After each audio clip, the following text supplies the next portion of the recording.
As the scorching sun beat down on the endless sands of North Africa, a colossal struggle unfolded, one of strategy, survival, and sheer endurance.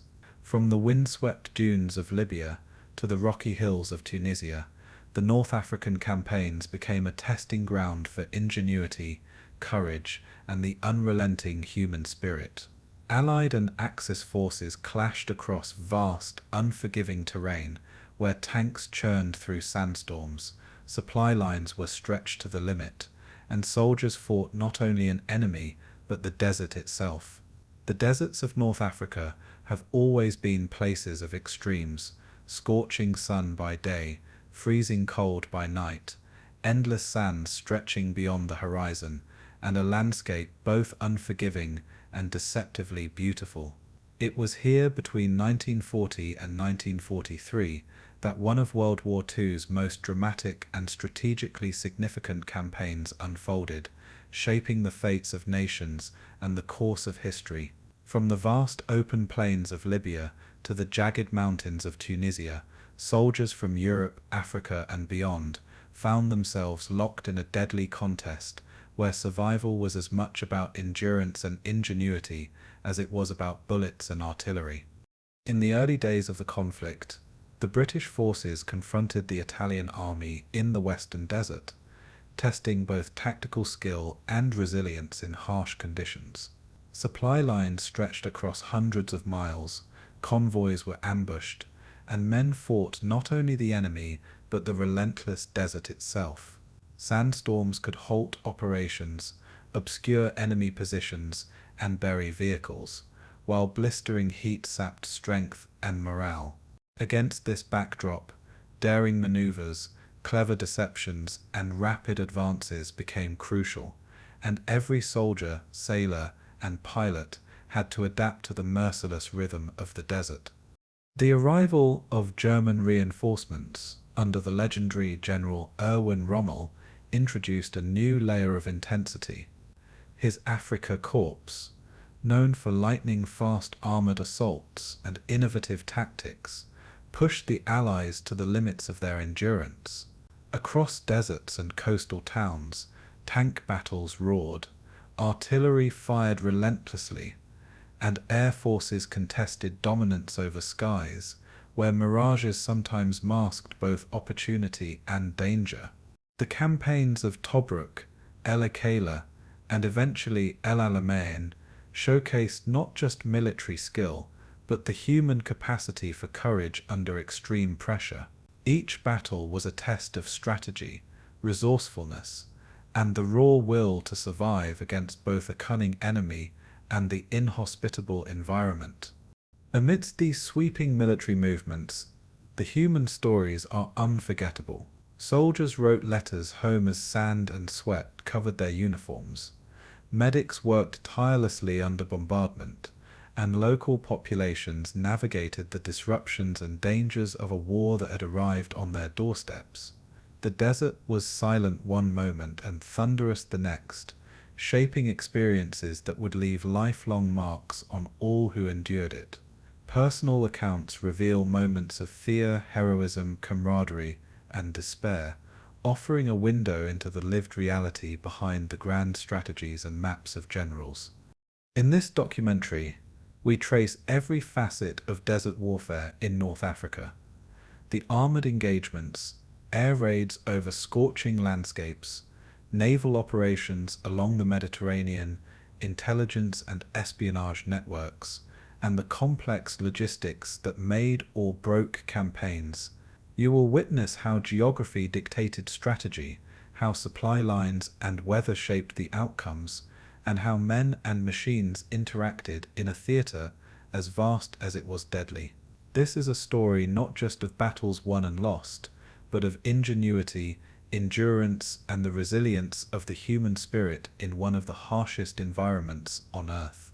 Before we begin, I want to know where you're tuning in from, and what time it is where you are. Are you watching in the quiet of night, or during the day, as the sun moves slowly across your sky? Sharing your location and time connects us, helping me understand the global community of viewers ready to explore this extraordinary history together. So settle in, adjust your lights, and let the story of desert warfare, of strategy, sacrifice, and survival unfold around you as you drift gently into sleep. This is the entire history of the North Africa campaigns, told in full detail to immerse, educate, and relax you. The vast deserts of North Africa, stretching from the Libyan coast to the Egyptian frontier, presented one of the most inhospitable battlefields of the Second World War. Endless seas of sand rolled into the horizon, where shifting dunes obscured paths, buried equipment, and confused even the most experienced soldiers. The blistering heat by day, often soaring above 45 degrees Celsius, combined with freezing temperatures at night, tested human endurance to its breaking point. Sandstorms, sudden and violent, reduced visibility to mere meters, incapacitating vehicles, filling weapons, and choking supply lines. Water scarcity became a constant threat, with men forced to ration drops carefully, while livestock and equipment perished from dehydration.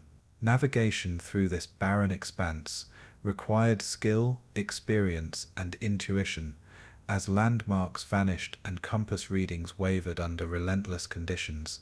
Conventional warfare, with its reliance on supply chains, trenches, and fortified positions, faltered when the terrain itself refused to cooperate. Desert warfare demanded improvisation, resilience, and an intimate understanding of geography that few possessed. From the outset, commanders and soldiers alike had to adapt their strategies to a battlefield that punished complacency. This unforgiving environment would define the character of the campaigns that followed. The North African theatre held immense strategic value, positioning it at the crossroads of global power struggles that extended far beyond its arid plains. Control of the Mediterranean Sea was crucial for maintaining supply routes between Europe, Asia, and the British Empire's colonies, while the Suez Canal stood as the vital artery connecting the East to the West. Whoever dominated this region could strangle enemy supply lines, disrupt trade, and secure access to Middle Eastern oil fields, resources that would fuel armies and industries alike. Italy, under Mussolini's fascist regime, viewed North Africa as a gateway to imperial expansion, while Germany, led by Hitler, sought to challenge British dominance and cut off access to critical resources. Britain's primary objective was to protect its empire's maritime routes and prevent Axis powers from encroaching upon colonial territories in the south. Allied forces, including troops from Australia, New Zealand, India, and Free French contingents, converged in defense of these strategic locations. The desert's geography transformed into a chessboard, with ports, airstrips, and supply depots acting as key pieces in a deadly game of attrition. Pre-war planning already acknowledged the difficulty of sustaining large armies in such harsh conditions, prompting logistical innovations and diplomatic alliances. The stakes were enormous. Failure to hold North Africa could shift the balance of power in Europe and beyond.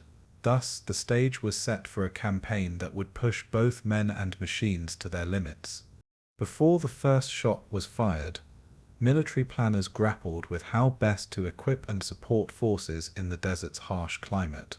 Standard equipment, designed for temperate zones, was ill-suited to the fine, abrasive sand that penetrated engines, weaponry, and communication systems with relentless persistence. Water transport and fuel supply posed significant challenges, as convoys had to traverse hundreds of kilometers of unmarked desert, often exposed to air raids or mechanical breakdowns.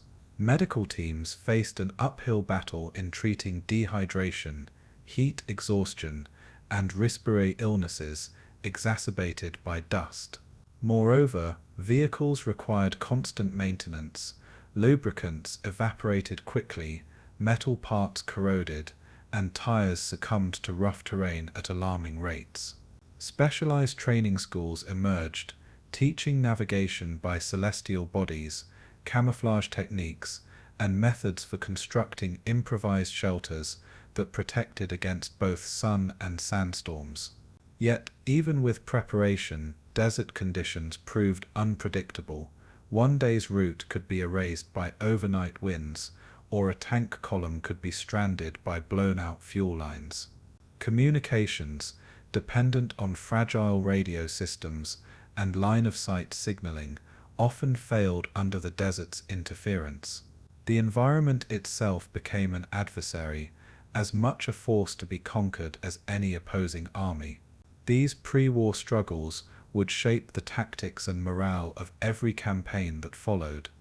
The Axis and Allied powers, driven by strategic necessity and political ambition, converged upon North Africa with forces both seasoned and hastily assembled.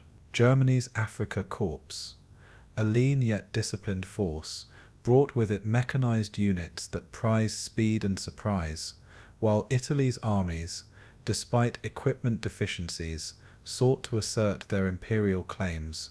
Britain's defensive forces, a patchwork of Commonwealth regiments, engineers and supply crews, labored to maintain cohesion amid logistical chaos and relentless Axis assaults.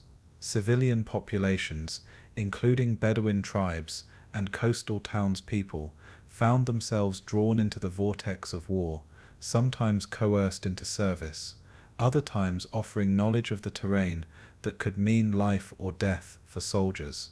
Both sides relied heavily on maritime supply lines, vulnerable to interception and submarine warfare, which compounded the uncertainty of sustaining prolonged campaigns.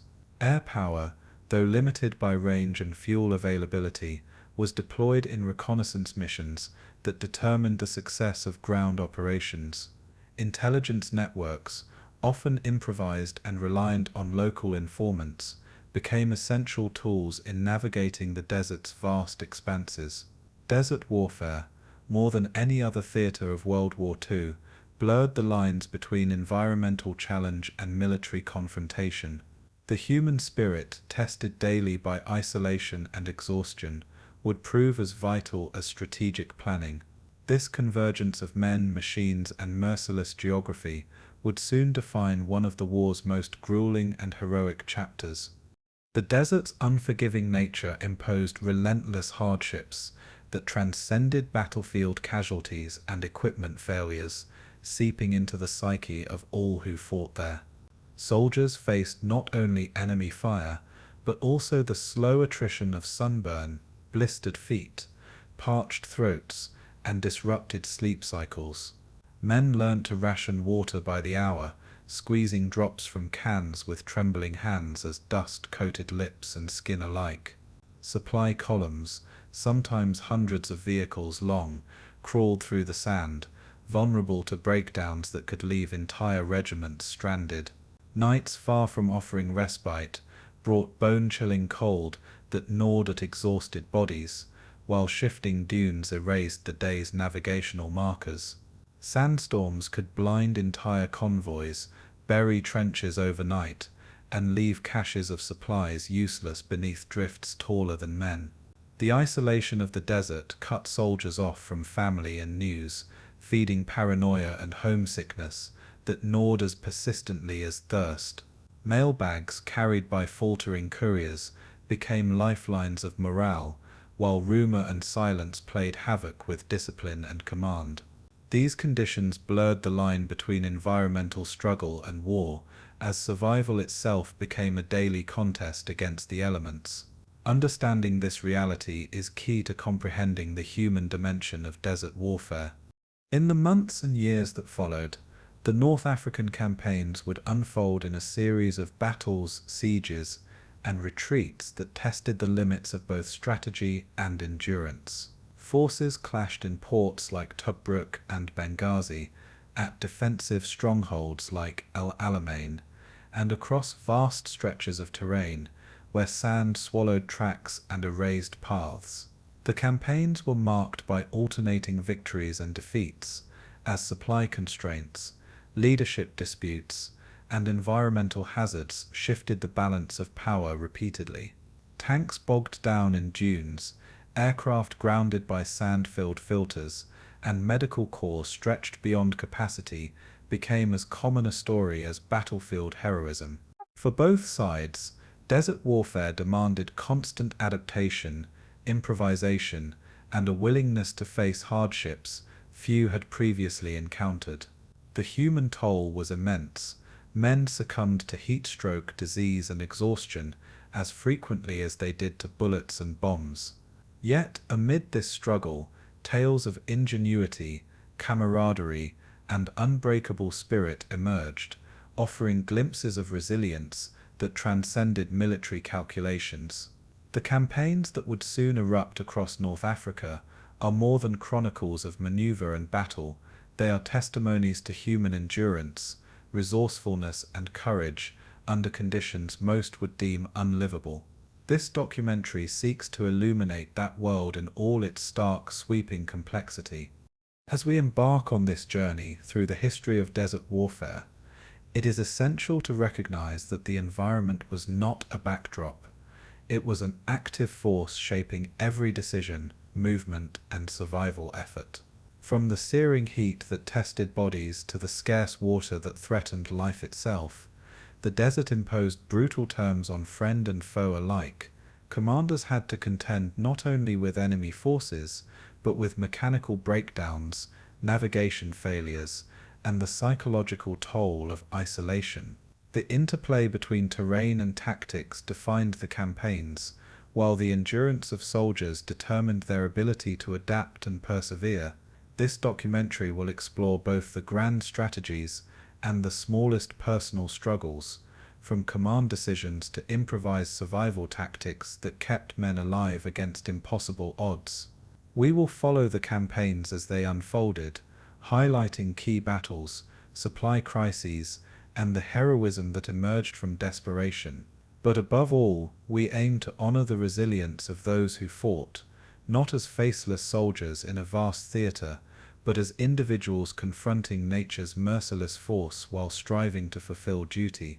Through detailed exploration and immersive storytelling, we invite you to witness how the desert, in its stark beauty and unforgiving harshness, shaped one of World War II's most extraordinary chapters. The sands of North Africa bear silent witness to endurance, sacrifice, and the enduring spirit of those who dared to fight within them. At the heart of the Second World War's Mediterranean theater lay North Africa, a vast and harsh landscape whose significance extended far beyond its barren dunes and windswept plains. Control of this region meant dominance over critical sea lanes that connected Europe, the Middle East, and Asia, making it a vital artery for the movement of troops, weapons, and vital supplies. The Mediterranean Sea, crisscrossed with merchant ships and naval convoys, was the lifeline for empires, and whoever controlled its ports could choke off an adversary's access to essential resources. Equally crucial was the Suez Canal, the narrow and strategically indispensable passage that linked the Atlantic to the Indian Ocean, allowing faster shipment routes that bypassed Africa's long southern arc. The Axis powers, particularly Germany and Italy, coveted the Mediterranean as a means to disrupt British supply chains and expand their influence into the oil-rich regions of the Middle East. Allied powers, on the other hand, sought to keep these routes open, preserve colonial interests, and ensure uninterrupted access to strategic resources that fueled their war efforts. Desert warfare was thus never simply about territorial conquest. It was a contest over global commerce, naval supremacy, and access to resources that would determine the war's outcome. The harshness of the terrain made control difficult, but the stakes were so high that both sides poured immense effort into securing every port, airstrip, and convoy route. The sands of North Africa were in essence battlegrounds for the future of empires. The oil fields scattered across the Middle East, from Libya's coastal deposits to Iraq's inland reserves, further heightened the stakes of North Africa's strategic location. For mechanized warfare to succeed, armies required a constant supply of fuel. Trucks, tanks, aircraft, and ships all depended on petroleum for movement and combat efficiency. Axis ambitions, spearheaded by Germany's military planners, saw the capture of North African supply routes as a stepping stone toward cutting off Allied forces from these vital resources. Italy's colonial dreams also pointed toward expansion into regions that would grant them access to energy and trade routes, crucial for sustaining their military campaigns. Allied leaders, particularly Winston Churchill, understood that preserving control over North African ports and inland fuel supplies was essential to their war strategy and broader imperial interests. The ability to supply forces in Europe, the Soviet front, and Asia depended on uninterrupted sea access through the Mediterranean and the safety of desert transport corridors. Sabotaging enemy oil supply lines became a common tactic, while securing new reserves was treated as a top military priority. The oil stakes transformed seemingly peripheral desert regions into arenas of high-stakes conflict, as victories or failures could ripple across continents. Resource warfare, therefore, was inseparable from desert combat, linking strategy to geography inextricably. The thirst for oil power and influence drew military planners deep into the unforgiving desert expanse. Port cities such as Tobruk, Benghazi, and Alexandria emerged as prize locations in the strategic chess game of desert warfare, their harbors and infrastructure providing footholds for supply chains and reinforcements.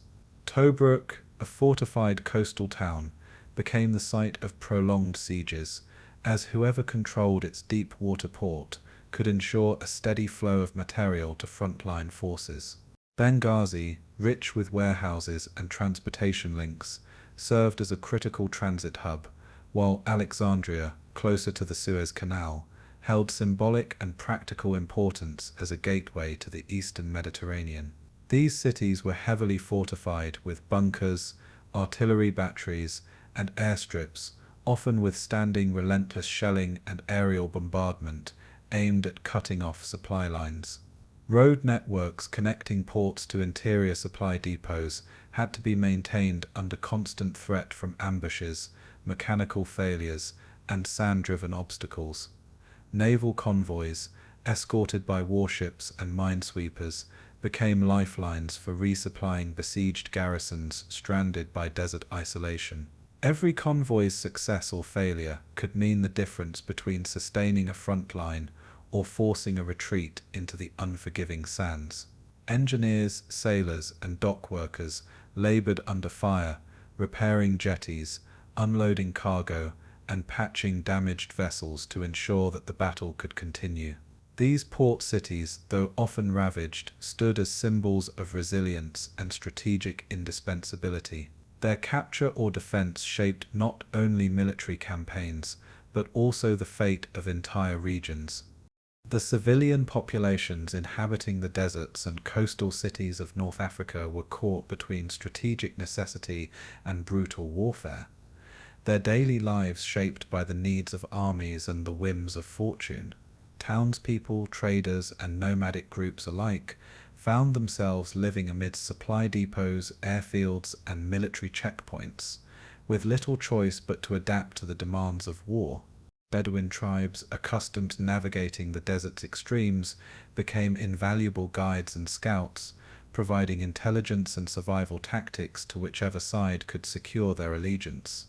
Yet these alliances came at great personal cost, as local populations were often pressed into forced labor, their resources commandeered to fuel military campaigns.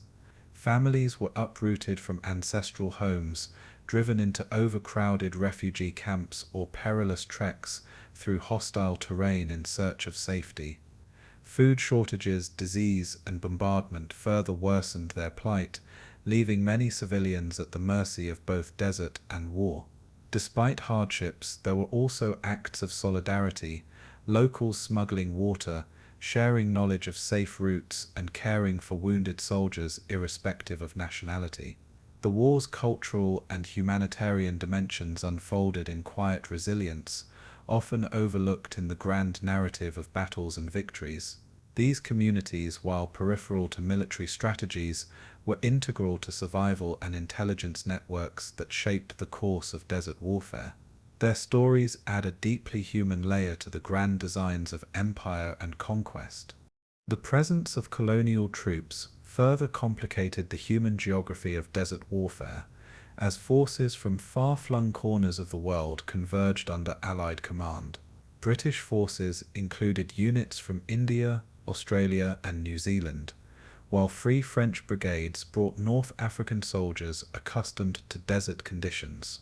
Italian and German forces similarly drew upon conscripts and auxiliary units from occupied territories and colonies, often lacking the training and equipment afforded to their European counterparts.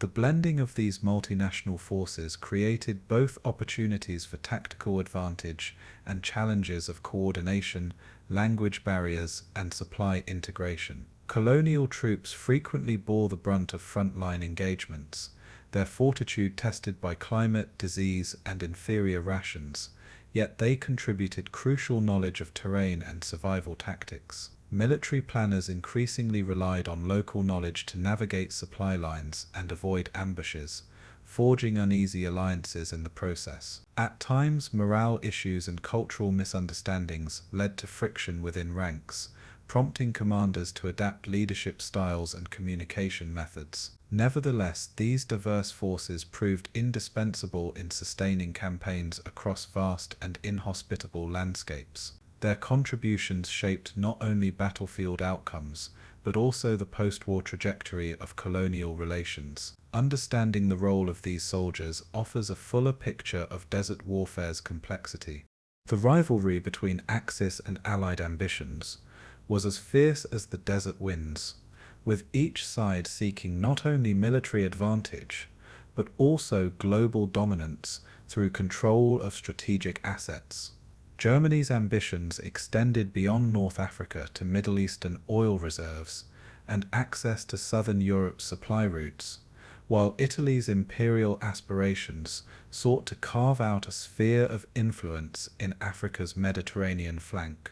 Allied objectives led by Britain and supported by American logistics aimed to prevent Axis expansion, preserve sea lanes, and maintain access to colonies that supplied manpower, resources, and industrial output. Intelligence warfare intensified as both sides sought to intercept communications, sabotage convoys, and disrupt supply lines vital to the enemy's survival. Air raids, submarine patrols, and espionage networks formed an invisible war waged alongside desert battles, as control of information proved as critical as control of terrain. Desert warfare thus represented more than a series of engagements. It was a theater of global stakes, where every port captured, every convoy escorted, and every oil pipeline destroyed reverberated across continents. The ambitions of generals and political leaders converged with the will of ordinary soldiers, whose survival hinged upon decisions made in far-off capitals. This collision of strategy and necessity formed the backdrop for one of the most demanding theaters of the Second World War. The sands of North Africa, once seen as barren wastelands, became pivotal arenas in the quest for empire, resource control, and military supremacy. As the campaigns of desert warfare unfolded, it became evident that the struggle for North Africa was about more than mere battlefield triumphs. It was about securing supply chains, controlling access to resources, and shaping the course of the war itself. Every mile of desert crossed by a convoy, every fortified port defended under fire, and every alliance forged with local tribes fed into a larger narrative of endurance and ambition. The region's strategic significance connected remote villages to the grand designs of empire, where political objectives intertwined with the harsh realities of survival. Allied planners increasingly recognized that victory depended on not only superior weaponry, but also adaptability, logistics, and the ability to forge connections across cultures and terrains. Likewise, Axis commanders sought to exploit every weakness, leveraging supply lines and exploiting local knowledge to compensate for their stretched resources. The civilian hardships endured by townspeople and nomadic tribes underscored the human cost of global power struggles, reminding commanders that victories on maps came at the expense of lives and communities. As we explore the campaigns that followed, it is vital to appreciate the strategic underpinnings that transformed this unforgiving landscape into a crucible of war. The struggle for North Africa was a war fought as much with water, fuel, and information as with bullets and tanks, a testament to the profound interconnectedness of geography, human resilience, and military ambition. Understanding this broader context is essential to fully grasp the challenges, triumphs, and tragedies that shaped desert warfare's legacy. In the summer of 1940, Italy's entry into the Second World War was accompanied by grandiose ambitions and a fervent desire to expand its imperial footprint across North Africa, despite glaring weaknesses in preparation and resources. Benito Mussolini's fascist regime envisioned swift victories that would demonstrate Italy's military prowess and secure access to strategic territories along the Mediterranean coast. Libya, Italy's North African colony since the 1910s, became the staging ground for these desert campaigns, with Tripoli and Benghazi designated as key operational hubs for launching offensives into neighboring Egypt. Yet the Italian forces, though numerically substantial on paper, were poorly equipped, undertrained for desert warfare, and heavily reliant on outdated vehicles, artillery, and supply methods. Communication breakdowns plagued command structures, with orders delayed or misunderstood, while senior officers frequently underestimated the harshness of the desert and overestimated their own capabilities. Logistics faltered early, as supply convoys struggled to traverse hundreds of kilometers of sand without proper maps or reliable transport, leading to fuel shortages and mechanical failures. Desert terrain compounded these issues, as shifting dunes, lack of landmarks, and extreme temperatures disrupted navigation and slowed troop movements. Despite these shortcomings, Mussolini's leadership pushed for aggressive advances into Egypt, convinced that speed and surprise would compensate for deficiencies in training and equipment. The stage was set for a campaign that would reveal the extent of Italy's overreach and the formidable challenges posed by desert warfare. The initial invasion of Libya's southern frontier was marked by a mixture of bravado and logistical disarray, as Italian units attempted to establish control over key coastal positions while advancing toward British-held Egypt. Tripoli, the administrative heart of Italian Libya, became a crucial port for assembling troops, storing ammunition, and dispatching supply ships, though frequent air raids by British forces disrupted these efforts. Benghazi, with its limited infrastructure and exposure to desert winds, proved difficult to fortify, forcing Italian commanders to rely on hastily dug trenches and makeshift depots vulnerable to both the elements and enemy attack. Italian soldiers, many conscripted from rural provinces with little military experience, found themselves ill-prepared for the challenges of maneuver warfare across the featureless desert. Heatstroke, dehydration, and mechanical breakdowns took a toll as supply lines extended beyond their capacity, and water distribution points became contested zones between units. Desert navigation errors left columns wandering aimlessly, occasionally circling back to previously traversed dunes without realizing it, while radio communications failed to compensate for the distance between dispersed units. Italian planning, rooted in conventional European warfare doctrines, faltered when confronted with the unpredictability and severity of desert conditions. Despite early momentum, the invasion began to stall as officers struggled to coordinate supply shipments and troop movements across the unforgiving landscape. The desert was relentless, indifferent to ambition, and soon began to unravel the Italian offensive from within. Early battles between Italian and British forces further exposed the weaknesses of Italy's desert campaign, as poorly executed advances led to stalled offensives and mounting casualties. British Commonwealth forces, though initially surprised by the scale of the invasion, responded swiftly by reinforcing positions along the Egyptian frontier, employing mobile armoured units and utilising air reconnaissance to intercept Italian supply lines. The Battle of Sidi Barrani became emblematic of the difficulties faced by Italian commanders, as a lack of coordination and fuel shortages left units exposed and unable to hold defensive lines. British forces exploited these vulnerabilities, launching counterattacks that disrupted Italian momentum and forced withdrawals under heavy fire.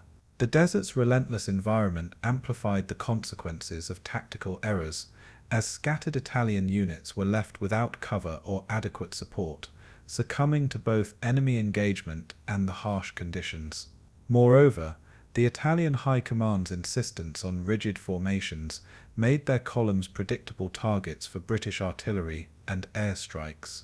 Even victories, when achieved, were hollow, as territorial gains could not be consolidated without secure supply routes and sustained logistical support. Italian officers began to clash over how to adapt, while frontline soldiers expressed frustration at unrealistic expectations and insufficient resources.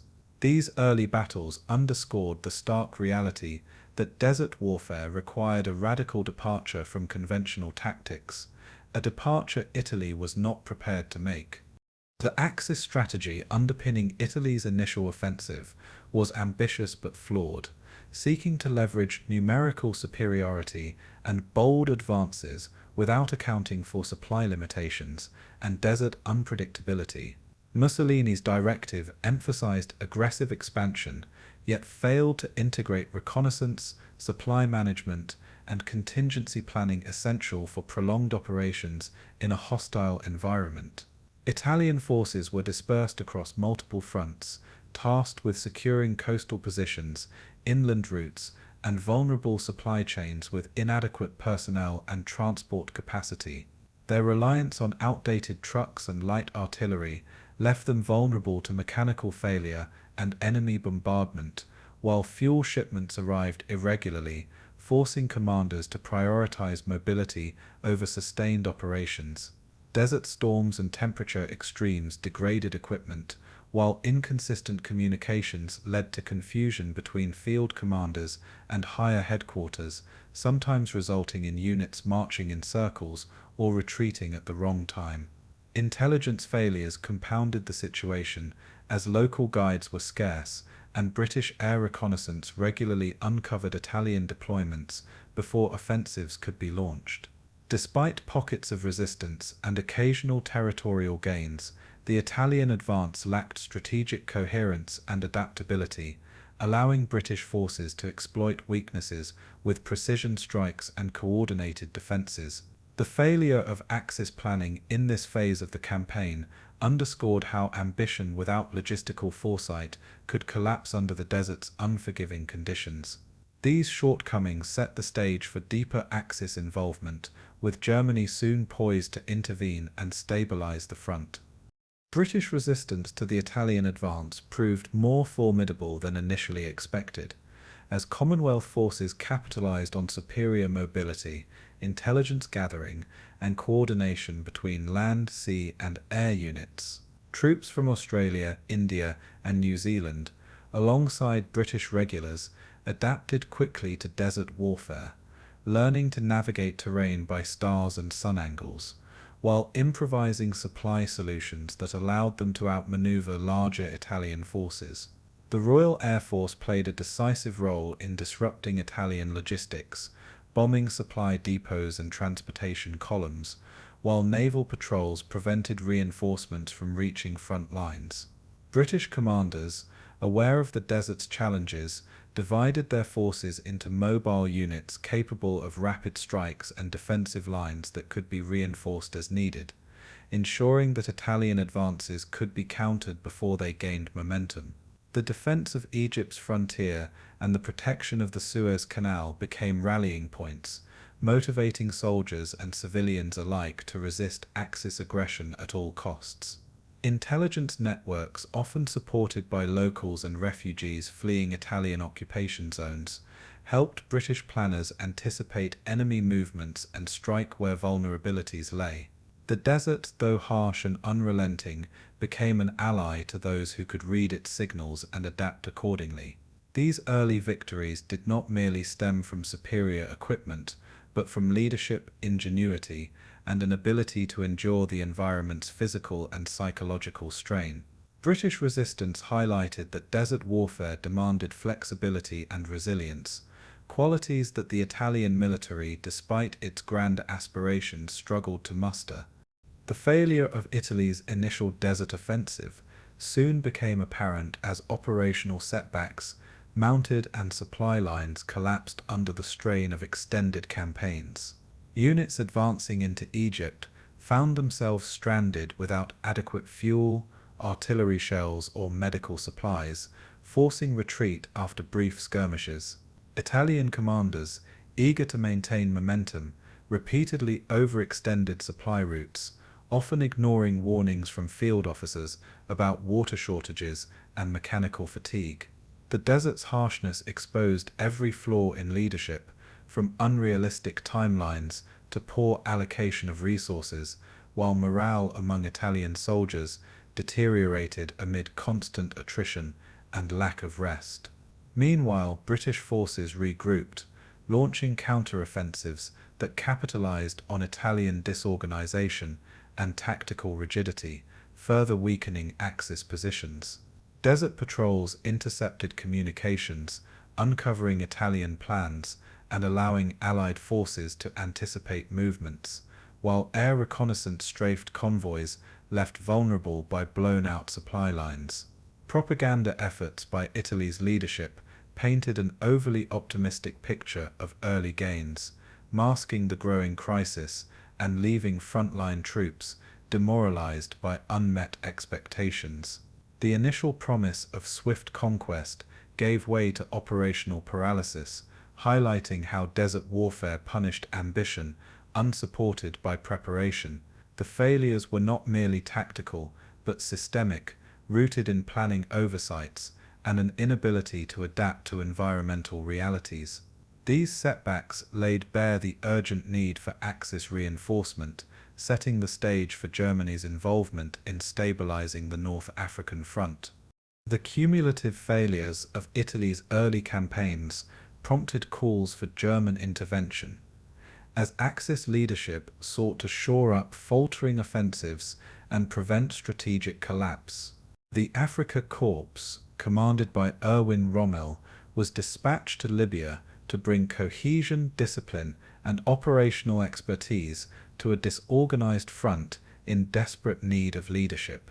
Rommel's reputation for aggressive maneuver warfare and adaptability in harsh environments made him an ideal choice to rescue Axis fortunes, but his forces faced the daunting task of revitalizing supply lines, improving coordination, and instilling confidence among demoralized Italian units.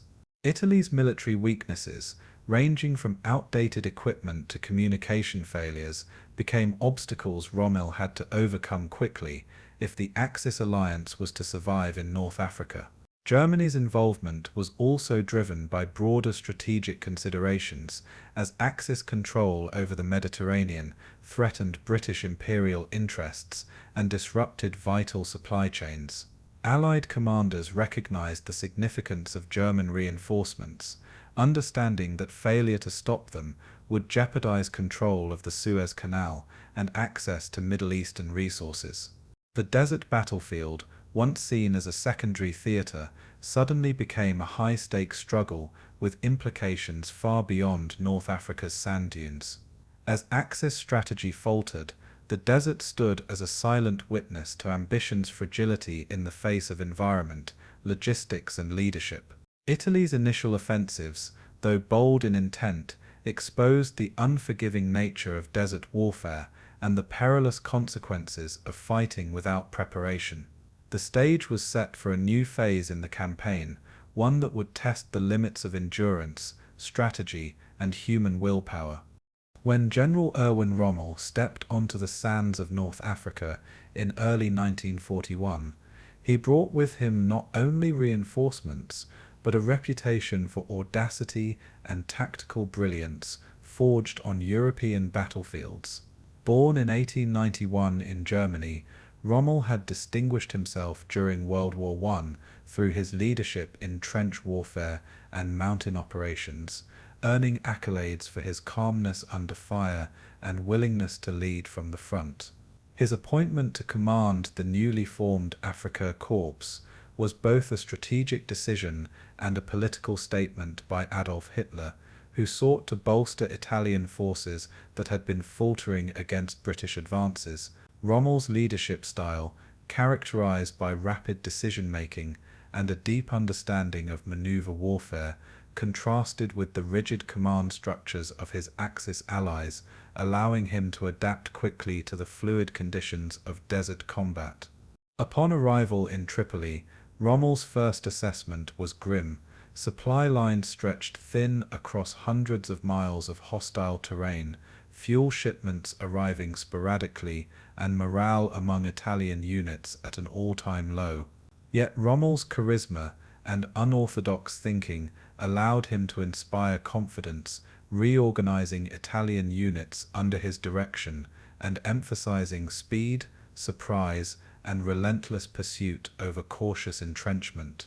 His arrival marked a turning point, as Axis forces began to coordinate more effectively, even if shortages and environmental hardships remained formidable adversaries.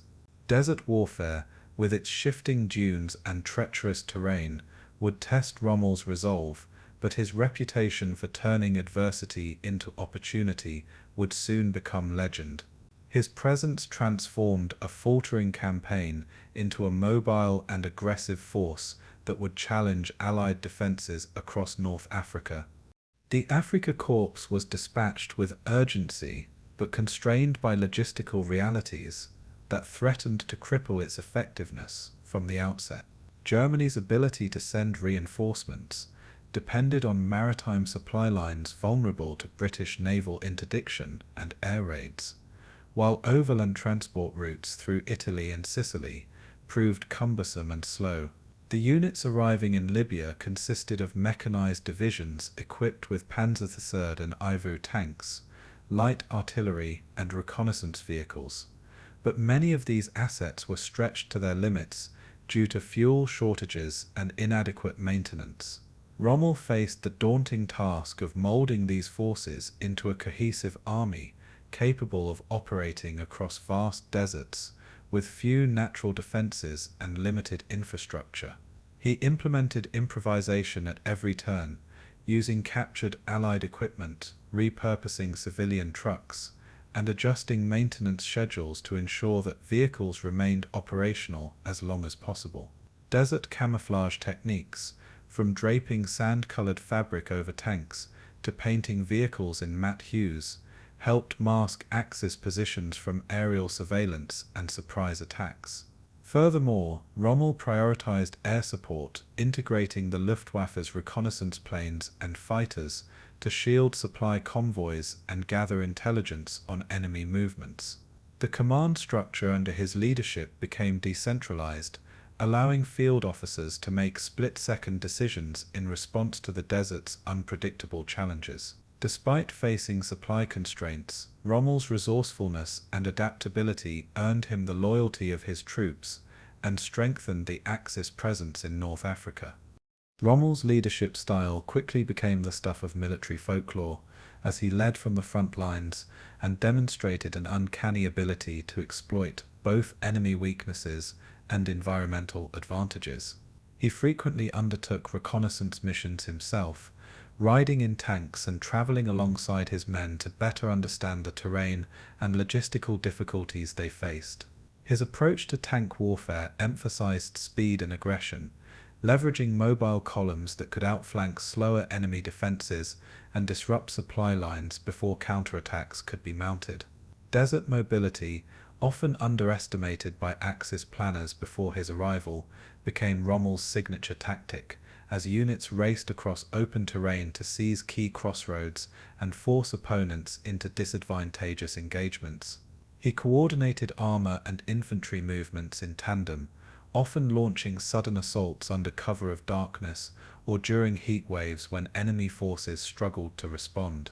Rommel's emphasis on flexibility allowed commanders in the field to improvise as conditions changed, turning isolated skirmishes into decisive engagements by exploiting gaps in enemy formations.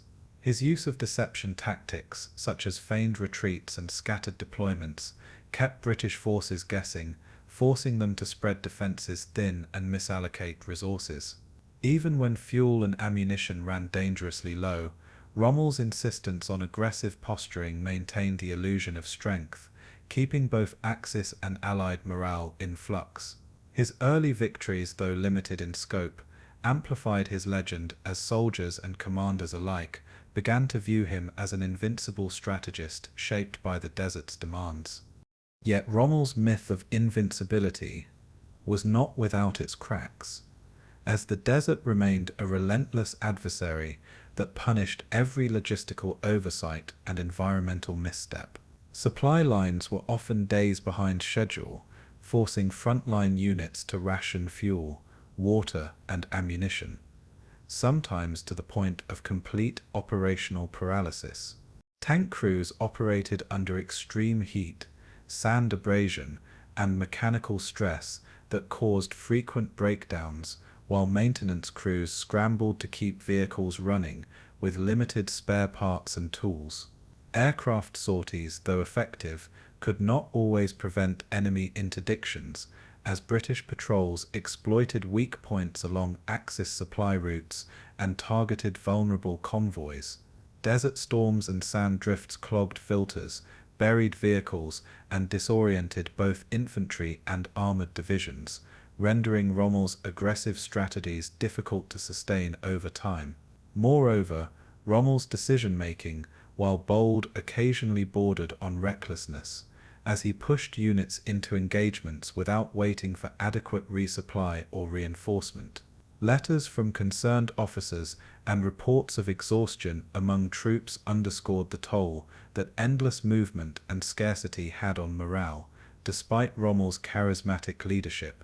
The fog of war in the desert blurred lines between daring exploits and desperate gambles, as victories were often hard-won and fleeting. Even Rommel's closest aides admitted privately that the desert's unforgiving nature made sustained dominance all but impossible without secure supply lines. His reputation soared, but so too did the dangers that lurked behind every calculated advance. One of Rommel's most effective tools in countering the desert's challenges was his reliance on tank warfare, which allowed his forces to strike quickly and disengage before enemy reinforcements could consolidate their positions.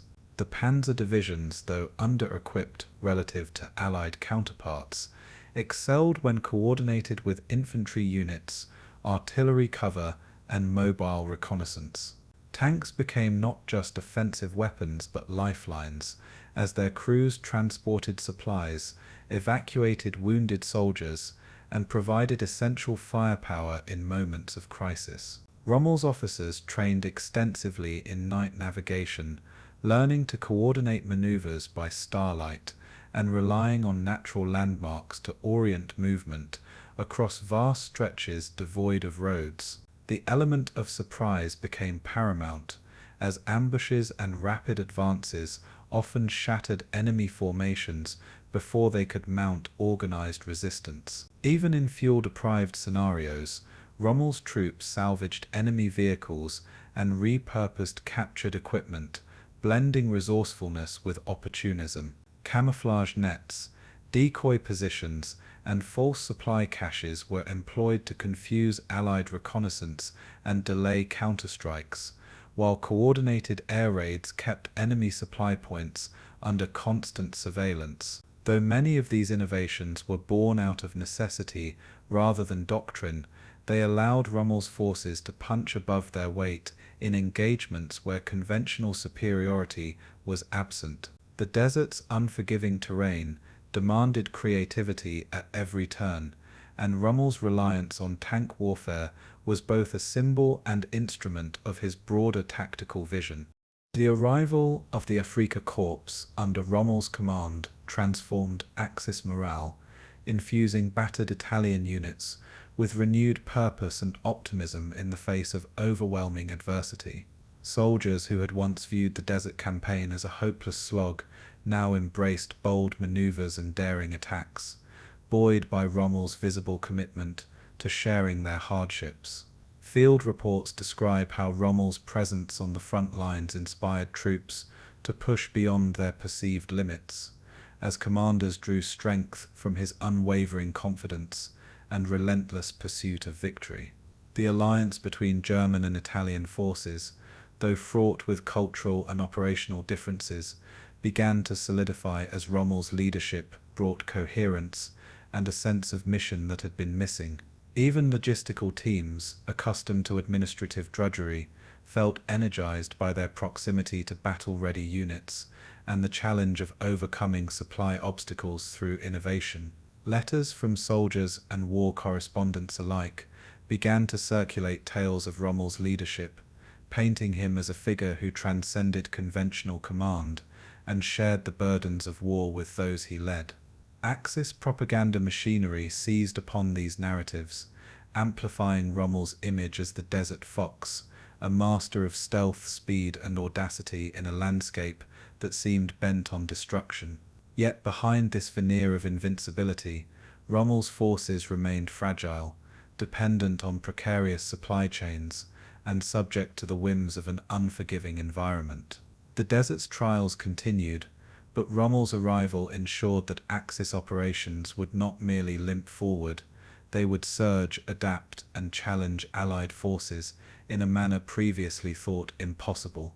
Rommel's leadership not only escalated the conflict in North Africa, but also changed how desert warfare was conducted, forcing both Axis and Allied forces to rethink tactics, logistics, and strategic objectives. His rapid adaptation to harsh conditions demonstrated that boldness and flexibility could compensate, at least temporarily, for numerical and material disadvantages.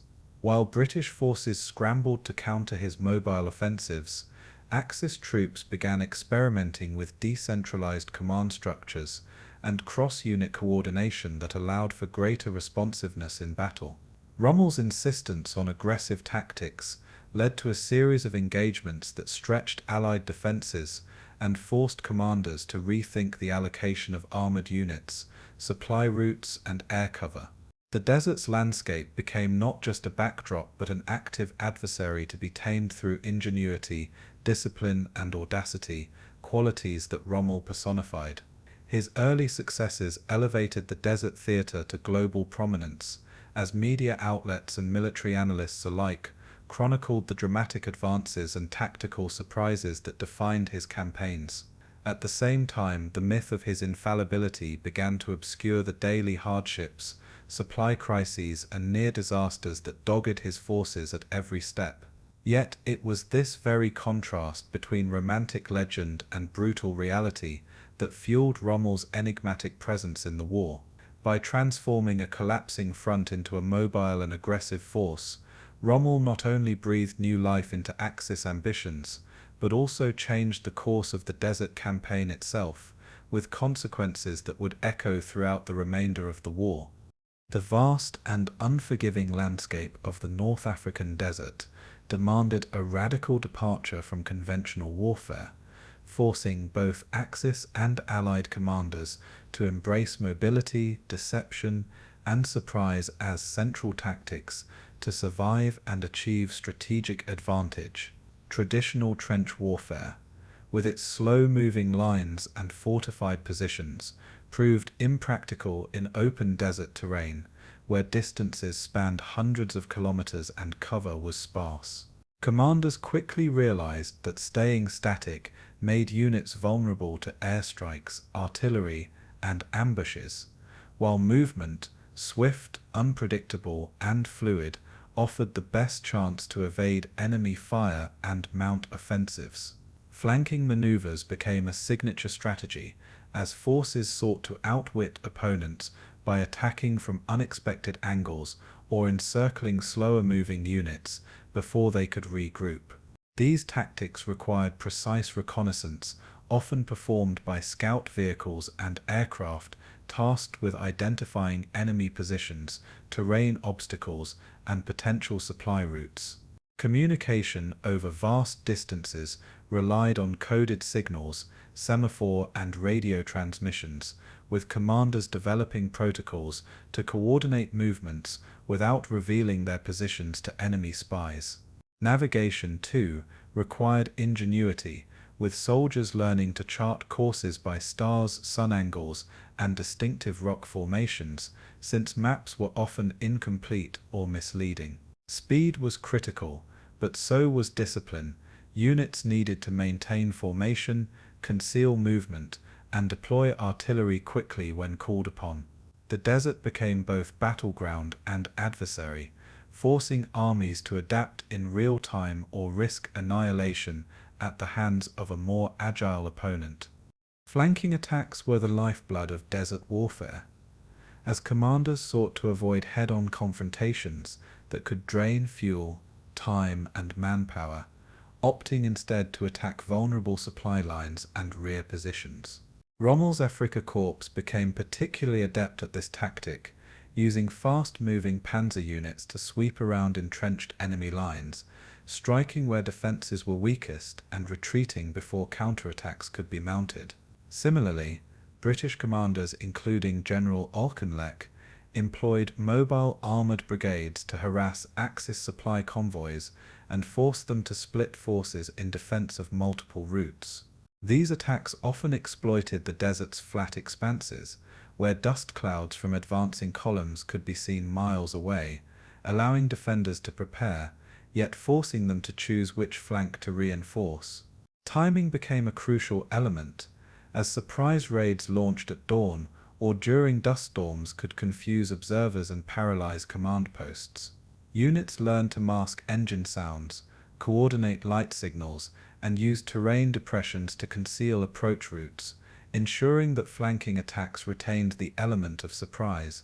Once an attack was launched, artillery and air support provided cover fire, softening enemy defenses while armored units darted into gaps and exploited them rapidly.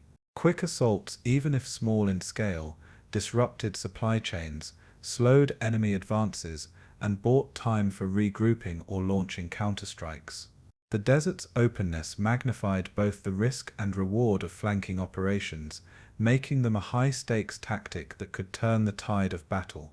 Reconnaissance and scouting were essential tools in desert campaigns, as commanders faced an environment devoid of natural landmarks and crisscrossed by shifting dunes, dry riverbeds, and endless sand plains.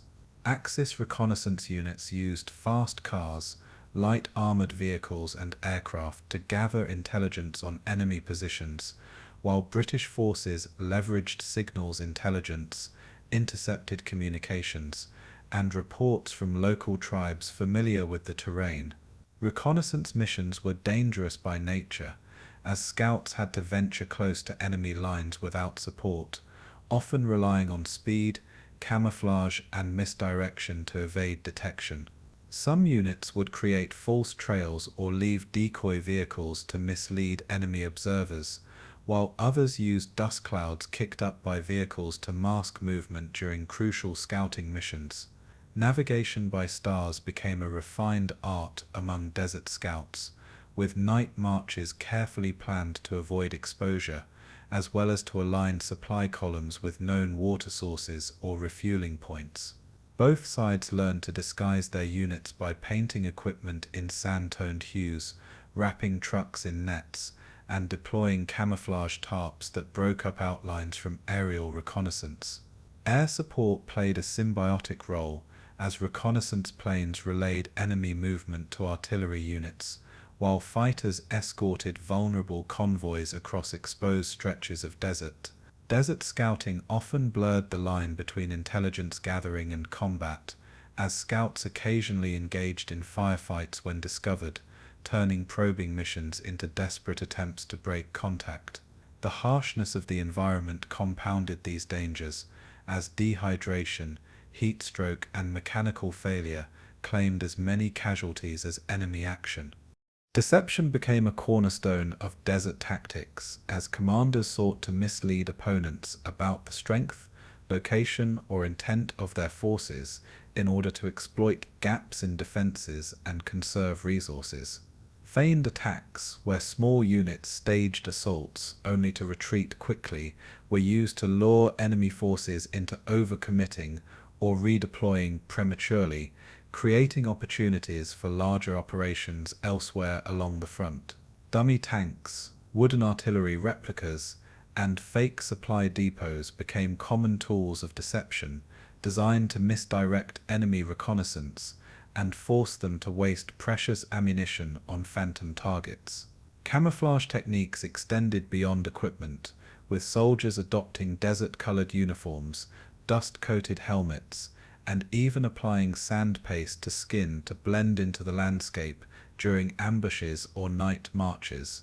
Psychological tactics were equally important, as propaganda broadcasts and leaflets sought to demoralize enemy troops by exaggerating Axis strength or highlighting supposed Allied weaknesses. Commanders exploited enemy fears of desert storms, long supply lines, and mechanical breakdowns, creating an atmosphere of uncertainty that amplified stress and led to mistakes under fire. Deception extended to radio silence, where entire columns would halt transmission to confuse enemy intelligence, while decoy signals broadcast false coordinates to lure aircraft into attacking empty sectors. Desert warfare rewarded creativity, and commanders who could orchestrate elaborate ruses often gained critical advantages with minimal expenditure of resources.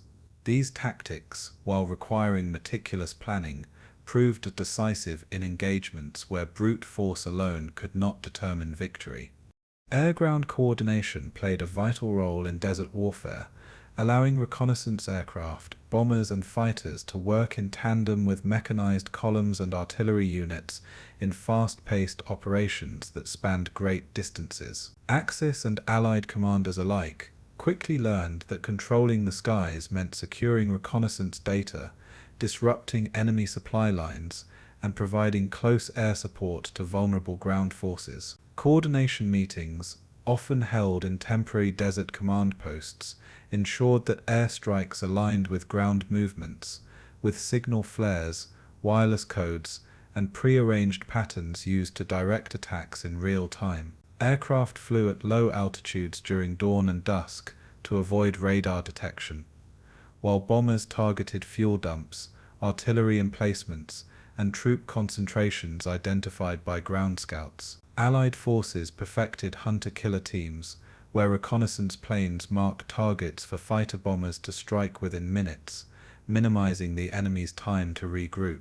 Axis pilots, though often hampered by fuel shortages and maintenance issues, executed surprise strikes that paralyzed supply convoys and forced rapid retreat by overstretched ground units. The desert's open expanses, while exposing units to enemy fire, also made air support more effective, as targets were rarely concealed behind dense foliage or urban structures. Desert dust clouds sometimes obscured targets, prompting innovative tactics such as dropping bombs slightly ahead of enemy positions or relying on auditory signals from ground forces. This integration of air and ground forces became a hallmark of desert warfare, amplifying the effectiveness of mobile tactics and shaping operational outcomes across the campaign.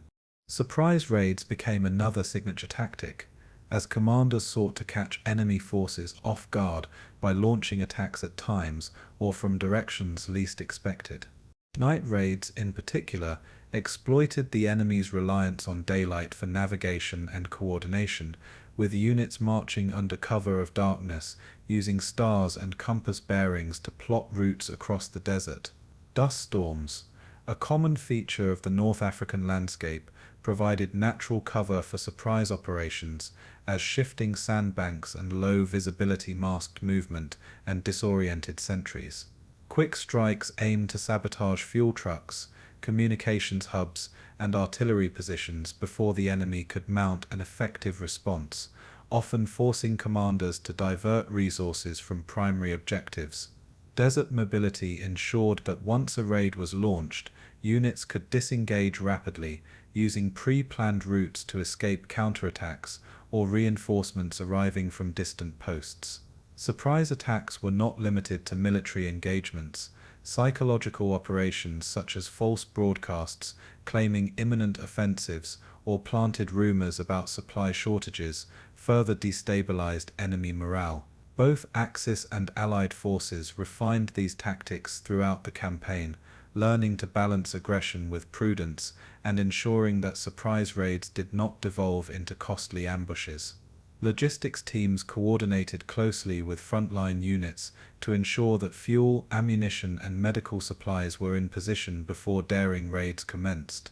These operations underscored how the desert's openness, once seen as a liability, became a tactical asset when coupled with speed, deception, and daring leadership. Fuel management, perhaps more than any other consideration, shaped every tactical decision in desert warfare, as both Axis and Allied forces operated under severe constraints that demanded careful planning and improvisation.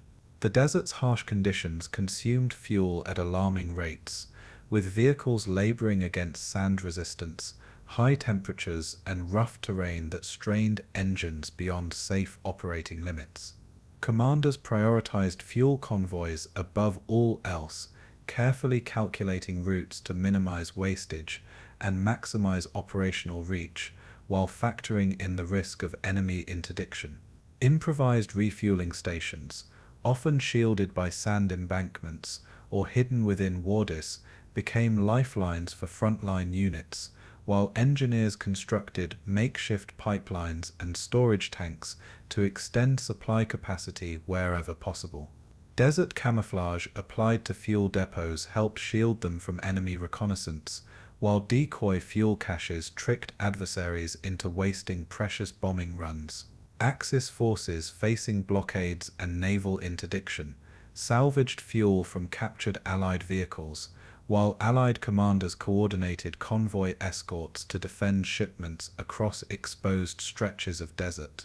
Fuel rationing became a grim reality, with units forced to prioritize essential operations and abandon or scuttle equipment when reserves ran dry. The constant battle to secure, conserve, and distribute fuel shaped every tactical maneuver, forcing commanders to innovate or risk operational collapse.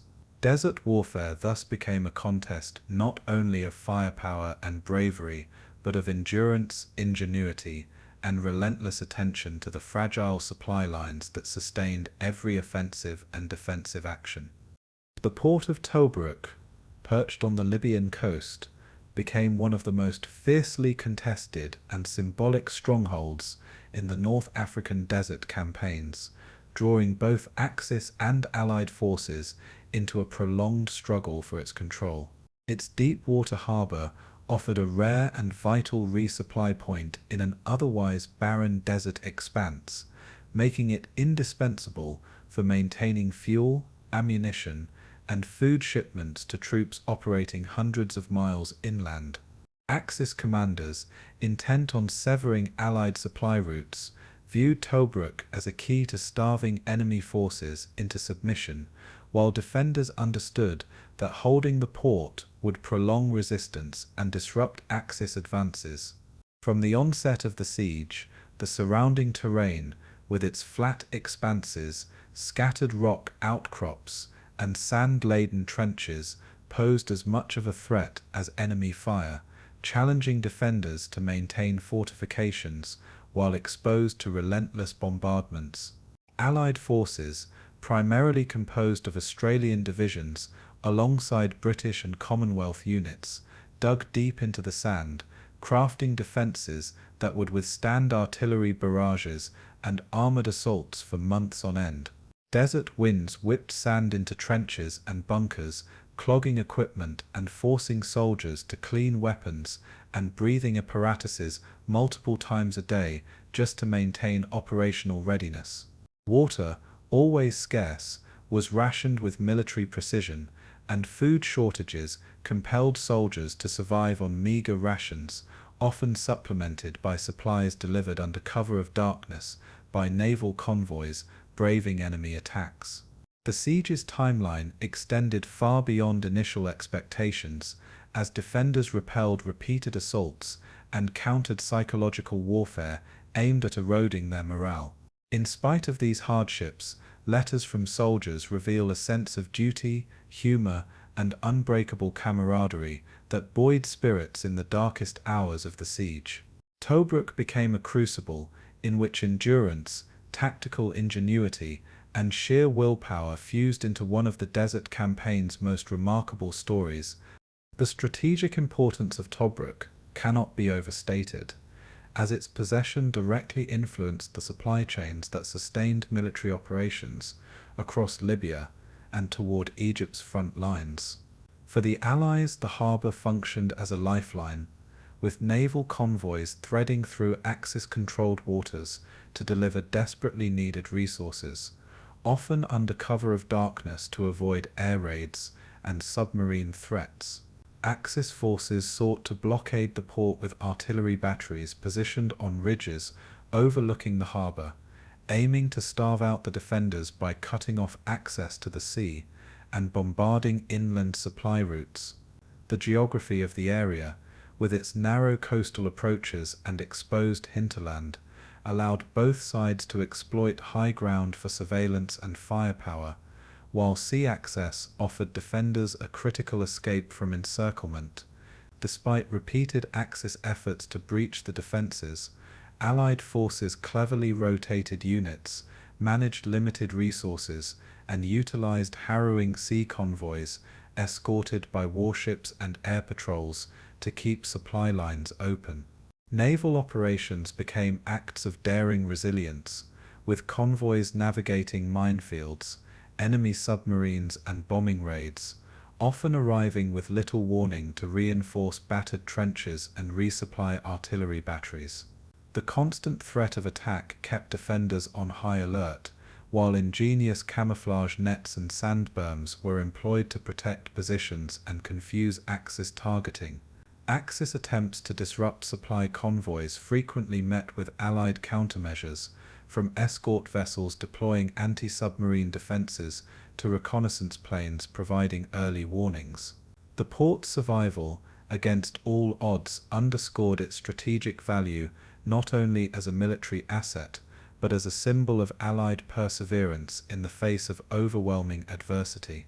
Tobruk's continued resistance delayed Axis momentum and forced a prolonged campaign that would draw resources away from other theatres. The siege's timeline unfolded as a relentless back and forth of assaults, bombardments, and desperate defence, stretching from the initial Axis attack in early 1941 through months of stalemate, punctuated by localised offensives and counterattacks. Axis forces launched repeated assaults with armoured vehicles, artillery and infantry, seeking to break through the outer defences with shock tactics, only to find themselves repelled by well-prepared defensive lines and coordinated firepower. The defenders responded with counterattacks, aimed at dislodging Axis positions and harassing supply lines, using improvised engineering solutions to fortify defences under constant pressure. Weather played a cruel role, with sweltering heat by day and chilling winds by night eroding physical stamina and morale alike, while sandstorms periodically grounded aircraft and buried artillery emplacements overnight. Supplies often arrived in piecemeal fashion, forcing commanders to carefully apportion fuel and ammunition, prioritizing essential operations while improvising rationing systems that could stretch resources as far as possible. The defenders' resilience was fueled by leadership that adapted to setbacks, encouraging troops to focus on small victories and rotating units to maintain combat effectiveness despite exhaustion. Axis commanders, frustrated by their inability to deliver a decisive blow, resorted to psychological warfare, broadcasting propaganda that painted defenders as doomed and isolated, though morale largely endured thanks to a shared sense of purpose. As weeks turned into months, the siege became a test not only of military strength, but of character, with supply shortages and relentless bombardment forging bonds among soldiers who found ways to share food, swap stories, and sustain one another's courage. Tobruk became synonymous with endurance, its defenders transformed into legends whose tenacity reverberated far beyond the desert's edges. The siege's slow grind marked one of the war's defining standoffs, shaping the course of the North African campaign for months to come. The hardships endured by defenders were brutal and relentless, as sand, heat, and exhaustion became enemies as deadly as the Axis artillery pounding their positions daily. Trenches filled with loose sand required constant labor to prevent collapses, while latrines, medical tents, and supply caches were frequently inundated by shifting dunes that threatened sanitation and morale alike. Dehydration was a constant specter, with water supplies closely guarded and dispensed in small quantities calculated to prevent waste while preserving life. Soldiers often drank from containers lined with sand and grit, their lips cracked and skin scorched by the desert sun. Medical teams struggled to treat heat stroke, respiratory infections, and infections caused by sand entering wounds that resisted healing, while supplies of antiseptics and bandages dwindled with each passing week. The psychological toll of bombardment, sleep deprivation, and isolation weighed heavily, prompting the introduction of rest rotations whenever reinforcements arrived by sea, providing brief but necessary respite.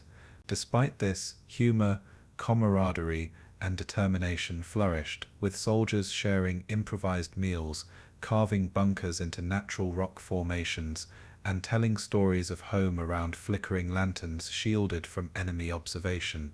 Letters from families, smuggled through naval convoys, became treasured morale boosters, bringing news of loved ones and sustaining the fragile thread of normalcy amid chaos. Even when casualties mounted and artillery strikes destroyed key positions, defenders displayed remarkable ingenuity, salvaging equipment, repurposing supplies, and constructing defensive works from available materials. Tobruk's defenders transformed hardship into resilience, forging a collective spirit that would later inspire units across the desert theater. These daily struggles, often invisible to strategic planners, were integral to the siege's endurance and ultimate survival. The role of air support and naval convoys in sustaining the defense of Tobruk proved indispensable, as the port's continued resistance depended upon daring resupply efforts and precise coordination under extreme conditions. Allied aircraft patrolled coastal skies, intercepting Axis reconnaissance flights and targeting artillery batteries that threatened supply lines, while bombers disrupted enemy formations along key routes inland. Naval escorts provided cover for supply vessels, navigating mine-infested waters, fending off submarine threats and aerial bombardment in missions that required nerves of steel and unparalleled seamanship. Convoys often moved under the cover of night, relying on pre-planned routes and radio silence to evade detection, while destroyers deployed anti-aircraft guns and depth charges to protect vulnerable transports. The logistical coordination between air and naval units extended beyond combat, with pilots relaying real-time intelligence to convoy commanders, and supply officers prioritizing scarce resources to critical sectors, based on evolving battlefield reports. When aircraft were grounded by mechanical failure or sand infiltration, naval supply lines became lifelines, ferrying essentials directly to beaches under improvised unloading zones, hastily secured by ground forces. Even under intense bombardment, crews demonstrated unwavering determination, unloading food, water, and ammunition with remarkable speed while under fire, often at great personal risk. The combination of air surveillance, naval escort, and ground coordination created a multi-layered defense system that, while far from foolproof, proved effective in keeping Tobruk's lifeline open. These joint efforts underscored the complexity of sustaining a prolonged siege, where logistics, courage, and ingenuity converged to overcome seemingly insurmountable odds. Personal accounts from soldiers and civilians alike paint a vivid portrait of life within Tobruk's embattled perimeter, adding emotional depth to the siege's narrative and illuminating the human spirit's capacity for endurance amid unrelenting adversity. Diaries from Australian soldiers describe blistered feet wrapped in makeshift bandages, rations stretched to their limit, and jokes shared among comrades to stave off despair during long stretches without contact with home. Letters from British officers to family members speak candidly of exhaustion, anxiety, and the constant presence of death just beyond the trench lines, yet tempered by pride in the stubbornness with which men held their ground. Civilians trapped within the port tell of hiding in caves and bunkers, drawing water from wells caked in dust, and organizing communal cooking fires that nourished both body and morale despite shortages. The camaraderie among defenders became a powerful force, with soldiers sharing tools, medical supplies, and even contraband cigarettes smuggled in by naval crews, creating bonds that transcended national and cultural lines. Relief units that arrived periodically brought fresh faces and stories from distant fronts, bolstering morale and renewing resolve, while chaplains and medics worked tirelessly to sustain mental well-being in the face of relentless stress. Though casualty lists mounted, personal recollections describe acts of heroism and compassion, soldiers shielding wounded comrades from artillery fire or risking their own lives to deliver water and medical aid to trapped units. These accounts humanized the siege, reminding future generations that behind every statistic lay faces, families, and untold sacrifices. Tobruk's legacy endures not simply as a military achievement, but as a testament to the resilience, humor, and compassion that defined those who endured its trials.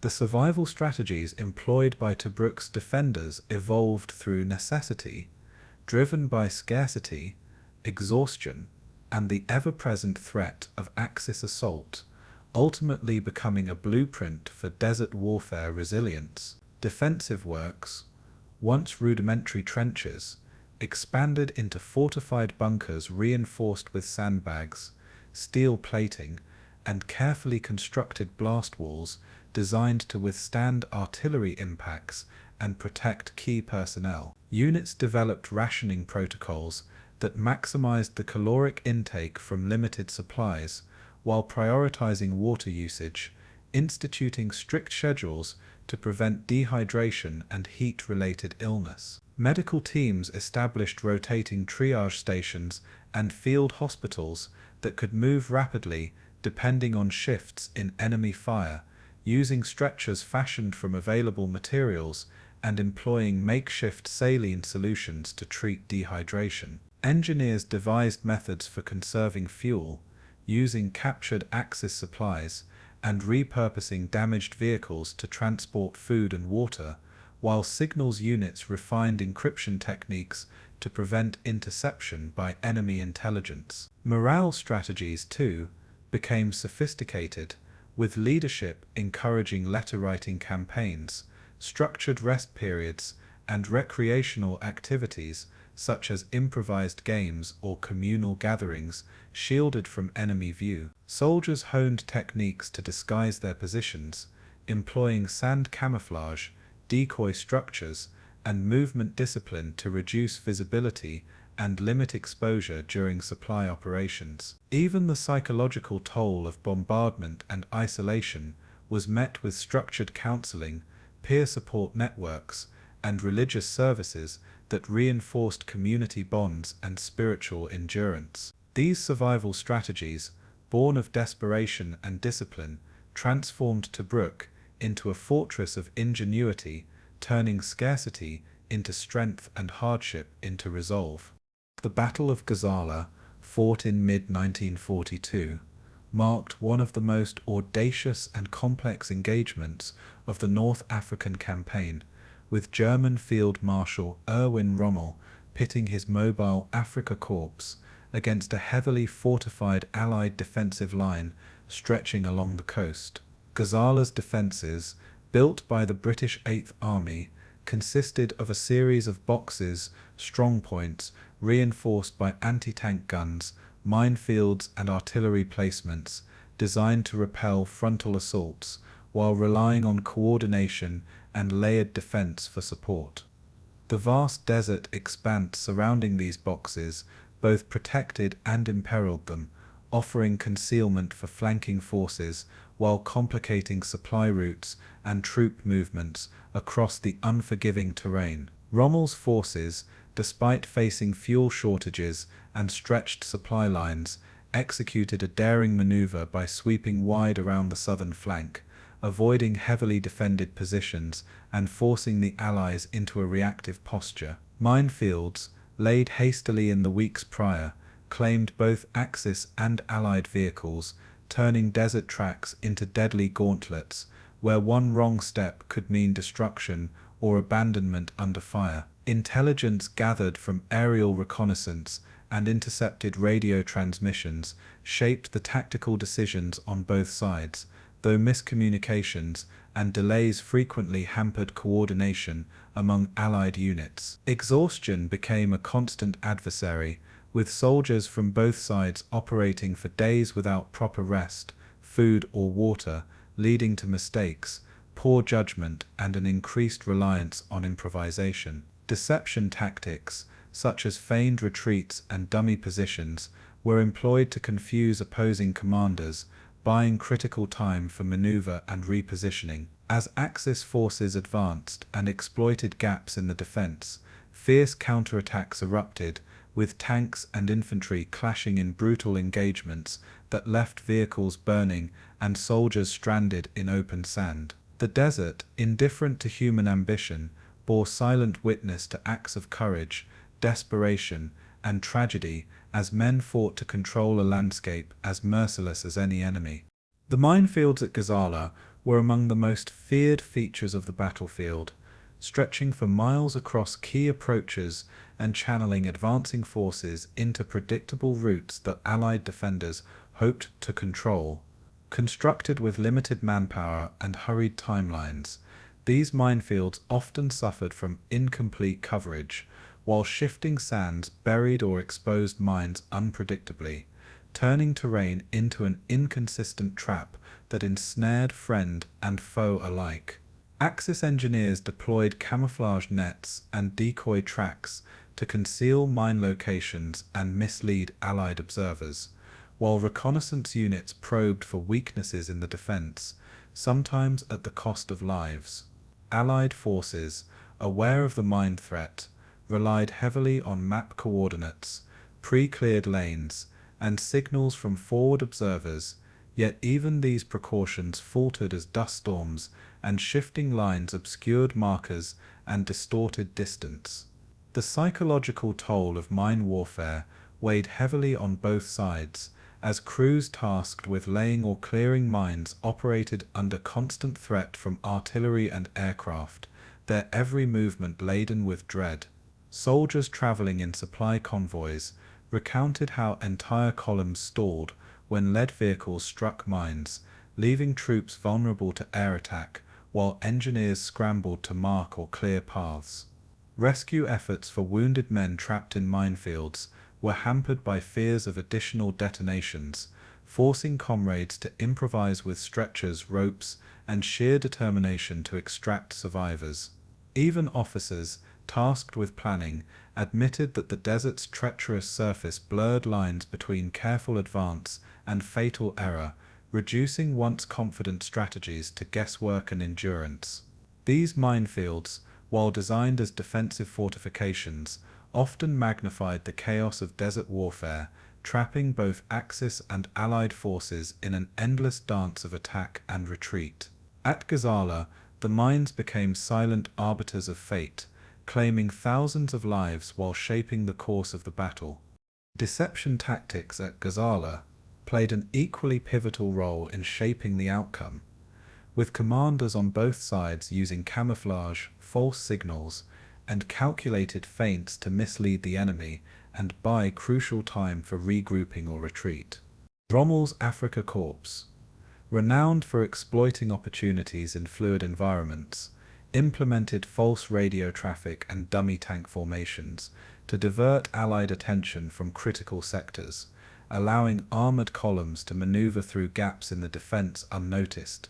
Allied defenders countered with their own deception strategies, using dummy artillery emplacements, fake trenches, and controlled fires to simulate troop movements and confuse Axis observers.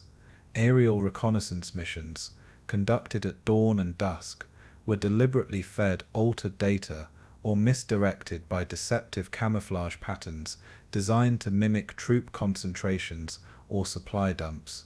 Scouts on the ground used misleading tracks to suggest retreat or weakness, luring Axis forces into minefields or ambush points where anti-tank guns waited in silence. Psychological operations also included propaganda leaflets scattered from aircraft, portraying enemy strength or weakness to provoke rash advances or hesitant retreats. Deception extended beyond battlefield tactics, influencing morale and discipline, as troops struggled to distinguish genuine orders from ruses, prompting commanders to reinforce communication protocols and safeguard critical intelligence channels. Instances of successful deception were lauded in dispatches and used to inspire troops, while failures were dissected in after-action reports, underscoring the fine line between brilliance and disaster. In the swirling sands of Gazala, deception became as vital as firepower, turning the desert into a theater of subterfuge and cunning, where survival hinged on perception as much as strategy. The battle thus became a testament to ingenuity, where imagination and daring often outmaneuvered brute force. Communication methods at Gazala proved both a lifeline and a liability, as both Axis and Allied forces struggled to maintain contact across an environment that hindered radio signals and obscured visual cues. Dust storms frequently interfered with transmissions, while the sheer distance between units strained the effectiveness of wireless communication equipment that had not been optimized for desert conditions. Commanders relied on prearranged signals, coded phrases, and runners dispatched under fire, often trusting personal judgment over technological tools that could be intercepted or disrupted. Intelligence reports were sometimes delayed or altered as messages were passed through multiple layers of command, forcing officers to make battlefield decisions based on incomplete or outdated information. Allied units attempted to coordinate defense through carefully synchronized schedules, using compass bearings and landmark recognition, but even these methods faltered when sand dunes shifted and erased known features. Axis forces, while benefiting from German engineering advancements, faced similar challenges, with fuel rationing affecting the maintenance of communication devices and delays in resupply exacerbating the problem. Radio discipline became a contentious issue, as careless transmissions risked revealing positions or creating confusion among units unfamiliar with encryption protocols. Despite these limitations, soldiers and commanders displayed remarkable adaptability, developing signals through mirrors, flare patterns, and coordinated ground movements to relay intentions or warnings. The interplay of human endurance and improvised tactics allowed communication to remain functional just long enough to coordinate attacks and retreats, though often at great cost. At Gazala, the ability to send, interpret, and act on information proved as decisive as any armored breakthrough or artillery barrage. Leadership decisions at Gazala were defined by a blend of boldness, calculated risk, and improvisation in response to ever-changing battlefield realities shaped by the desert's harshness and enemy maneuvers. Rommel's leadership stood out for its emphasis on rapid movement, exploiting weaknesses in the Allied line, and seizing the initiative before logistical constraints could stall his advance. His subordinates, however, struggled to balance the demand for speed with the realities of fuel shortages, vehicle maintenance, and troop fatigue, prompting heated debates within command structures about the feasibility of sustained offensives. Allied commanders, including General Neil Ritchie, faced the difficult task of defending against unpredictable attacks while trying to maintain morale amid repeated setbacks and communication breakdowns.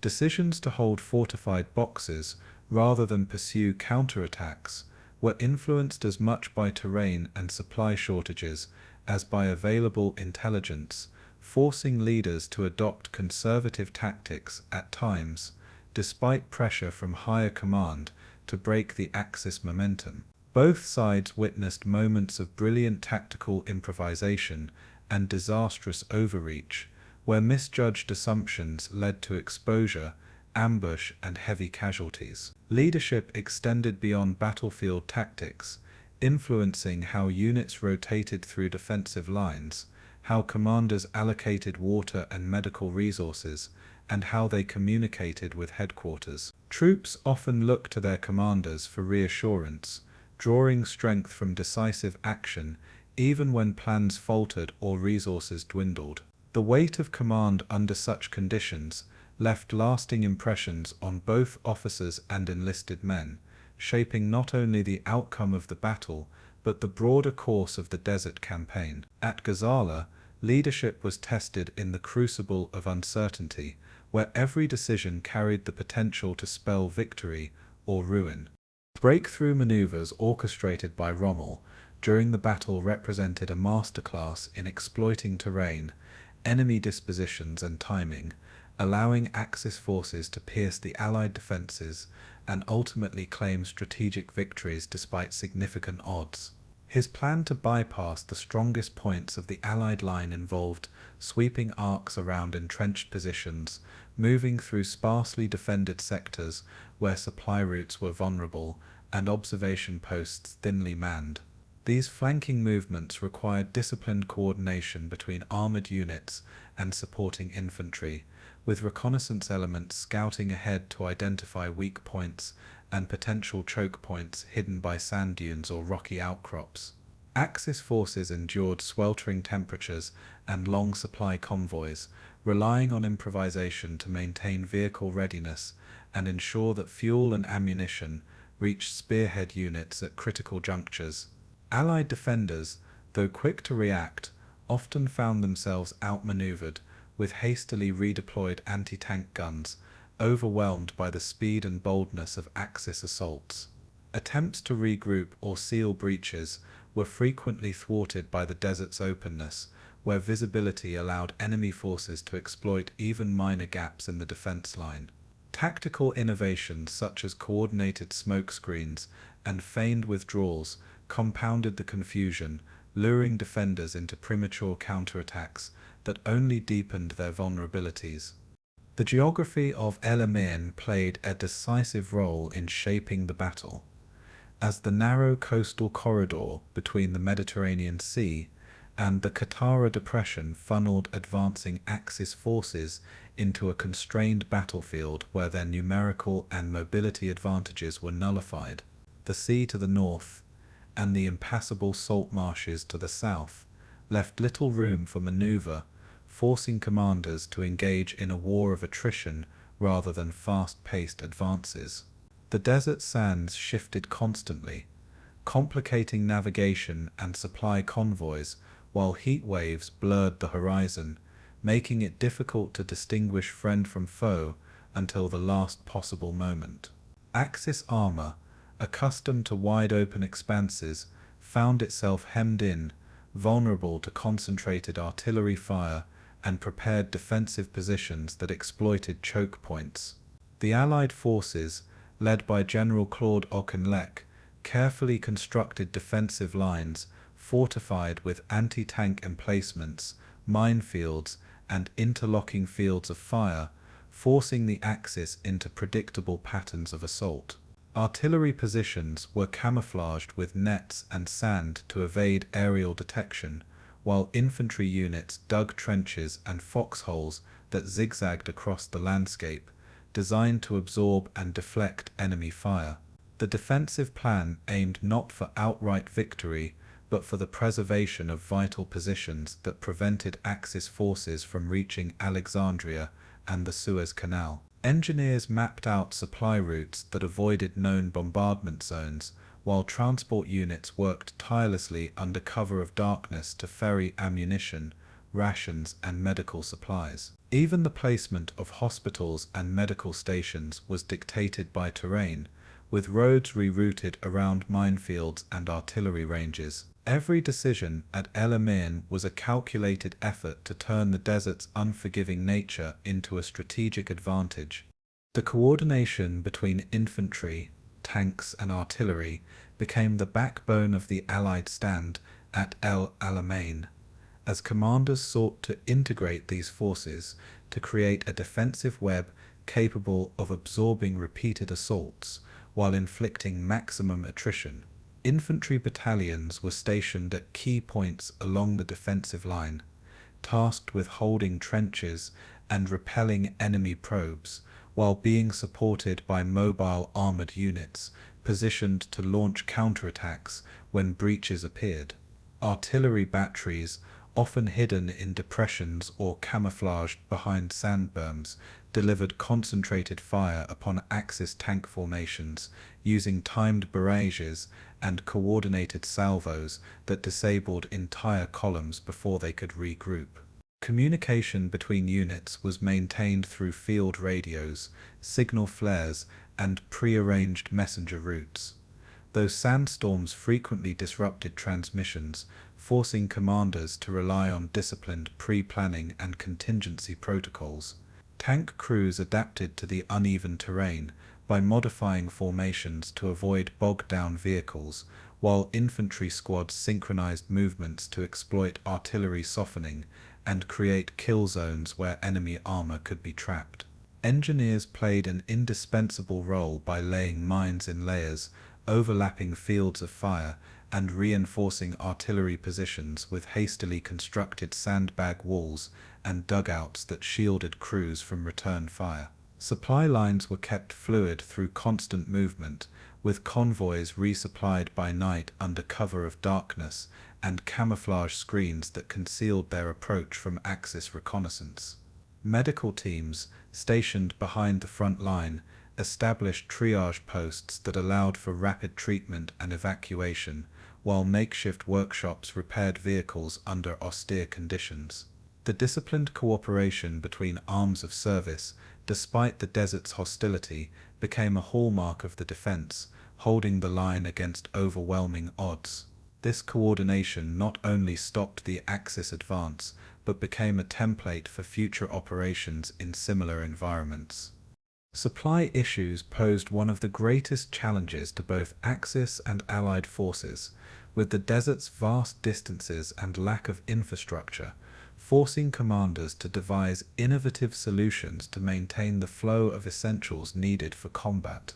The Allied forces, relying on port facilities at Alexandria and logistical support from across the empire, struggled to move fuel, ammunition, and water inland through contested routes constantly threatened by air raids and artillery fire. Desert convoys, composed of fuel tankers, supply trucks, and troop transports, were forced to travel in staggered formations to minimize exposure, while engineers patched roads and cleared debris to ensure vehicle passage. Axis supply lines, stretching from Tripoli across hundreds of miles of hostile terrain, suffered even more, with fuel shortages severely limiting the operational reach of armored units and forcing rationing that impacted both morale and combat effectiveness. Sand-clogged filters and air intakes, leading to frequent vehicle breakdowns, while the heat sapped engine power, demanding constant maintenance and improvisation by ground crews working under relentless conditions. Water scarcity was particularly acute, with soldiers and medical staff resorting to strict allocation schedules that prioritized combat units and emergency care, while leaving others to endure dehydration or face incapacitation. Ammunition resupply depended on coordinated timing, with artillery batteries often running dangerously low before reinforcement convoys arrived, compelling commanders to ration fire or delay operations. Weather conditions compounded the crisis, as high winds buried tracks, obscured landmarks, and scattered supply columns, making navigation an art form and resupply missions perilous undertakings. Despite these challenges, supply officers and logistics planners, drawing on experience and sheer perseverance, kept the lifeline open, sustaining a defense that could have easily crumbled under the desert's demands. Their resourcefulness became an unsung heroism that underpinned the broader effort at Alamein. Weather played a silent but powerful role in shaping the outcome of the battle, as the desert's extreme climate imposed physical and psychological constraints on soldiers, equipment, and tactics alike. The oppressive heat of the day, often soaring above 45 degrees Celsius, drained stamina and forced commanders to adjust operational tempos to avoid midday exhaustion, scheduling movements and assaults for cooler dawn or dusk hours. Blinding dust storms swept across the battlefield without warning, reducing visibility to a few meters and complicating both navigation and coordination between units, while burying trenches and obscuring supply depots from sight. Nighttime brought relative relief from the heat, but it introduced its own hazards: freezing temperatures, disorientation, and increased vulnerability to ambush as units moved without the benefit of daylight. Sand infiltrated every crevice of machinery, fouling gears, clogging filters, and grinding down precision instruments until maintenance crews worked around the clock to keep vehicles operational, often fabricating parts from available materials or cannibalizing damaged equipment. Medical teams reported heat stroke, dehydration, and respiratory ailments as common afflictions, with soldiers suffering from blisters, cracked skin, and eye infections exacerbated by relentless sand exposure. Even the desert's silence became a psychological weapon, as the vastness and monotony of the landscape drained morale, leaving soldiers feeling isolated and cut off from reinforcements or support. Water shortages, intensified by heat and poor infrastructure, became a daily concern, with rations carefully calculated to stretch supplies without jeopardizing combat readiness. Communication lines were frequently interrupted by weather phenomena, forcing reliance on pre-established protocols and reducing flexibility in response to sudden enemy movements. Weather's unrelenting grip on operations underscored the harsh reality that in the desert, survival depended as much on environmental management as on tactical acumen.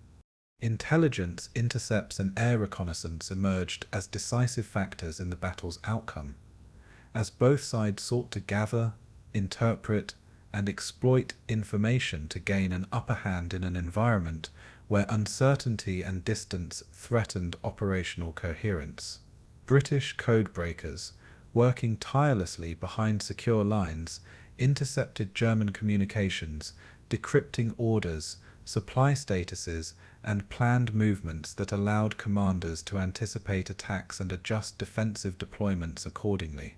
Reconnaissance aircraft patrolled the skies at dawn and dusk, photographing enemy formations, fuel dumps, and artillery placements, feeding data to forward observers who plotted Axis movements with increasing accuracy. Desert terrain, while offering concealment, also created challenges in identifying troop positions, as camouflaged vehicles and scattered formations required careful analysis to distinguish decoys from real targets. Allied reconnaissance units, composed of armored scout cars and motorized infantry, conducted probing patrols that reported on enemy strength and track patterns, often venturing deep into hostile territory at great personal risk. German units also employed reconnaissance aircraft and intercepted Allied radio traffic, but Allied efforts at encryption and traffic discipline frequently thwarted their attempts to gather actionable intelligence. The use of visual signaling, flares and prearranged map references became vital, supplementing electronic communications that the desert's vastness sometimes rendered unreliable. Intelligence allowed commanders to deploy mines strategically, position artillery, to anticipate enemy thrusts and coordinate reinforcements before Axis columns could exploit gaps in the defense. Air reconnaissance flights, while subject to anti-aircraft fire and harsh weather conditions, provided real-time adjustments that prevented surprises and maximized the effectiveness of defensive operations. Ultimately, the battle at Alamein showcased how information warfare, deciphering, relaying, and acting on intelligence, was as crucial to victory as firepower or manpower.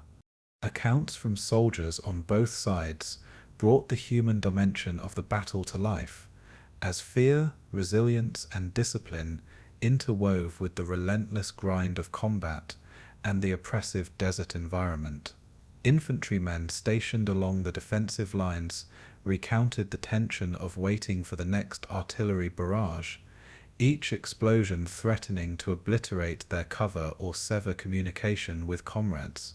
Tank crews spoke of navigating minefields under cover of darkness, hearts pounding as engines strained against uneven ground, their senses sharpened by the awareness that one mistake could mean destruction. Medical officers described the grueling task of treating heatstroke victims, dehydration casualties, and shrapnel wounds with limited supplies, improvising treatments while keeping morale from spiraling downward.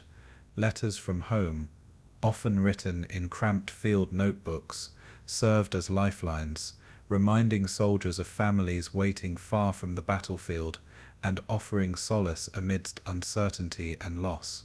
Despite the constant bombardment, units developed rituals, sharing stories, singing quietly by firelight, or exchanging small comforts that reinforced bonds and steadied nerves. Fear, though ever present, was tempered by training and the unspoken pact among comrades to endure hardship together, turning anxiety into collective resolve. Even moments of humor and levity punctuated the grim days, as soldiers crafted games from available materials or told exaggerated tales to lift spirits. These accounts underscored that behind the statistics and strategies lay human hearts, fragile yet fiercely determined to persevere. The resilience displayed at Alamein became a defining feature of desert warfare, as ordinary men, faced with extraordinary conditions, found strength in one another and in the duty they carried. The stand at El Alamein proved to be a critical turning point in the North African campaign, halting Axis momentum and preserving Allied access to Egypt, the Mediterranean, and the Suez Canal, arteries vital to global supply and imperial interests. The failure of Rommel's advance, despite his reputation for tactical brilliance, exposed the limitations of Axis logistics and underscored the challenges of operating deep within enemy territory without secure supply lines.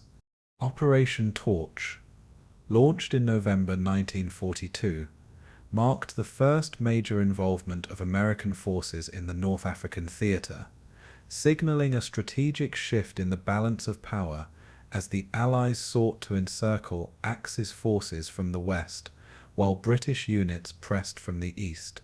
The meticulously planned amphibious landings targeted key ports in Morocco and Algeria, including Casablanca, Oran, and Algiers, with the goal of securing footholds that would facilitate the movement of troops, supplies, and equipment deep into Axis-held territory.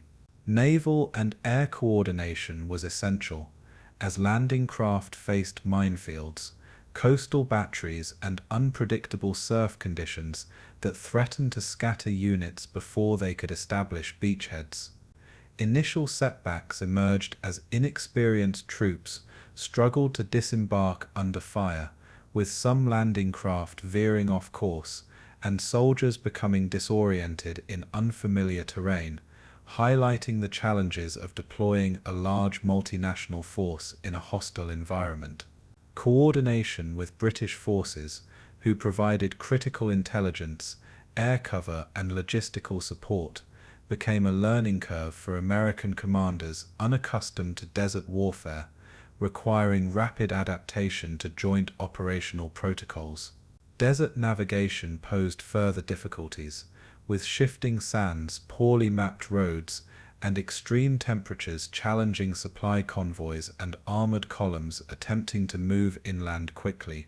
Despite these early obstacles, the Allies leveraged superior air power, naval gunfire support, and local intelligence to stabilize their positions and prepare for a counteroffensive against overstretched Axis defenders.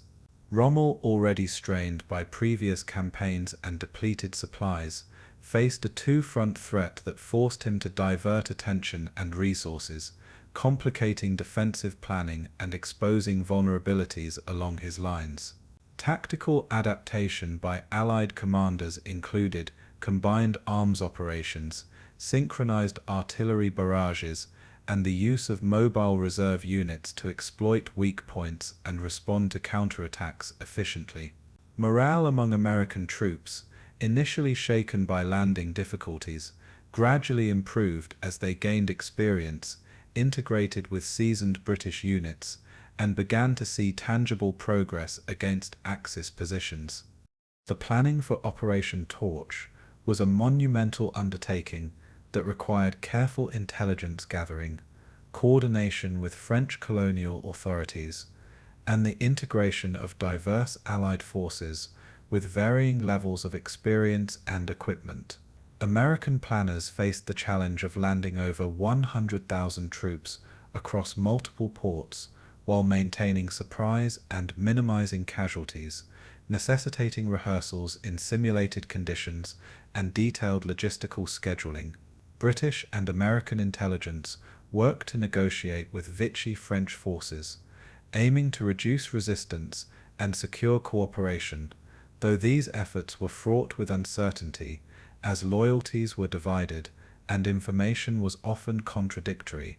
Amphibious assault rehearsals included night landings, coordinated naval bombardments, and timing sequences designed to exploit tidal conditions, with engineers and planners working to ensure rapid offloading of vehicles, artillery, and supplies under combat conditions.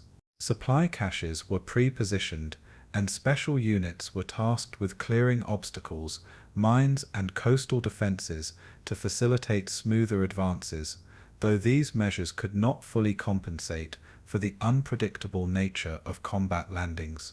Coordination with British air and ground units introduced a complex chain of command that required constant communication and rapid decision-making, testing the flexibility and initiative of American commanders new to joint operations. Contingency planning was extensive, including fallback positions, emergency medevac protocols, and the rapid redeployment of armor to counter unforeseen counterattacks by Axis forces or hostile local militias. Weather forecasting, critical for timing landings, played a decisive role, as early storms could delay operations and disrupt the synchronization of land, sea, and air forces. Psychological preparation of troops was equally important, with officers emphasizing discipline, resilience, and adaptability in the face of uncertainty and the harsh desert environment. Ultimately, meticulous planning and multinational coordination allowed Operation Torch to achieve its objectives despite the inherent challenges of amphibious desert warfare. American forces initially struggled with the realities of desert warfare, as logistical gaps, insufficient training, and unfamiliarity with terrain limited their effectiveness during the first days of Operation Torch. Convoys frequently became disoriented in the vast desert expanses, while supply trucks suffered mechanical breakdowns exacerbated by heat, sand, and overuse, slowing the movement of critical equipment and ammunition. Troops trained in temperate climates found the extreme sun, sandstorms, and dry air physically debilitating, leading to fatigue, dehydration, and increased susceptibility to heat-related injuries. Tank crews faced difficulties maneuvering over uneven desert terrain, often bogging down in sand or navigating around hidden rocky outcrops that damaged tracks and suspension systems. Communications were disrupted by dust interference and equipment failures, forcing reliance on runners and prearranged signals to relay orders across dispersed units. Despite these challenges, officers emphasized adaptability, improvisation, and rapid learning, encouraging soldiers to apply initiative while maintaining cohesion under stress.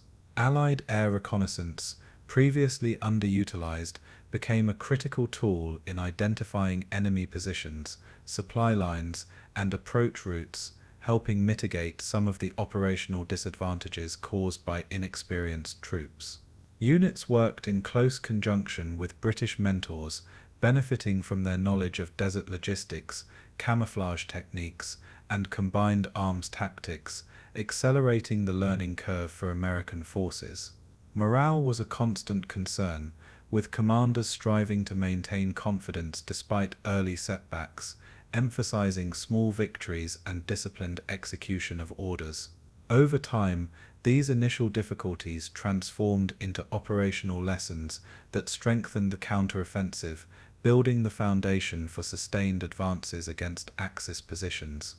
Supply improvements became the linchpin of the Allied counteroffensive, as the integration of American resources, ports, and logistical expertise enabled a consistent flow of fuel, ammunition, and reinforcements to the front lines.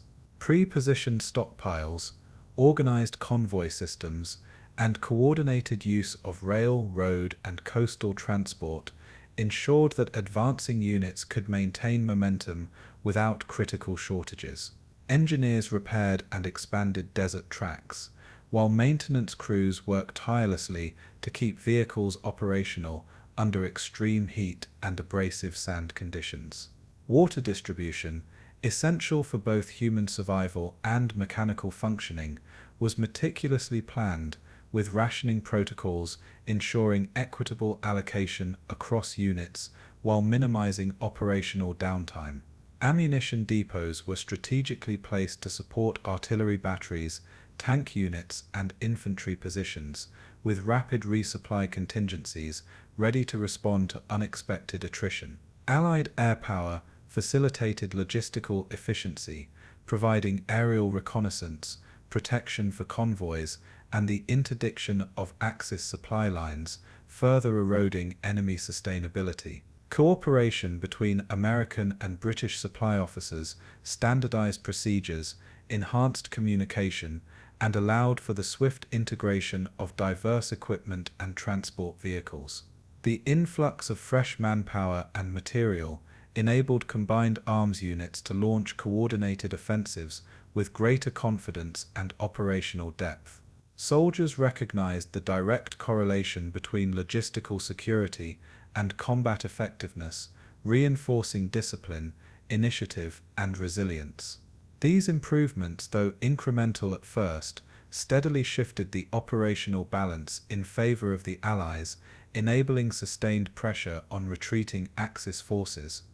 The counteroffensive following Operation Torch required meticulous tactical adaptation as Allied commanders sought to exploit Axis weaknesses while compensating for their own inexperience and terrain limitations.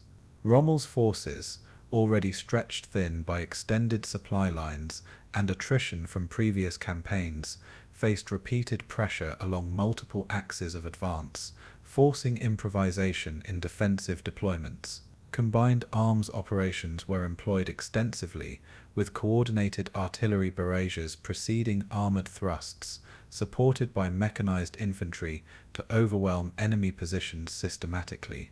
Deception and reconnaissance played key roles, as small Allied units conducted feints and patrols to misdirect Axis attention, while larger forces maneuvered to encircle or bypass entrenched positions.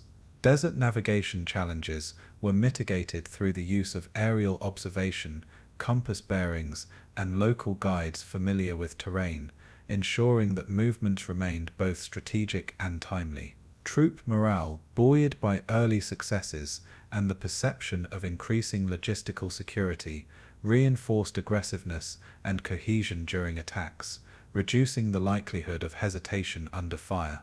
Medical and engineering support units advanced alongside combat formations, maintaining operational readiness and sustaining momentum despite harsh environmental conditions. Command structures evolved to integrate multinational forces more effectively, with American and British officers collaborating on strategy, resource allocation, and battlefield coordination. Tactical gains, though sometimes incremental, eroded Axis control over key positions and threatened critical supply lines, amplifying the cumulative impact of the offensive. By the time Rommel ordered withdrawals to more defensible positions, the momentum had decisively shifted toward the Allies, marking the counter-offensive as a turning point in the North African campaign. Rommel's retreat in response to Operation Torch and the subsequent Allied advances demonstrated the increasing vulnerability of Axis forces when faced with sustained, coordinated pressure and superior logistics. Fuel shortages, mechanical breakdowns, and attrition from previous engagements compounded the difficulties of executing a controlled withdrawal across the harsh desert environment. Armored units attempted rearguard actions to slow Allied pursuit, but air superiority and improved reconnaissance allowed the Allies to anticipate movements and target exposed formations effectively. Mines and demolition of critical infrastructure were employed to delay advancing troops, though these measures could not fully compensate for the Axis lack of mobility and resupply. The retreat highlighted the dependence of Rommel's strategy on speed, surprise, and audacious maneuvers, all of which were constrained by the sudden influx of well-supplied Allied forces from the west. Allied forces exploited these vulnerabilities, advancing cautiously yet decisively, ensuring that Axis forces could not regroup or counterattack effectively. Tactical withdrawals became perilous as exhausted troops navigated unfamiliar terrain, often encountering unexpected engagements with Allied reconnaissance or patrols. The psychological impact on Axis soldiers was significant, as morale waned in the face of relentless pressure and the realization that earlier territorial gains could no longer be held. Coordination between American and British units during pursuit operations maximized pressure on retreating forces, using overlapping fields of observation and interlocking fire support. The retreat of Rommel's forces, though orderly under the circumstances, underscored the decisive effect of Operation Torch on the strategic landscape of North Africa. Multinational cooperation emerged as a defining feature of the counteroffensive, illustrating the complexities and potential of integrating forces from different nations, doctrines, and operational cultures. American troops, initially inexperienced in desert warfare, benefited immensely from coordination with British units, which provided training, local knowledge, and battlefield experience accumulated over 2 years of campaigning. Communication protocols, joint command structures, and shared intelligence allowed for synchronized assaults and efficient resupply operations, despite differences in equipment, terminology, and tactical doctrines.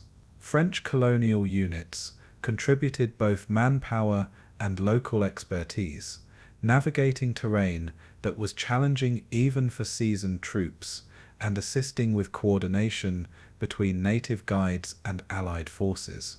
Logistics officers coordinated convoys across vast distances, ensuring compatibility of vehicle fuel, ammunition, and spare parts, which were often manufactured to different standards between nations. Joint reconnaissance and aerial support operations were orchestrated to maximize coverage and reduce redundancy, ensuring that all participating forces had accurate and timely situational awareness. Cultural exchanges, briefings, and shared experiences in the field fostered mutual respect, while friction arising from initial misunderstandings was gradually resolved through common objectives and disciplined command. The combination of multinational resources, manpower, and strategic insight created an operational synergy that overwhelmed Axis defenders, demonstrating the power of Allied unity in complex desert warfare.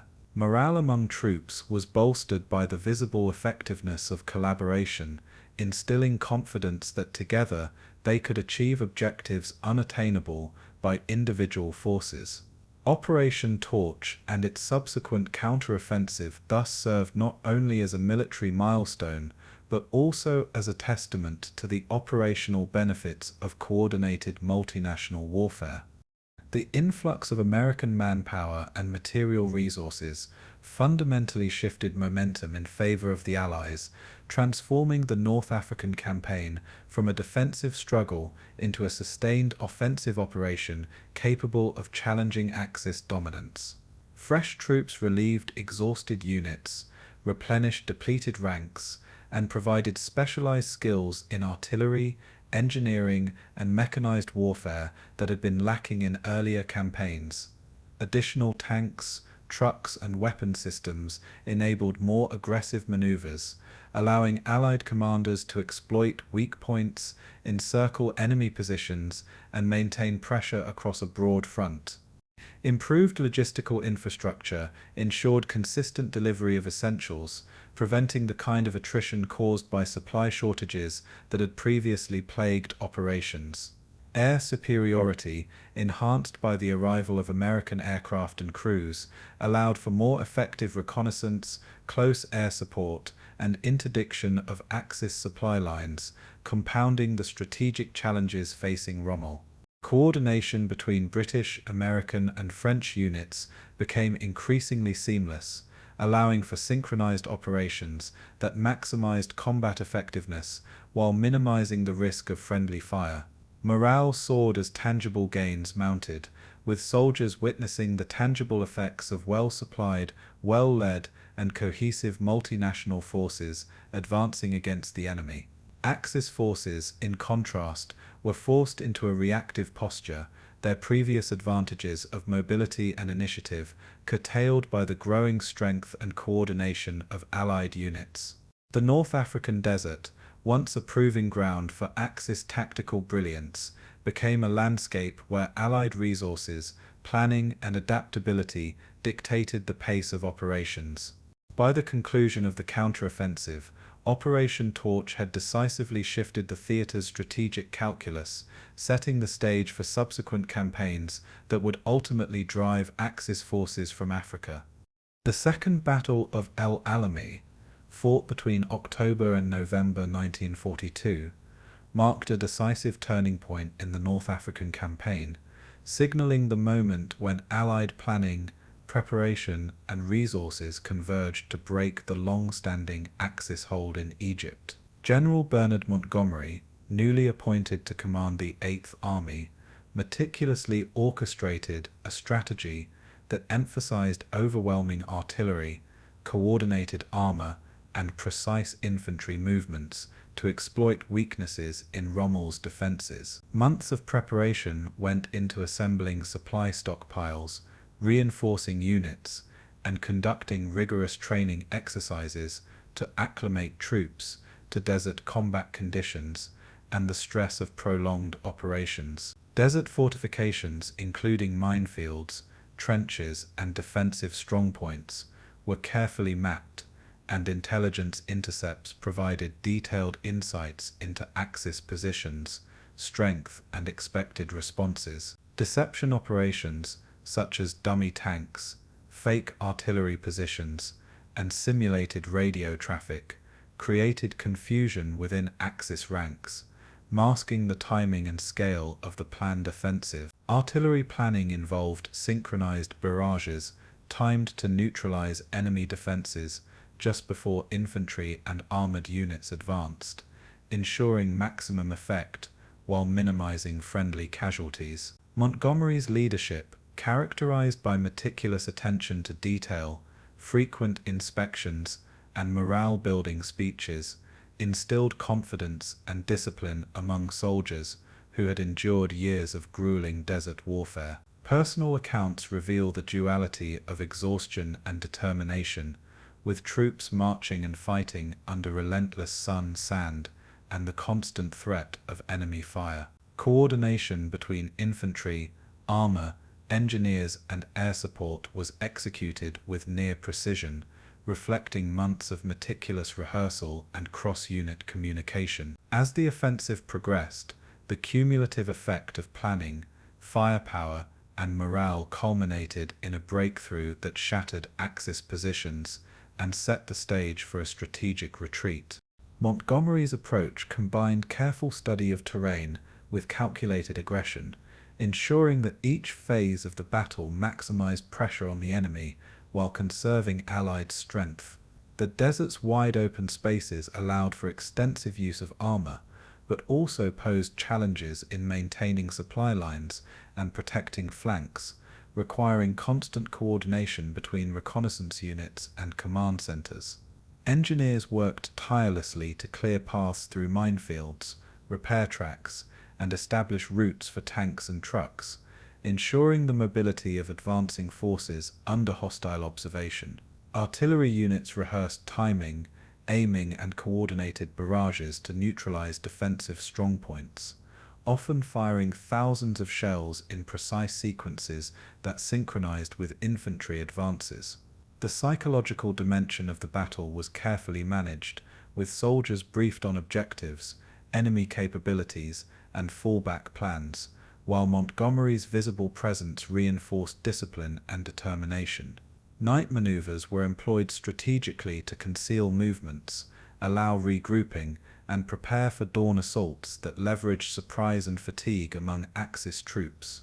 Deception operations continued throughout, diverting attention from main assault routes and reducing the effectiveness of enemy counterattacks.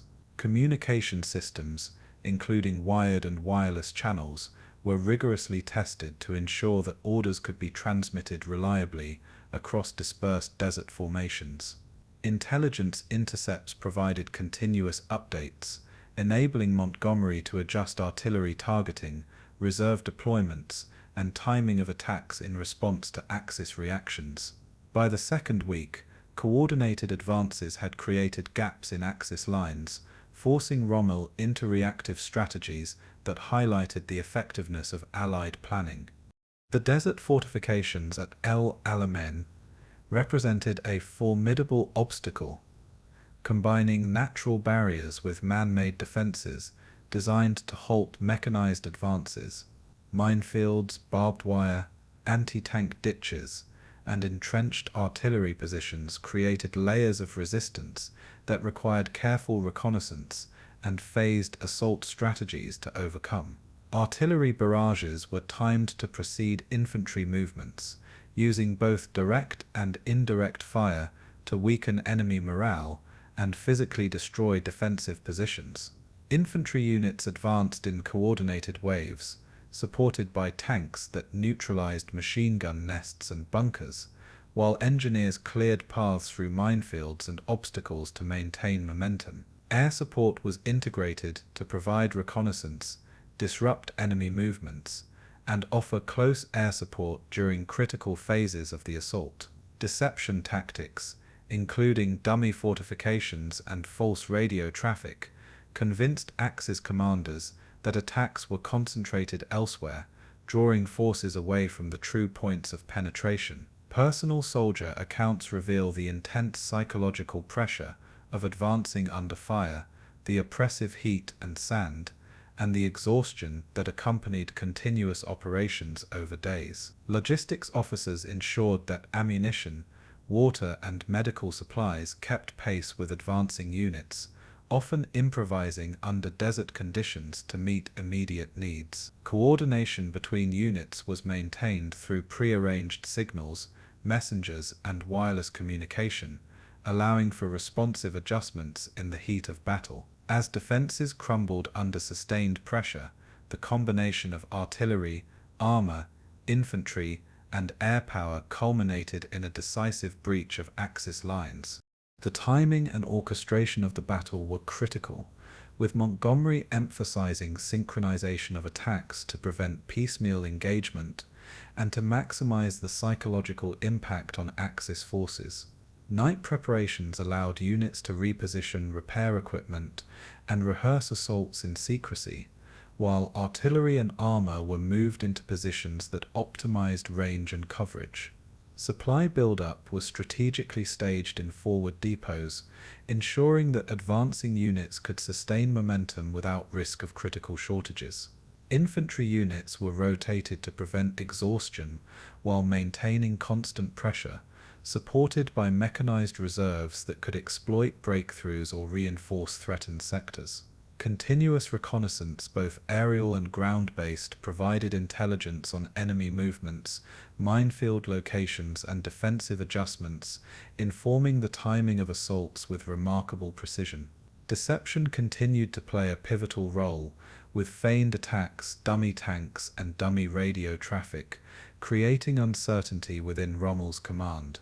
Troop morale was reinforced by Montgomery's visible presence, motivational speeches, and the disciplined execution of rehearsed plans that emphasized collective effort over individual heroism. Engineers adapted in real time to desert conditions, clearing obstacles, repairing vehicles, and maintaining routes essential for rapid troop and supply movement. The careful orchestration of timing, supply, and tactical maneuvering exemplified Montgomery's meticulous leadership style, ensuring that every unit understood its role within the broader strategy. This synchronization of effort was a decisive factor in breaking Axis resistance and achieving victory. Personal experiences of soldiers during the battle highlight the intersection of physical exhaustion, fear, and determination that defined desert warfare. Troops endured scorching temperatures, relentless sun exposure, and suffocating sandstorms, all while navigating minefields and advancing under fire.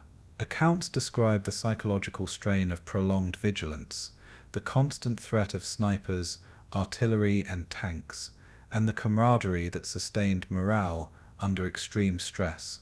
Letters and diaries reveal reflections on leadership, the anticipation of orders, and the collective relief when objectives were secured or temporary respite was achieved. Fatigue and hunger were constant companions, yet discipline and training ensured that units advanced in cohesive formations, maintaining coordination under the harshest conditions. Tank crews described the challenge of navigating difficult terrain, mechanical failures, and enemy fire, while remaining effective in combined operations with infantry and artillery. Engineers faced the dual burden of clearing paths and repairing vehicles while under enemy observation and artillery threat. Medical personnel worked tirelessly to treat heat stroke, shrapnel injuries, and exhaustion, often improvising in field conditions that strained resources and knowledge. The emotional impact of witnessing casualties among friends and neighbors added to the intensity of the battlefield experience. These personal narratives provide an immersive understanding of the human dimension within the grand strategy of desert warfare. The decisive victory at El Alamein was achieved through meticulous integration of supply, intelligence, timing, and tactical innovation. Artillery concentration softened enemy defenses, while coordinated armor and infantry exploited breaches, gradually unraveling the Axis defensive network. Psychological operations, including feints and deception, forced Rommel to spread his forces thin, diluting their effectiveness and creating vulnerabilities. The cumulative effect of sustained pressure, superior firepower, and careful planning eroded morale and command cohesion within Axis ranks. Montgomery's leadership ensured that operations maintained tempo, adapting to desert conditions and enemy responses with flexibility and precision. Supply chains delivered essential resources, keeping units operational and enabling sustained assaults across multiple fronts. Reconnaissance and intelligence allowed for responsive decision-making, ensuring that advances were targeted and risks minimized.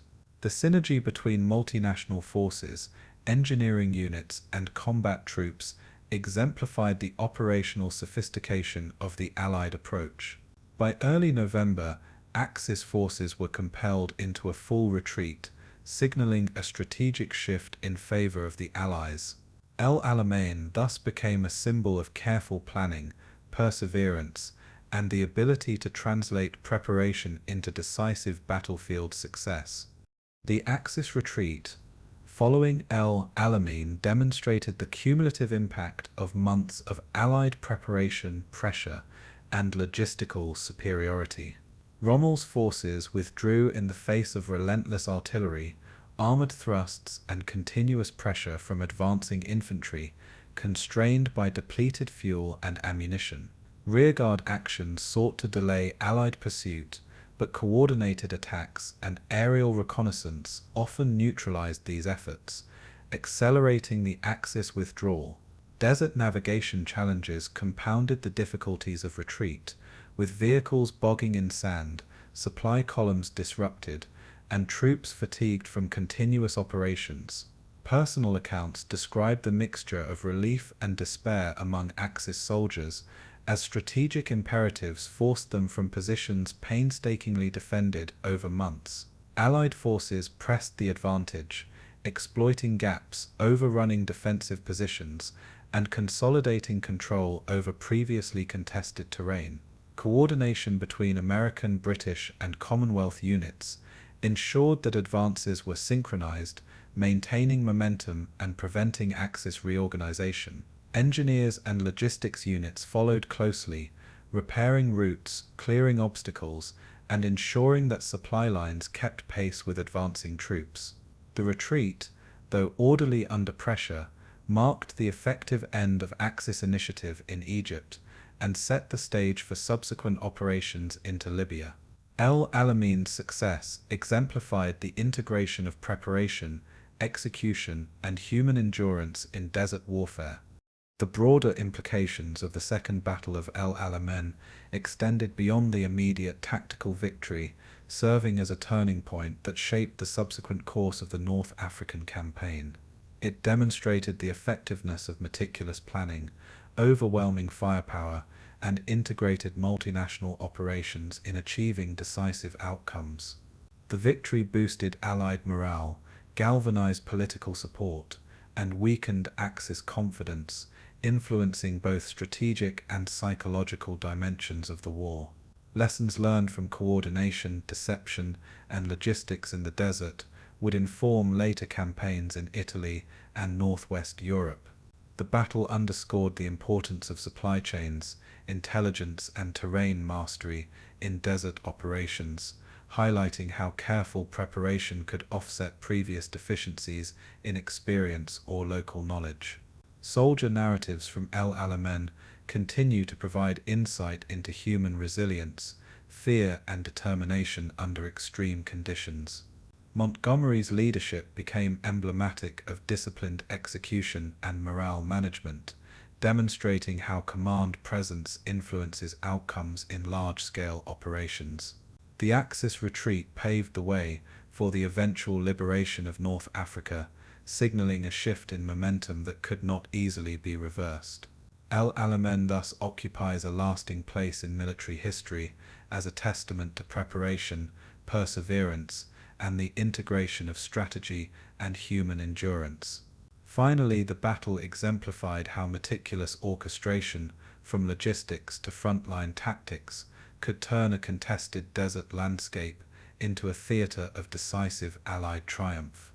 As the tide turned following the Second Battle of El Alamein, Axis forces under General Erwin Rommel faced the daunting reality of retreating across the vast deserts of Libya and into Tunisia. The desert itself became an unforgiving adversary, with scorching days, freezing nights, sandstorms, and sparse water sources compounding the physical and psychological toll on exhausted troops. Supply shortages worsened as advancing Allied forces disrupted convoys, destroyed depots, and captured key ports, leaving units increasingly reliant on improvisation and rationing. Disease and malnutrition spread silently among the ranks, weakening soldiers already burdened by combat fatigue and continuous marching under harsh conditions. Rommel's leadership was tested as he struggled to maintain cohesion, issuing rapid orders, shifting units constantly, and attempting to anticipate Allied maneuvers while operating with diminished resources. Troop morale declined precipitously, with desertion, fear, and despair becoming ever-present threats, despite efforts to inspire loyalty through speeches, personal inspections, and symbolic gestures. Allied pursuit was relentless, combining mechanized columns, air reconnaissance, and coordinated artillery strikes to harass withdrawing forces and prevent regrouping. Naval blockades along coastal routes further constricted options for resupply and evacuation, turning strategic withdrawal into a perilous exercise in survival. The retreat was not merely a movement of troops, but a sequence of continuous engagements, ambushes, and countermeasures that tested every element of Axis discipline and resilience. Ultimately, the collapse of the front highlighted the cumulative impact of strategic overreach, environmental hardship, and logistical vulnerability on military operations. The retreat across Libya demanded extraordinary improvisation and adaptability from Axis command, as traditional supply chains had been severed and forward depots captured or destroyed by advancing Allied forces. Rommel relied on captured fuel, requisitioned vehicles, and local resources to keep units mobile, often making difficult decisions about abandoning equipment or sacrificing slower columns to maintain momentum. Desert navigation became critical, with units forced to traverse unmarked terrain, avoid Allied air patrols, and negotiate sand dunes that rendered vehicles immobile or prone to mechanical failure. Communication lines were constantly disrupted, requiring messengers, wireless improvisation, and rapid decision-making to coordinate scattered formations. Engineers and mechanics worked under extreme stress to repair vehicles and maintain armored units, improvising with spare parts and sometimes even cannibalizing disabled vehicles to keep the most essential tanks operational. Disease, heat exhaustion, and frostbite plagued soldiers, adding a medical burden to already strained logistical and command structures. Despite these hardships, Rommel's tactical acumen allowed for rearguard actions, temporary defensive lines, and limited counterattacks designed to delay the Allies. Personal accounts describe a mixture of fear, fatigue, and determination, highlighting the human dimension of retreat under relentless pressure. Allied forces, benefiting from superior supply lines and air support, exploited every gap, forcing Axis units into increasingly vulnerable positions. By the time Axis forces reached Tunisia, their capacity to resist had been severely compromised, setting the stage for the final engagements in North Africa.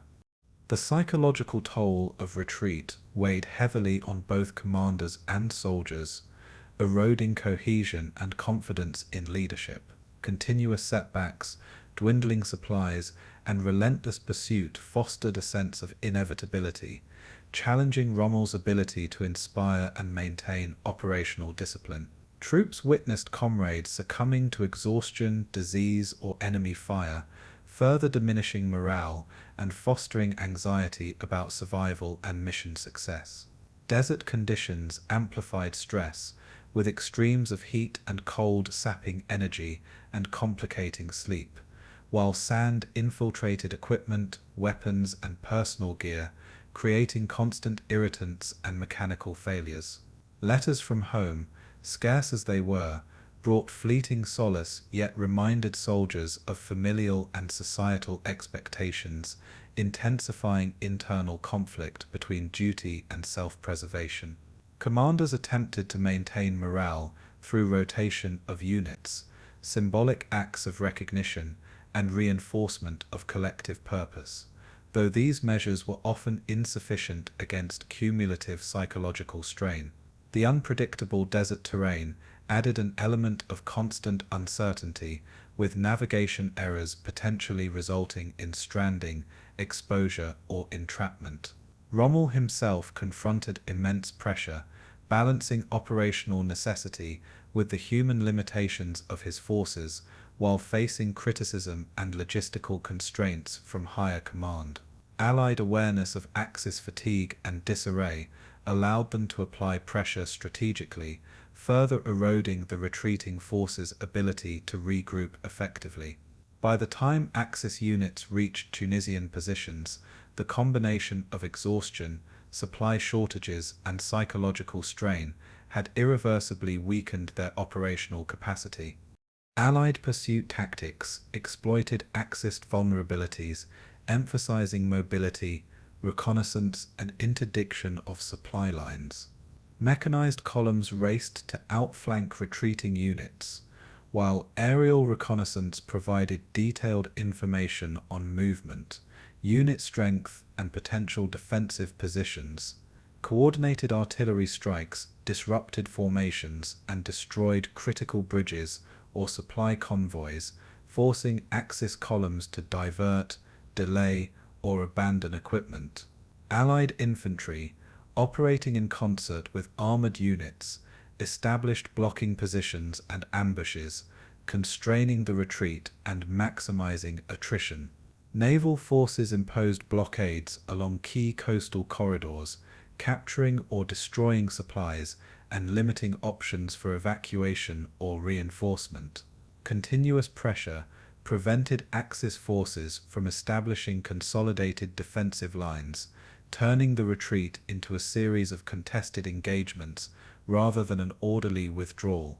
Psychological operations, including targeted air attacks and radio broadcasts, further destabilized morale, convincing some units that the situation was hopeless. Logistics planning on the Allied side ensured sustained operational tempo, allowing pressure to be maintained across vast distances of desert and semi-arid terrain. The effectiveness of pursuit operations underscored the interplay between strategy, mobility, and morale in desert warfare. Rommel's forces were forced into increasingly desperate measures, including night movements, decoy operations, and selective abandonment of equipment to survive. Supply crises defined the Axis retreat, with fuel, ammunition, and water shortages becoming critical limitations on operational capability. Forward depots had been captured or destroyed, and resupply from Europe was hindered by Allied naval and air dominance. Units often received only a fraction of required fuel, forcing selective deployment of vehicles and limiting mobility for armored units. Ammunition rationing constrained artillery and infantry operations, reducing defensive firepower and the ability to repel Allied attacks. Water scarcity affected both personnel and animals, creating dire physiological stress and limiting sustained movement. Field improvisation became essential, with commanders repurposing captured fuel, cannibalizing vehicles, and prioritizing essential units, while leaving non-essential equipment behind. Supply officers coordinated frantically to redistribute what remained, sometimes relying on desert navigation and luck to reach isolated columns. Desert conditions exacerbated spoilage and wastage, further reducing the effectiveness of remaining provisions.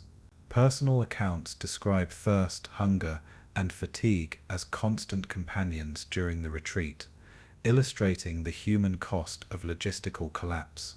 The inability to maintain adequate supplies ultimately dictated both speed and direction of withdrawal, highlighting logistics as a decisive factor in desert warfare. Rommel's leadership during retreat was marked by a mixture of tactical ingenuity, improvisation, and mounting frustration. He sought to balance the need for speed with the imperative of preserving forces, issuing rapid orders, establishing rearguard actions, and conducting temporary defensive stands. Exhausted staff officers and overextended units often challenged the execution of orders, forcing on-the-spot adaptation and improvisation. Rommel personally supervised movements, inspected forward units, and attempted to maintain morale through visible presence and reassurance. He confronted the difficult reality of operating with insufficient fuel, broken communications, and fractured units, yet managed to preserve cohesion enough to prevent total collapse. Coordination with Italian allies posed additional challenges, as equipment incompatibility, language barriers, and differing training standards complicated operations.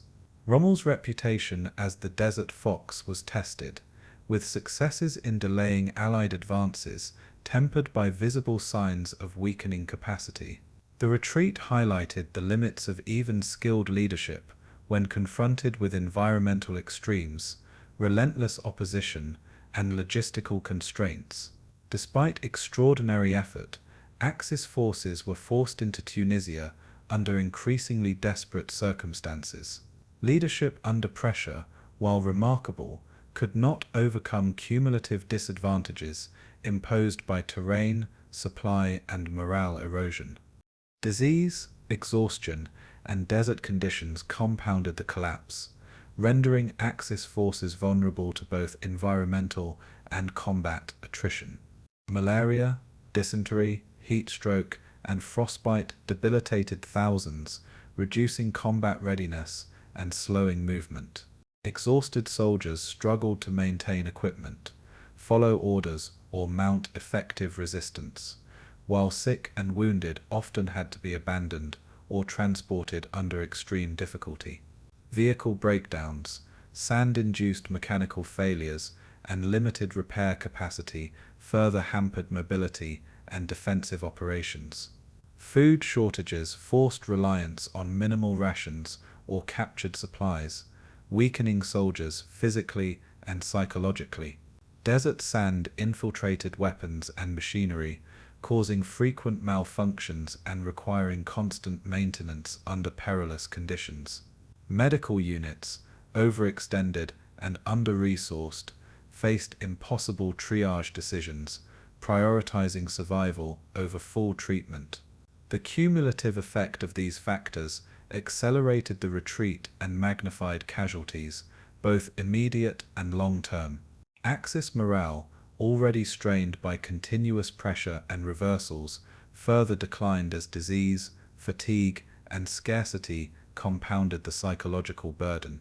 By the time final defensive lines were reached in Tunisia, Axis forces were a fraction of their initial strength, illustrating the interplay of environmental and human factors in desert warfare collapse. Ultimately, the retreat and collapse of the Axis front in North Africa marked a decisive turning point in World War II, demonstrating how strategic overreach, logistical vulnerability, and environmental challenges could overwhelm even elite forces. Allied control of supply routes, superior air power, and relentless pursuit ensured that Axis forces could not stabilize their lines. Desert conditions, harsh and unyielding, amplified every weakness in planning, coordination, and morale.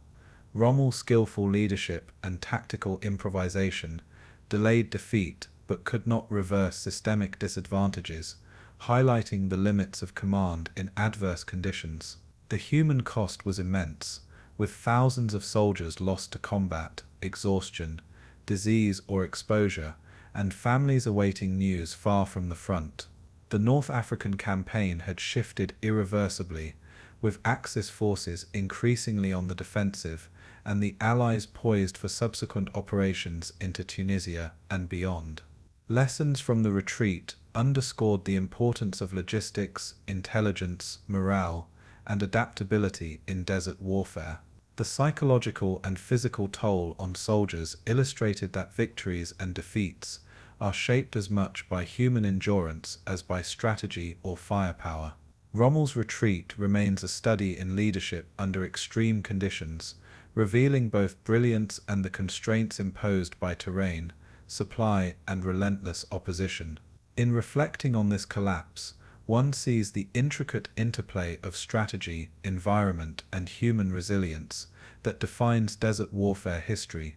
As Axis forces retreated into Tunisia, the final phase of the North African campaign unfolded with a mixture of desperation and strategic calculation, setting the stage for the decisive conclusion.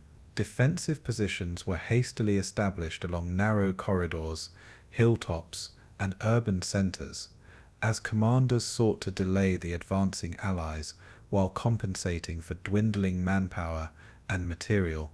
Supply shortages were acute, with fuel, ammunition, and food increasingly scarce, forcing improvisation and prioritization of elite units over rear formations. Allied strategy emphasized encirclement and isolation, with carefully coordinated attacks designed to sever retreat routes and cut off supply lines before reinforcements could arrive. Intelligence intercepts provided critical insight into Axis deployments, revealing weak points and enabling precision strikes that further constrained options for the defending forces. Terrain and weather played pivotal roles, with rugged mountains, wadis, and occasional rain complicating movement, slowing mechanized units, and challenging both attackers and defenders. The hardships endured by soldiers were extreme exhaustion, hunger, illness, and the psychological burden of facing imminent defeat tested morale daily. Civilians were not spared, with towns caught in crossfire, populations displaced, and medical resources overwhelmed. Despite these challenges, Axis commanders attempted localized counterattacks and tactical maneuvers to regain initiative, though these efforts were largely symbolic against the overwhelming Allied pressure. The chapter frames Tunisia as both a physical and psychological battleground, where the cumulative effects of desert warfare reached their apex. Axis defenses in Tunisia relied on a patchwork of fortified towns, entrenched positions, and natural terrain features, intended to slow the Allied advance and buy time for regrouping or evacuation. Commanders attempted to coordinate movements between German and Italian units, often hindered by communication failures, incompatible equipment, and fractured logistics. Field fortifications included minefields, artillery placements, and concealed observation posts, yet shortages in personnel and materials made these defenses fragile and easily exploited by persistent Allied reconnaissance. The arrival of reinforcements was sporadic, with convoys frequently intercepted, delayed, or redirected, leaving defenders to rely on diminishing reserves. Desert and semi-arid conditions added layers of difficulty, as dust, heat, and occasional rain interfered with vehicle operation and troop mobility. Supply isolation became increasingly pronounced, with coastal blockades preventing resupply by sea and air superiority, ensuring that any attempted airdrops were hazardous. Soldiers faced the constant challenge of rationing water and food, often forced to subsist on limited portions while maintaining operational readiness. Communications were disrupted by constant Allied artillery and air harassment, creating confusion in command and complicating coordinated counterattacks. Despite these adversities, Axis troops displayed moments of tactical ingenuity, conducting ambushes, delaying actions, and defensive rotations to slow the inevitable Allied advance. The struggle in Tunisia epitomized the collapse of an overstretched front under relentless strategic pressure.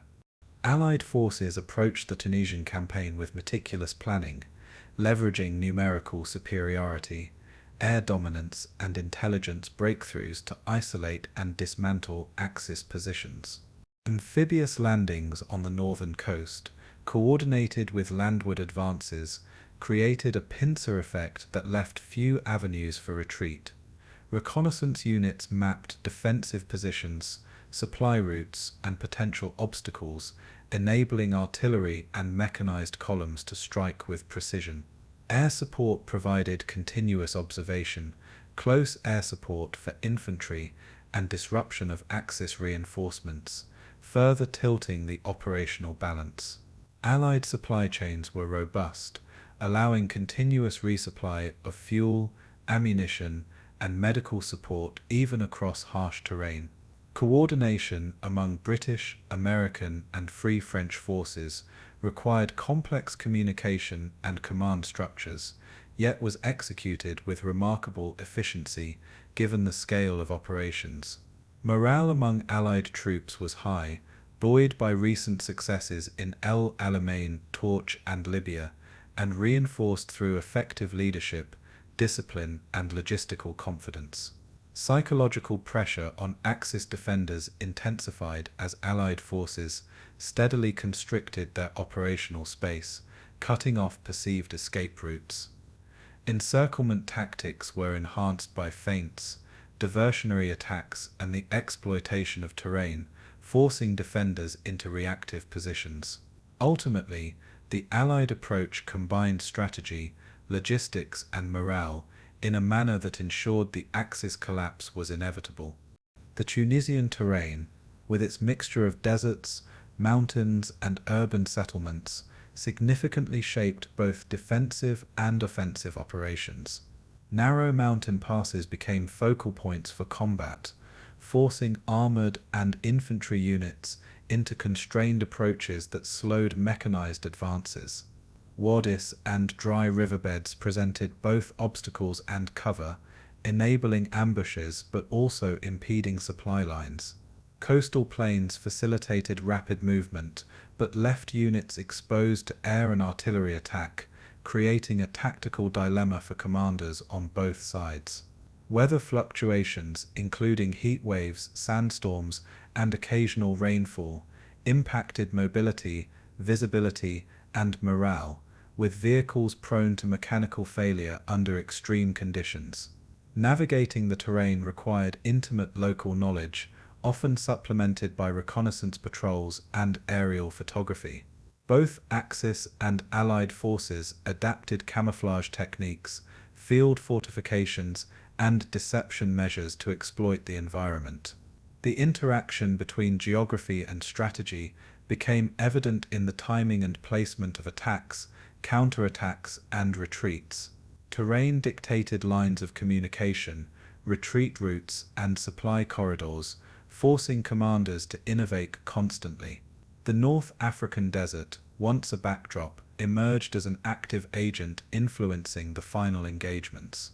Civilian populations bore a heavy burden during the Tunisian campaign, caught between advancing and retreating forces.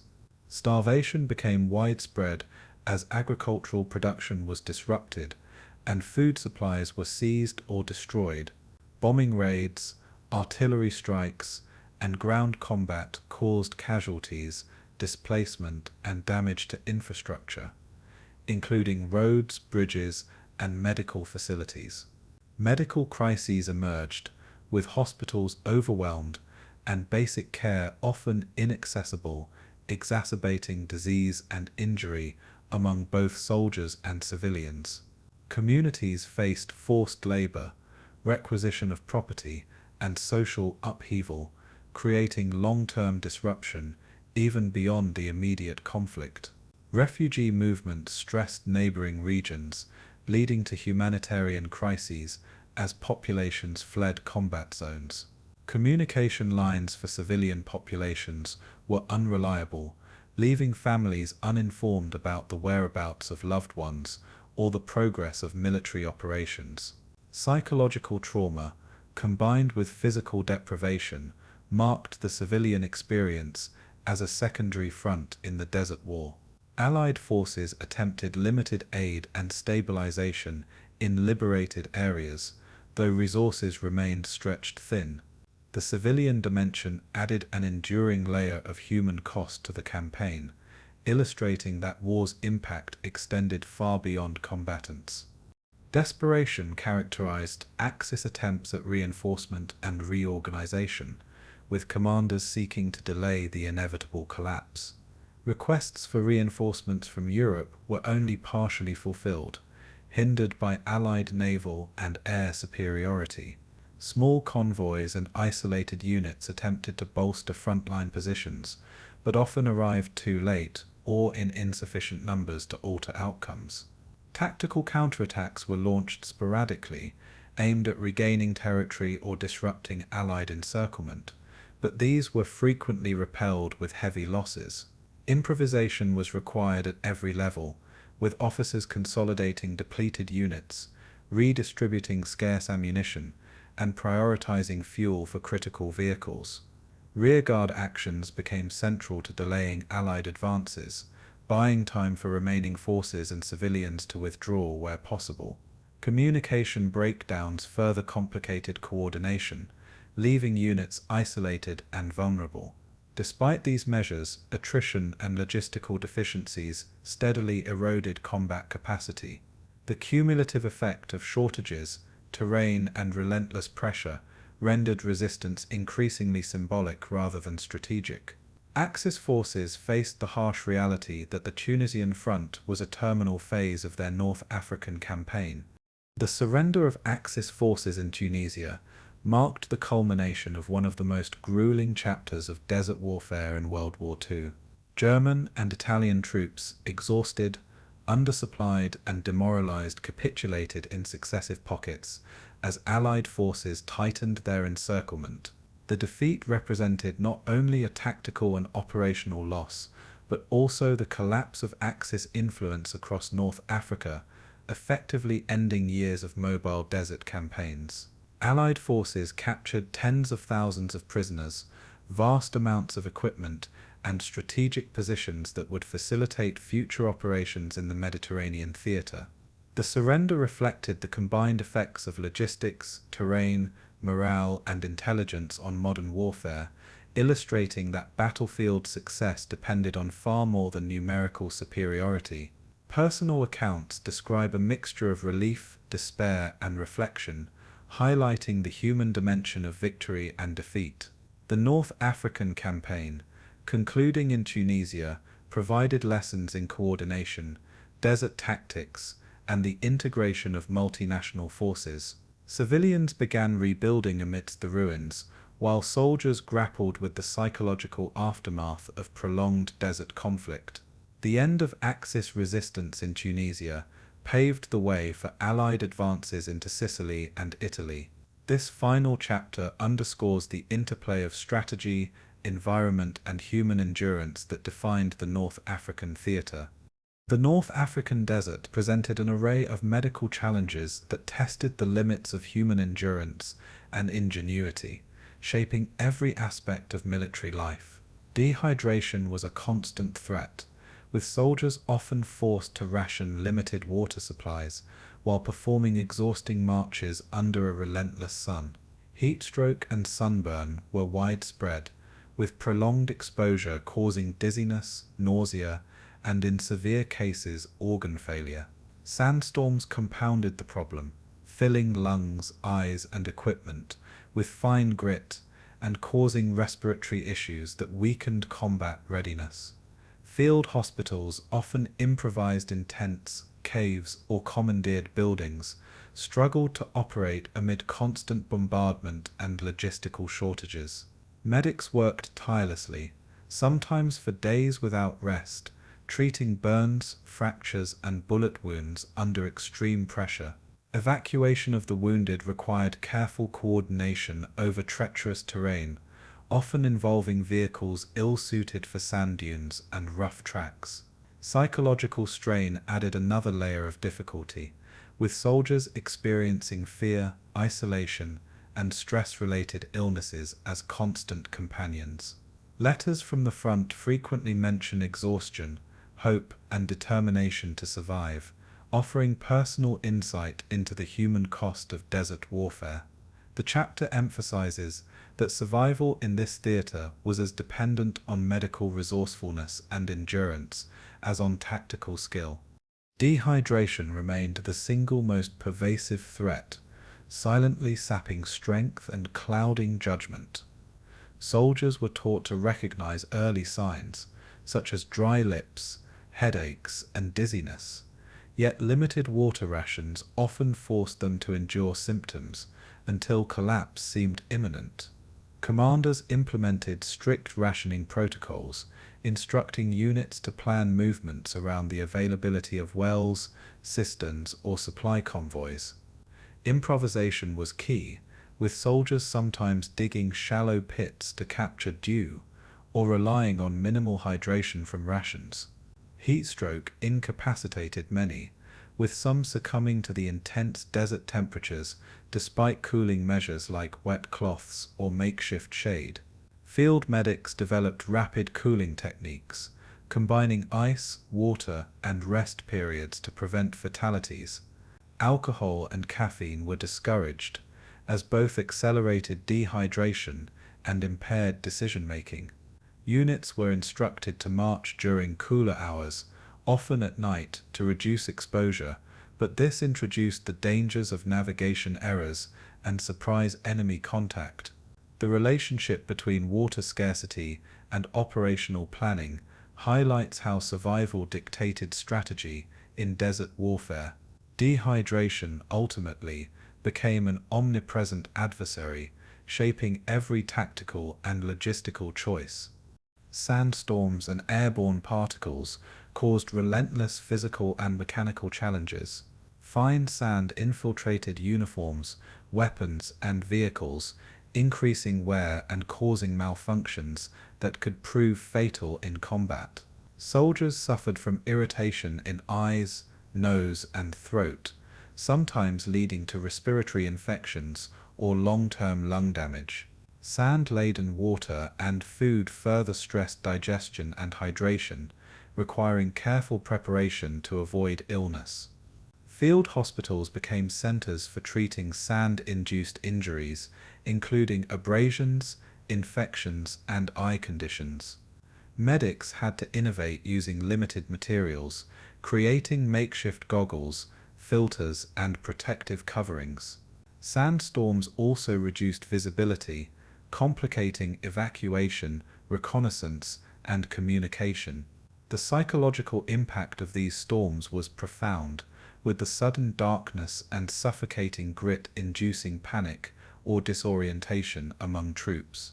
Commanders often suspended operations, recognizing the compounded risks to health and tactical cohesion. Sand, though inanimate, acted as an ever-present enemy, shaping both the environment of combat and the medical strategies required to endure it. Field hospitals operated under extraordinary constraints, balancing care with the realities of desert warfare. Facilities were frequently set up in tents, repurposed buildings, or natural shelters, often under constant threat from artillery or air attacks. Medical staff faced shortages of basic supplies, including bandages, anesthesia, and antiseptics, forcing improvisation with available materials. Surgery and wound care were conducted in austere conditions, with little respite or privacy for patients.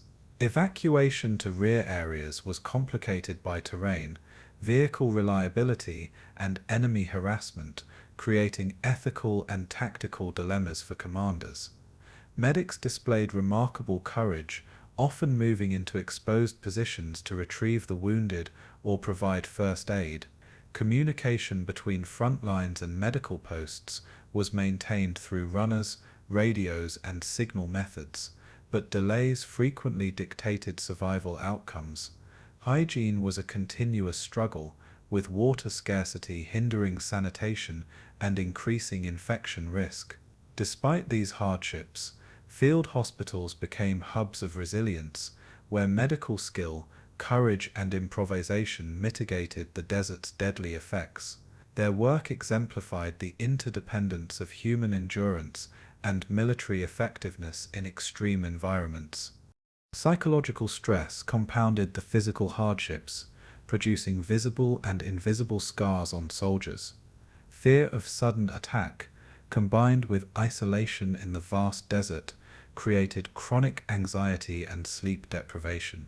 Soldiers were forced to cope with the trauma of witnessing comrades suffer from dehydration, injury, or death. Letters and diary entries reveal both despair and determination, illustrating the complex emotional landscape of desert combat. Commanders recognized the importance of morale, organizing brief rest periods, religious rituals, and small comforts to bolster resilience. Peer support and camaraderie were essential, with soldiers relying on each other for practical assistance and emotional reassurance. Night operations introduced additional stress, as the desert's darkness amplified fear and disorientation. The psychological endurance required often matched or exceeded physical stamina, influencing operational performance and decision-making. Medics sometimes doubled as counselors, attending to both physical and mental wounds. This dual burden underscores that human endurance in the desert was a comprehensive test of body and mind. Medical logistics and evacuation protocols evolved to address the unique desert environment. Convoys transporting the wounded had to account for sand, heat, and enemy interference, necessitating careful timing, route selection, and vehicle maintenance. Field dressing stations were often mobile, advancing with front lines to reduce transport time for critically injured soldiers. Coordination with air support allowed rapid evacuation in some cases, though aircraft were vulnerable to sand damage and enemy fire. Triage became essential, prioritizing those most likely to survive with limited resources.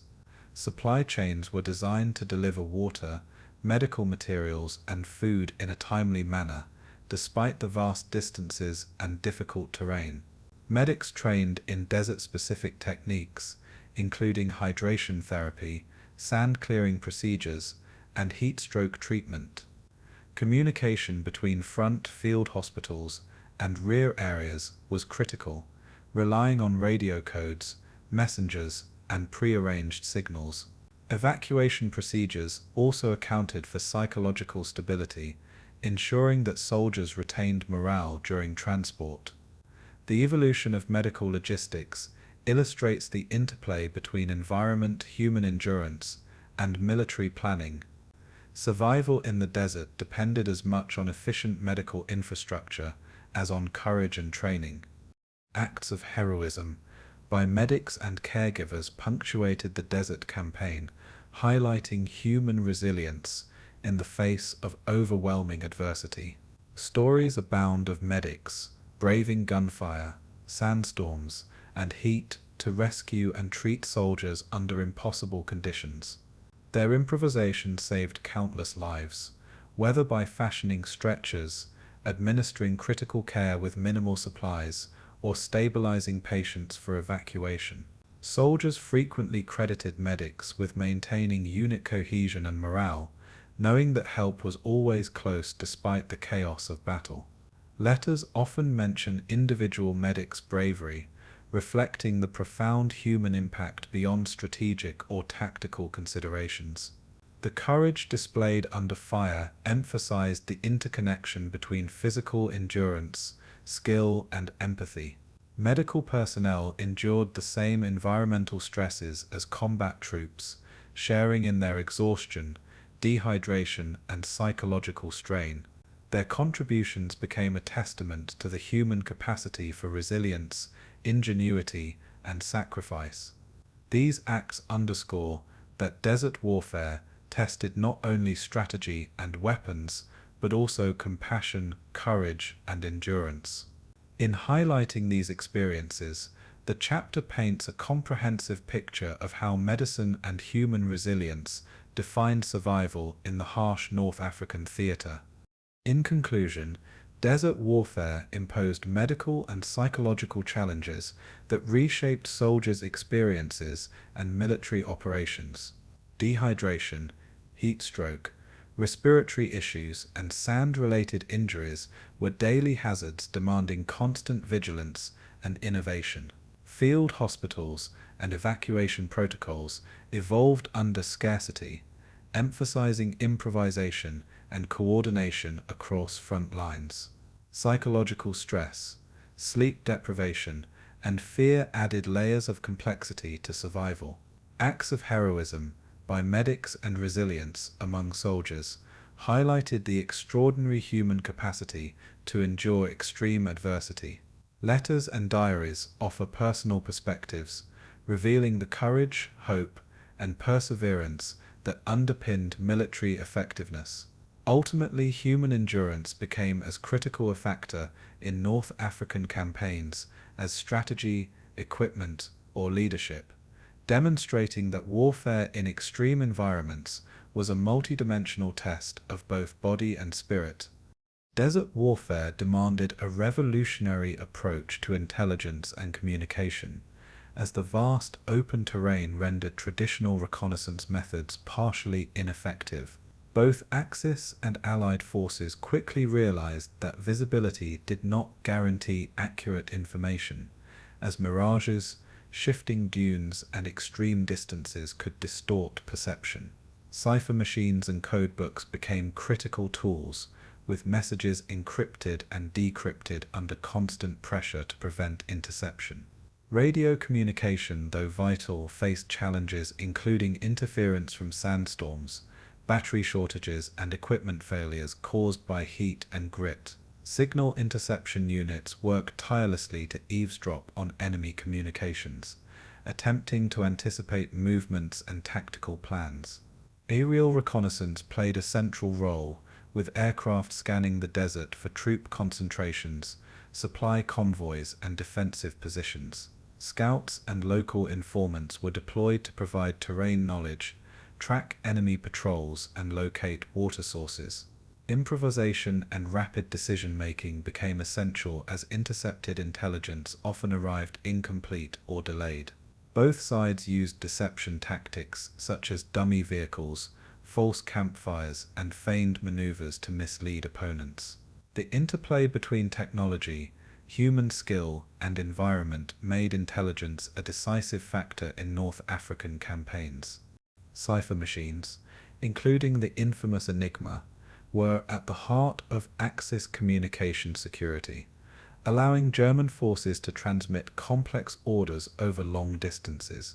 Allied codebreakers worked relentlessly at stations in Cairo, Bletchley Park, and beyond to decrypt these messages, often giving critical insights into enemy plans. Even minor errors in encoding or decoding could have catastrophic consequences, leading to ambushes or missed opportunities. Messages were often relayed in bursts, with strict timing protocols designed to reduce detection by enemy signal units. Officers trained to recognize patterns in intercepted communications could anticipate attacks or detect feints. Cipher procedures were constantly updated, reflecting the dynamic nature of desert warfare and the ongoing intelligence contest.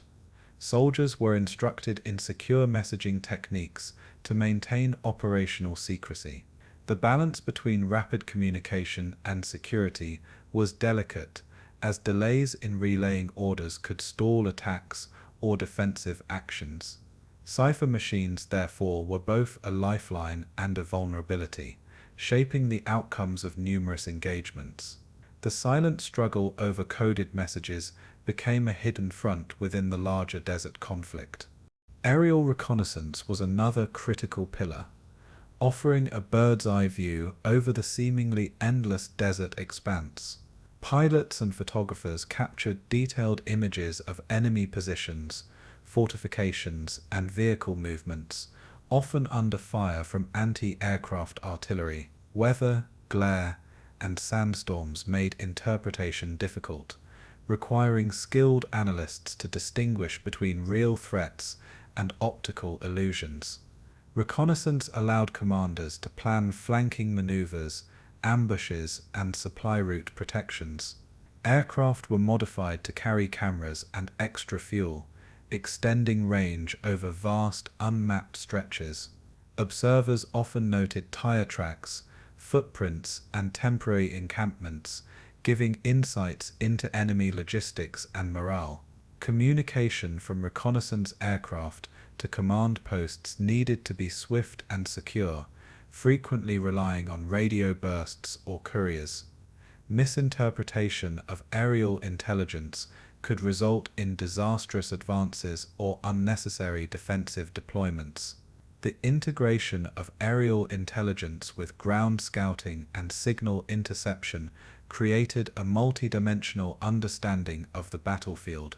This combination of observation and analysis was crucial for anticipating enemy moves in an environment that offered few natural barriers. Desert mirages, heat haze, and optical illusions were constant obstacles for intelligence officers attempting to map enemy positions. Troop movements could appear exaggerated or displaced due to shifting sand or atmospheric distortion. Commanders learned to cross-reference aerial photographs, intercepted messages, and scout reports to overcome these visual challenges. Deception was similarly affected, with both sides employing dummy tanks, false encampments, and misleading tracks to exploit environmental ambiguity. Camouflage and night movements became tools not only for protection, but for misinforming the opponent. Misleading signals such as staged radio transmissions or deliberate misinformation were integrated into broader tactical planning. Intelligence teams had to discern truth from deliberate deception while accounting for the desert's natural optical tricks. Observers were trained to recognize common visual distortions caused by heat and terrain.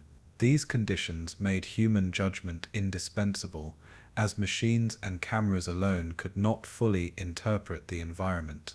Desert illusions, therefore, became both hazard and weapon in the intelligence war.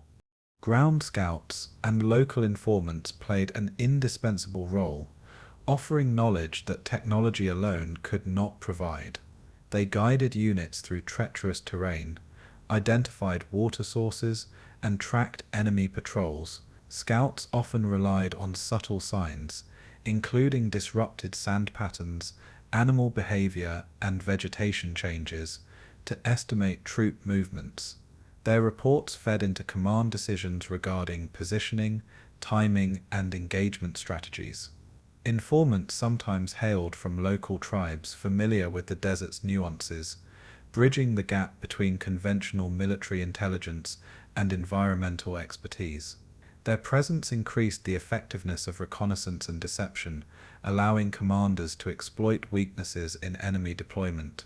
Scouts frequently undertook dangerous missions behind enemy lines, providing actionable intelligence that could shift the balance of a battle. Their contributions emphasized the reliance on human skill and intuition in desert warfare. Without accurate scouting, even the most sophisticated technology risked delivering incomplete or misleading information. The integration of these human elements created a flexible and adaptive intelligence network essential to survival. Radio communication, while a lifeline, was fraught with technical and environmental challenges. Heat, sand, and mechanical wear caused frequent failures, while long-range transmissions required high power and careful frequency management. Units used prearranged codes, signal flags, and visual signals to mitigate communication lapses. Interference from solar activity, enemy jamming, and atmospheric conditions further complicated coordination. Batteries drained quickly in the desert heat, demanding frequent replacements and careful rationing. Delays in message transmission could stall offensives or defensive responses, forcing commanders to act with incomplete information. Training emphasized redundancy, with multiple communication channels established whenever possible. Field improvisation often involved using mirrors, fires, or runners when radios failed. Communication challenges required creativity, foresight, and contingency planning, highlighting the desert as an unforgiving theater for command and control. The success of operations often depended on who could maintain effective links under extreme conditions. Finally, the chapter emphasizes that intelligence and communication were decisive factors shaping tactical decisions in desert warfare. Both sides balanced technological advances with human skill, intuition, and environmental adaptation. Intercepted messages, aerial reconnaissance, and scouting informed strategies, yet deception, mirages, and unreliable reports created constant uncertainty. Improvisation became a key survival skill, with commanders making real-time adjustments based on fragmented information. Effective communication preserved unit cohesion, morale, and the ability to exploit fleeting opportunities. Intelligence failures could result in catastrophic ambushes or wasted resources, emphasizing the high stakes. The desert environment magnified every advantage and vulnerability in information warfare. Ultimately, victory often went to the side that best integrated technology, human judgment, and environmental understanding. Desert warfare, therefore, was as much a battle of information and perception as it was of firepower and maneuvering. Soldiers' endurance, creativity, and adaptability defined the hidden war of signals, codes, and observation. Air power played a decisive role in shaping desert warfare, transforming reconnaissance, supply protection, and offensive operations across North Africa. Reconnaissance flights allowed commanders to track enemy movements, assess fortifications, and plan maneuvers with an unprecedented overview of the barren landscape. Pilots often flew long hours over scorching sand, navigating with primitive instruments while dealing with turbulence caused by heat currents and sudden desert winds. Aircraft maintenance was an ongoing challenge, as fine sand infiltrated engines, filters, and weapon systems, causing frequent breakdowns. Mechanics worked tirelessly under the blazing sun, improvising repairs with limited spare parts and adapting to the relentless wear inflicted by dust and grit. Airfields, often hastily constructed on flat desert expanses, required constant defense from artillery, sabotage, and enemy air raids. Coordination with ground forces became essential. Close air support missions needed precise timing and communication to avoid friendly fire. Bombing raids targeted supply depots, fortifications, and troop concentrations, influencing the pace and direction of battles. The psychological impact of air attacks on both soldiers and civilians was profound, instilling fear, confusion, and urgency. Propaganda efforts often leveraged air sorties, broadcasting Allied or Axis dominance and affecting morale far beyond the battlefield.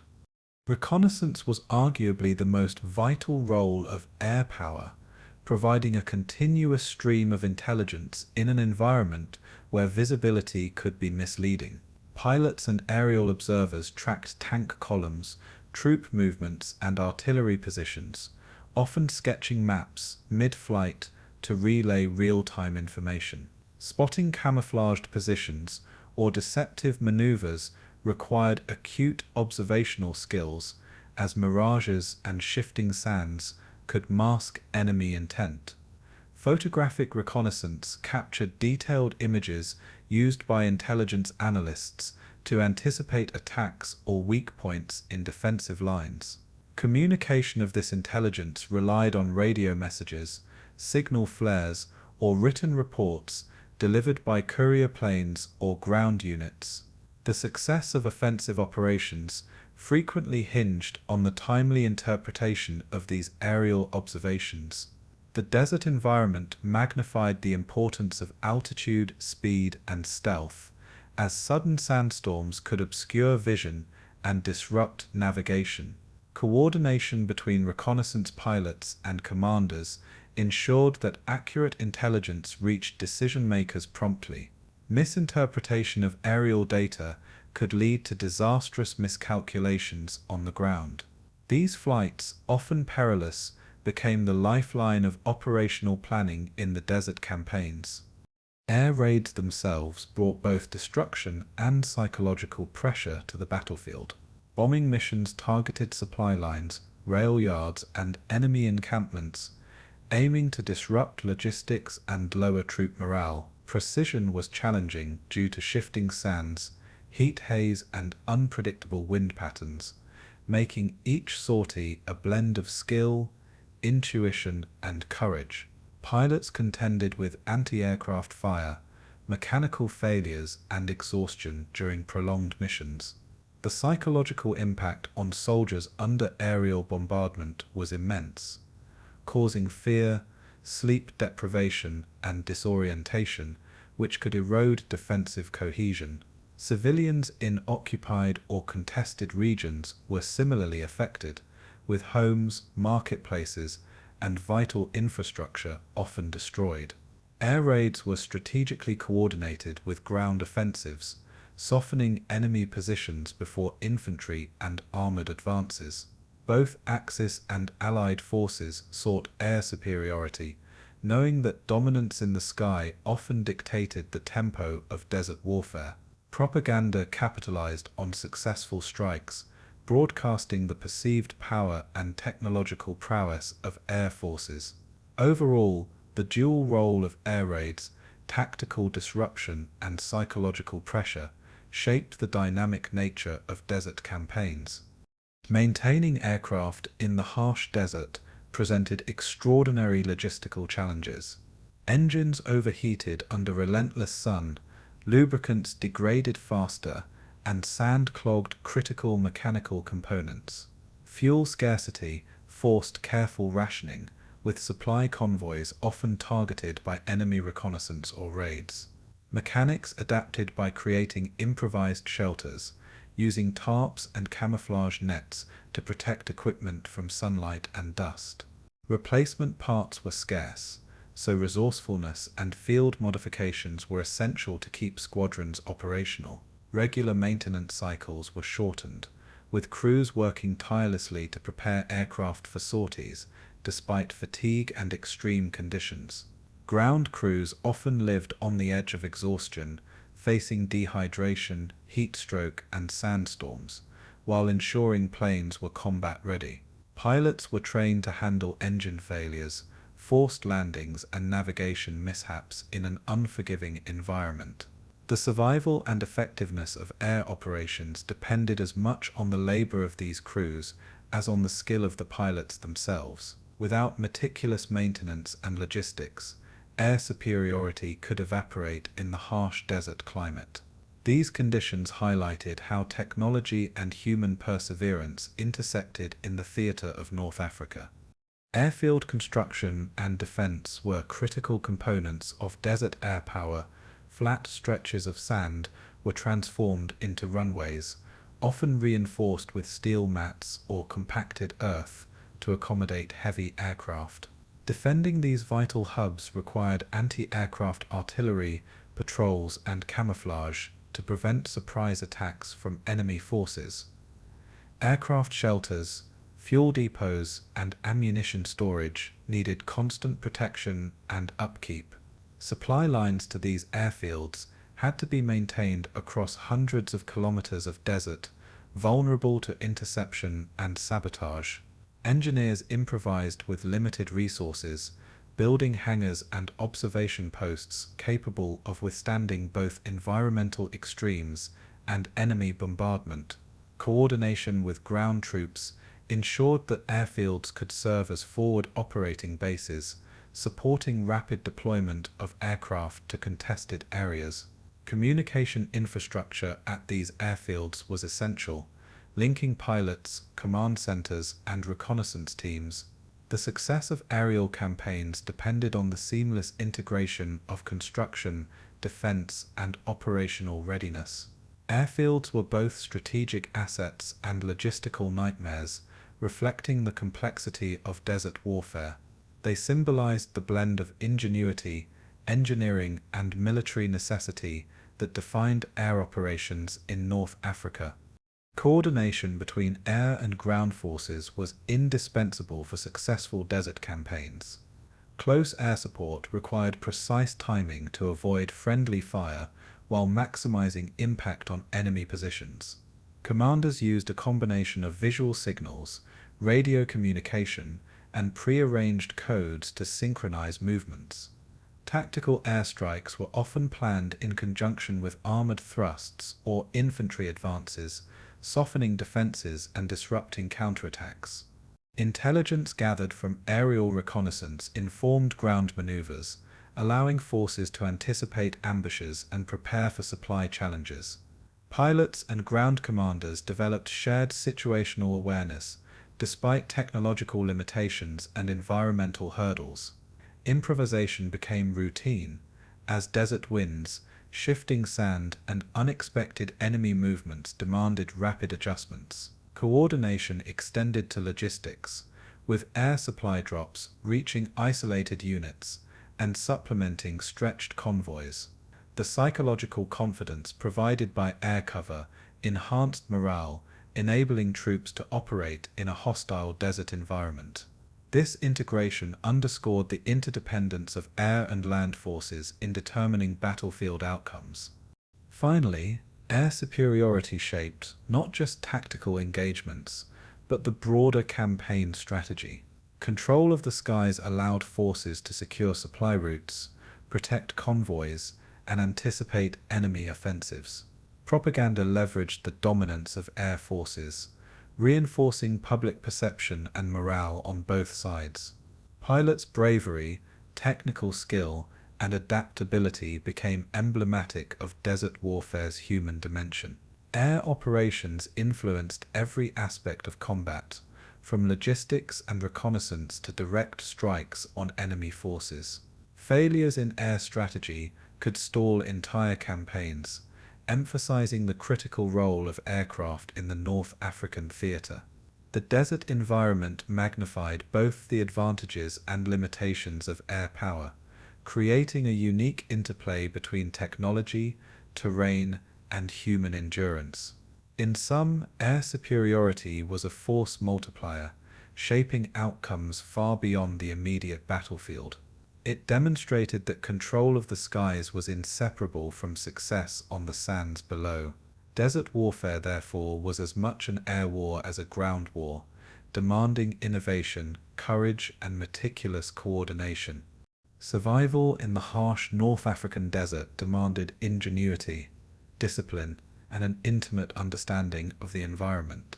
Soldiers had to manage scarce water supplies, rationing fluids carefully while seeking natural sources or employing condensation techniques.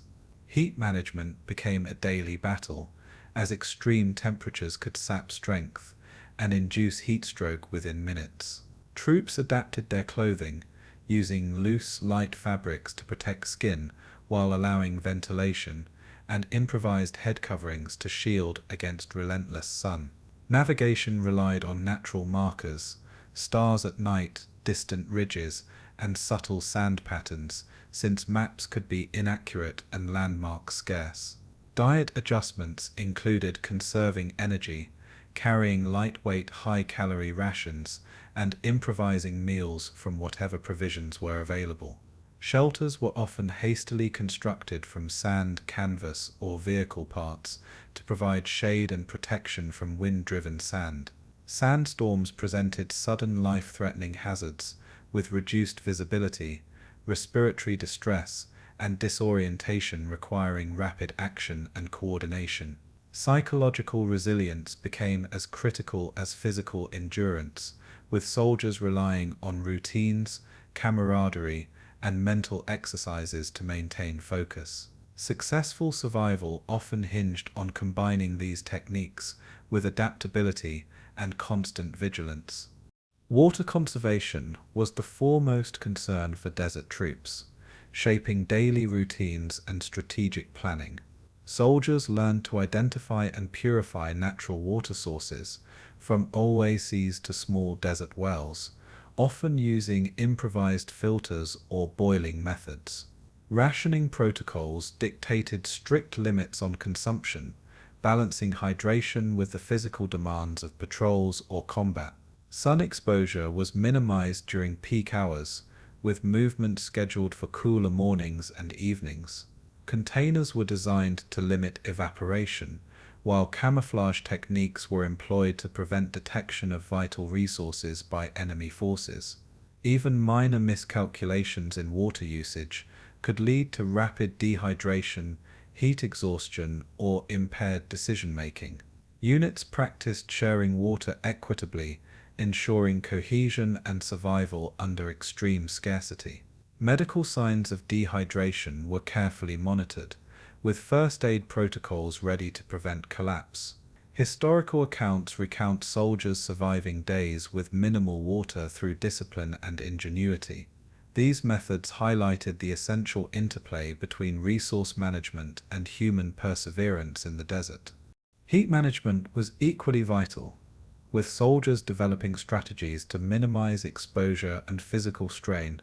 Uniforms were layered strategically, allowing air circulation while shielding from ultraviolet radiation. Soldiers learned to rest during the hottest hours and move during cooler periods, often synchronizing movement with tactical objectives. Improvised shade, whether from tents, vehicles, or natural formations, provided respite from constant solar radiation.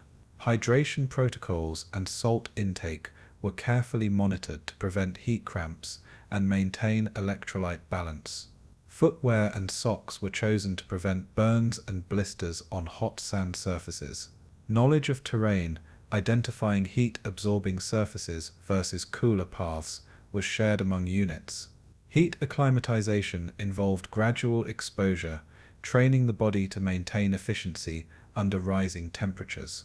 Psychological discipline was essential, as panic or overexertion could be fatal in high heat. These techniques reflect the meticulous planning required for desert operations.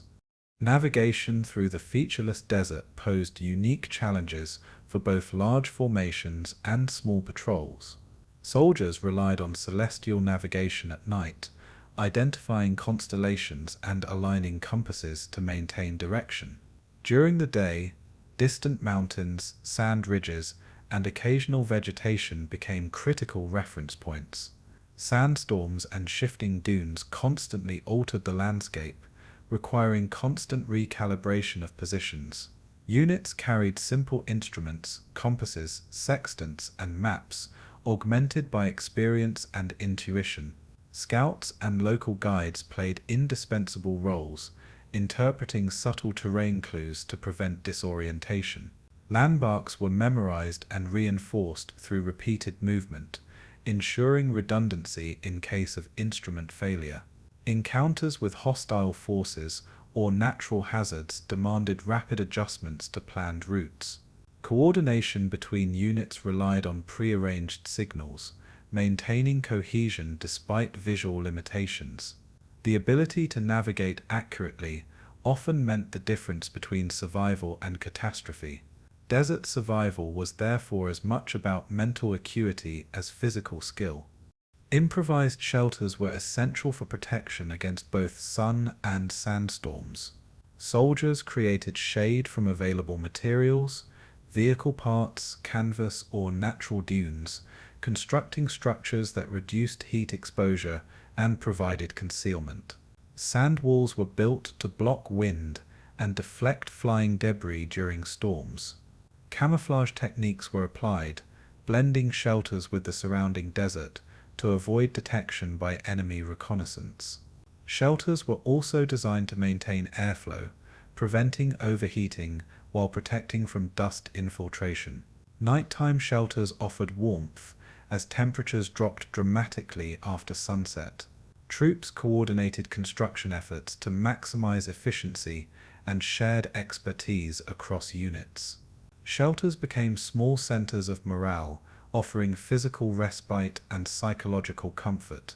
Regular inspection and maintenance ensured continued effectiveness under prolonged operations. These simple yet essential structures exemplified the blend of resourcefulness and teamwork required for survival. Coping with sandstorms required rapid adaptation and discipline, as these natural phenomena could debilitate unprepared soldiers. Visibility could drop to near zero, causing disorientation, separation of units, and increased vulnerability. Soldiers were trained to secure equipment, protect faces and eyes, and anchor shelters against gusting winds. Communication became challenging, with verbal signals often drowned out by wind and blowing sand. Respiration was impaired, necessitating improvised face coverings and careful pacing to prevent inhalation injuries. Navigation relied on memory and compass skills, as landmarks were obliterated by moving dunes. Troop leaders implemented strict formations to maintain cohesion during storms.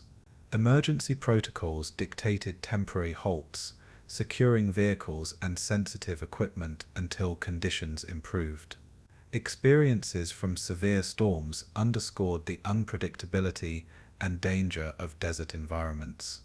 Survival often depended on preparation, calm judgment, and experience in weathering these extreme events.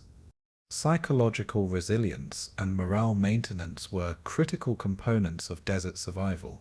Soldiers faced relentless monotony, extreme conditions, and constant threat of enemy attack. Routines, small rituals, and peer support helped maintain focus and discipline. Leaders encouraged mental exercises, goal setting, and optimism to combat despair. Case studies of units under siege revealed how mental toughness could prevent collapse even under severe deprivation. Letters, diaries, and communal storytelling reinforced purpose and camaraderie. Training emphasized adaptability, teaching soldiers to improvise solutions to food shortages, injuries, and disorientation. Rescue operations and emergency protocols were integrated into survival planning, ensuring rapid response to unforeseen crises. Success often combined technical skill, physical endurance, and mental fortitude. These elements together forged the capacity to endure the extreme and unpredictable desert theater of war. The North African desert campaigns brought profound disruption to civilians and local populations, many of whom found their lives upended by advancing armies. Towns and villages were abandoned as residents fled the path of conflict, leaving behind homes, livestock, and livelihoods. Food shortages and famine became widespread as supply lines were cut, and agricultural fields lay fallow under the constant threat of bombardment. Forced labor was imposed by both Axis and Allied forces, with local men and women pressed into service for construction, fortifications, and logistics. The chapter also highlights the harsh conditions in which refugees lived, often in overcrowded camps, exposed to desert heat, disease, and scarcity of water. Indigenous tribes were caught between warring powers, sometimes coerced into alliances or providing guidance through the unfamiliar terrain. At the same time, instances of solidarity and mutual assistance emerged, as soldiers occasionally aided locals and shared resources for survival. Civilian testimonies, diaries, and letters provide vivid accounts of fear, resilience, and despair under constant threat. Cultural misunderstandings fueled tension, as occupying forces sometimes misjudged local customs or imposed rigid rules alien to desert societies. The human cost, often invisible in battlefield statistics, underscores the devastating ripple effects of desert warfare on ordinary lives. Displacement became a defining experience for desert civilians, forcing families to abandon ancestral homes and seek refuge in makeshift settlements. Entire communities moved with whatever belongings they could carry, navigating harsh landscapes with limited food and water. Migration paths were dangerous, exposing civilians to both environmental hazards and hostile forces. Children and the elderly were particularly vulnerable, suffering from malnutrition, illness, and exhaustion. The chapter explores the improvisational strategies families used to survive, including scavenging, bartering, and seeking protection from sympathetic soldiers or tribal groups. Humanitarian aid was sporadic, with relief often delayed by ongoing battles or logistical challenges. The psychological toll was immense, with uncertainty, fear, and grief dominating daily existence. Refugee networks formed, enabling displaced persons to share information and resources across vast distances. The long-term social impact included loss of property, fractured communities, and enduring trauma. These experiences paint a stark picture of the collateral damage of desert warfare.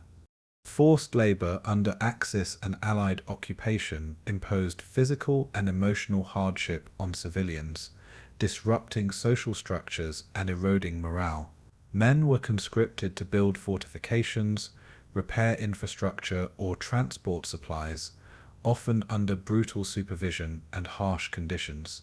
Women were pressed into domestic tasks, cooking for troops, tending to wounded soldiers, or maintaining supply depots. The chapter details how laborers were subjected to long hours, inadequate food, and exposure to extreme heat. Punitive measures and violence were not uncommon, enforcing compliance through fear. Despite these conditions, many laborers found ways to assert agency, whether through small acts of resistance, sabotage, or maintaining cultural practices. Local knowledge of terrain, resources, and climate proved invaluable to both soldiers and civilians navigating the harsh desert. Labor camps became focal points of social networks, creating temporary communities bound by necessity. Letters from those subjected to forced labor reveal a mix of suffering, courage, and resourcefulness. This chapter emphasizes the often overlooked contribution of civilians to the war effort, even under coercion. Famine and food scarcity were constant threats to civilian populations throughout the desert campaigns. Agricultural lands were often destroyed by artillery, seized by occupying forces, or left fallow due to conscription of workers. Local markets collapsed as trade routes were cut, and imported supplies became sporadic or non-existent. Communities rationed meager portions, relying on wild plants, stored grains, or whatever livestock remained. Malnutrition weakened the population, increasing susceptibility to disease and compounding the mortality rate. Relief efforts by humanitarian organizations were hampered by ongoing combat and logistical constraints, leaving many to fend for themselves. The psychological impact of hunger permeated daily life, shaping decisions, behavior, and survival strategies. Soldiers occasionally provided aid, but the scale of deprivation often overwhelmed individual efforts. The chapter examines how famine became a weapon of war, indirectly wielded through occupation and disruption.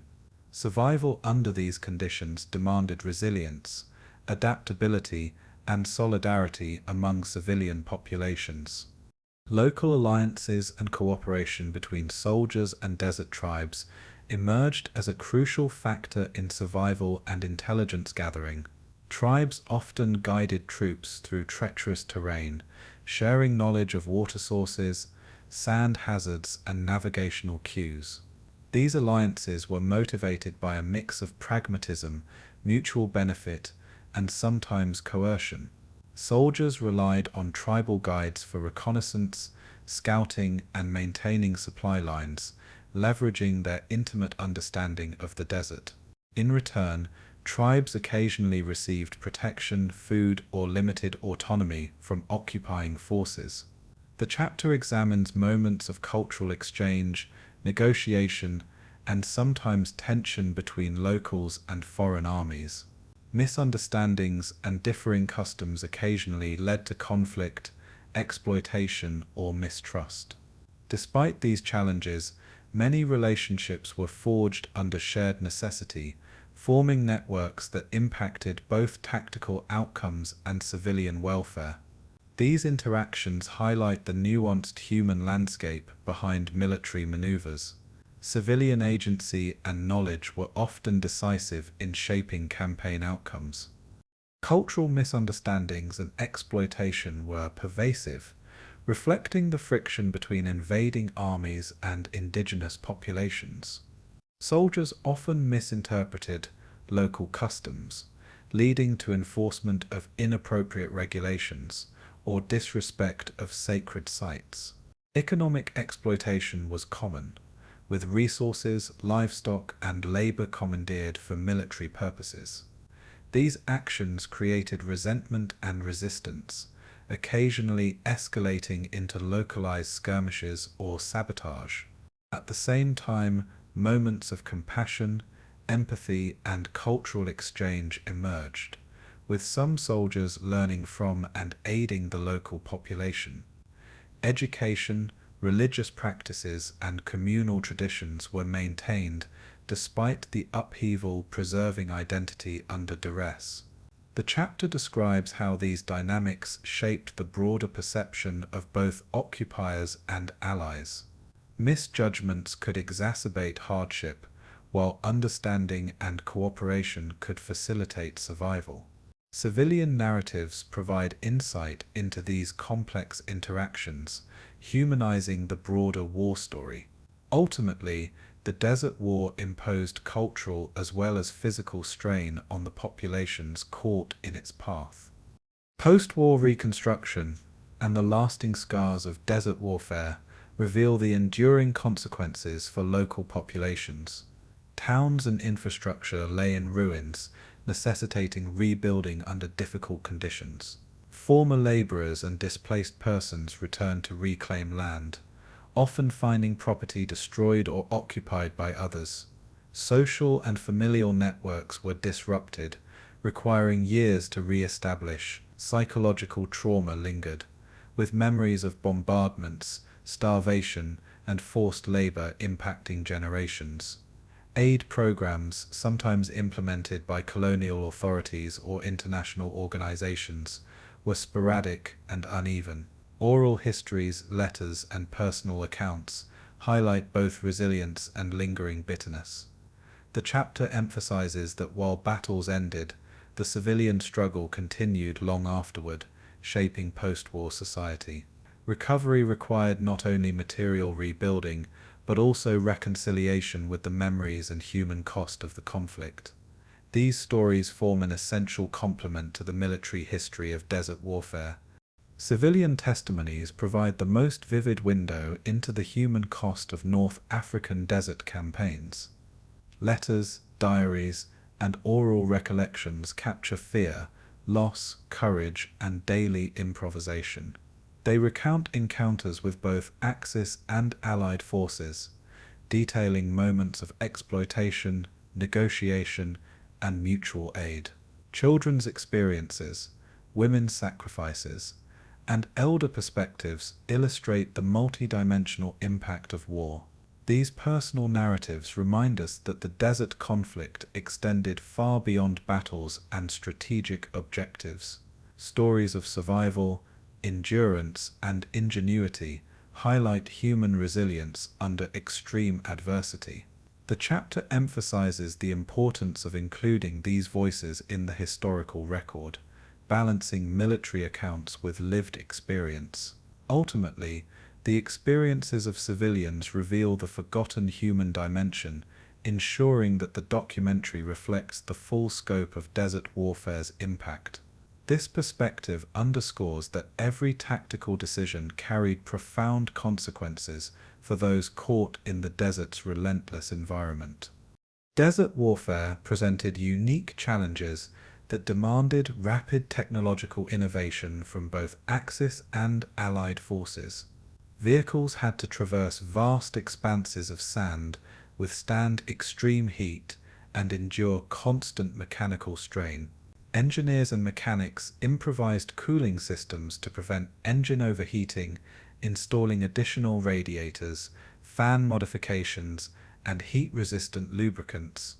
Filtration systems were adapted to block sand and dust, ensuring fuel, air, and oil maintained performance under relentless desert conditions. Tires, suspension systems, and tracks were reinforced or modified to handle shifting dunes and rocky terrain. These technological adaptations extended beyond vehicles to include artillery, small arms, and communication equipment, all of which required adjustments for reliability in sandy, arid environments.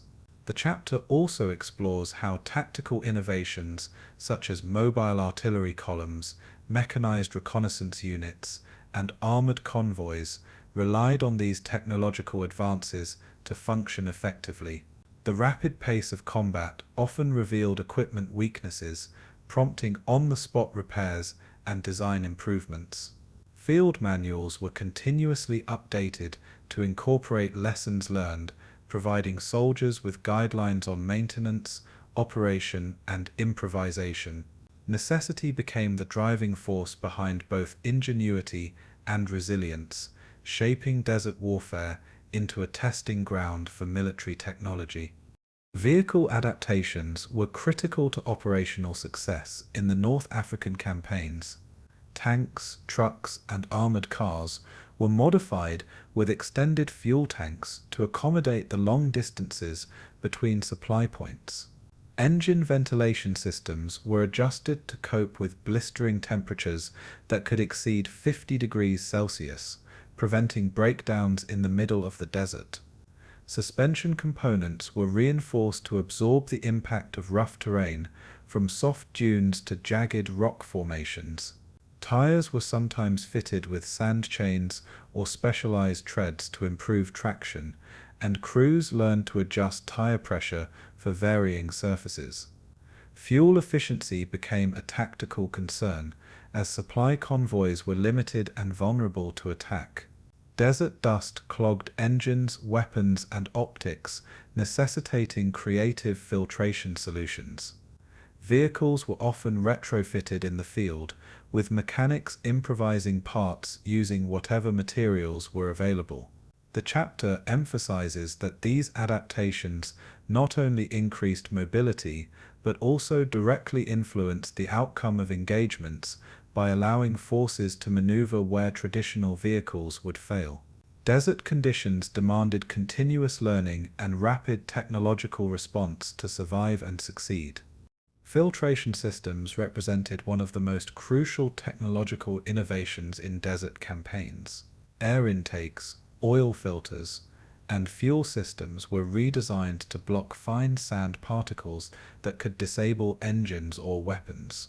Engineers used multiple layers of mesh, oil baths, and improvised cloth filters to ensure functionality under extreme conditions. Sand infiltration was also a significant threat to artillery, small arms, and radio equipment, requiring constant cleaning and maintenance. Units often developed field routines for daily inspections, cleaning, and lubrication to prevent mechanical failure during combat. Even with these precautions, failures were frequent, prompting the rapid creation of replacement parts in the field.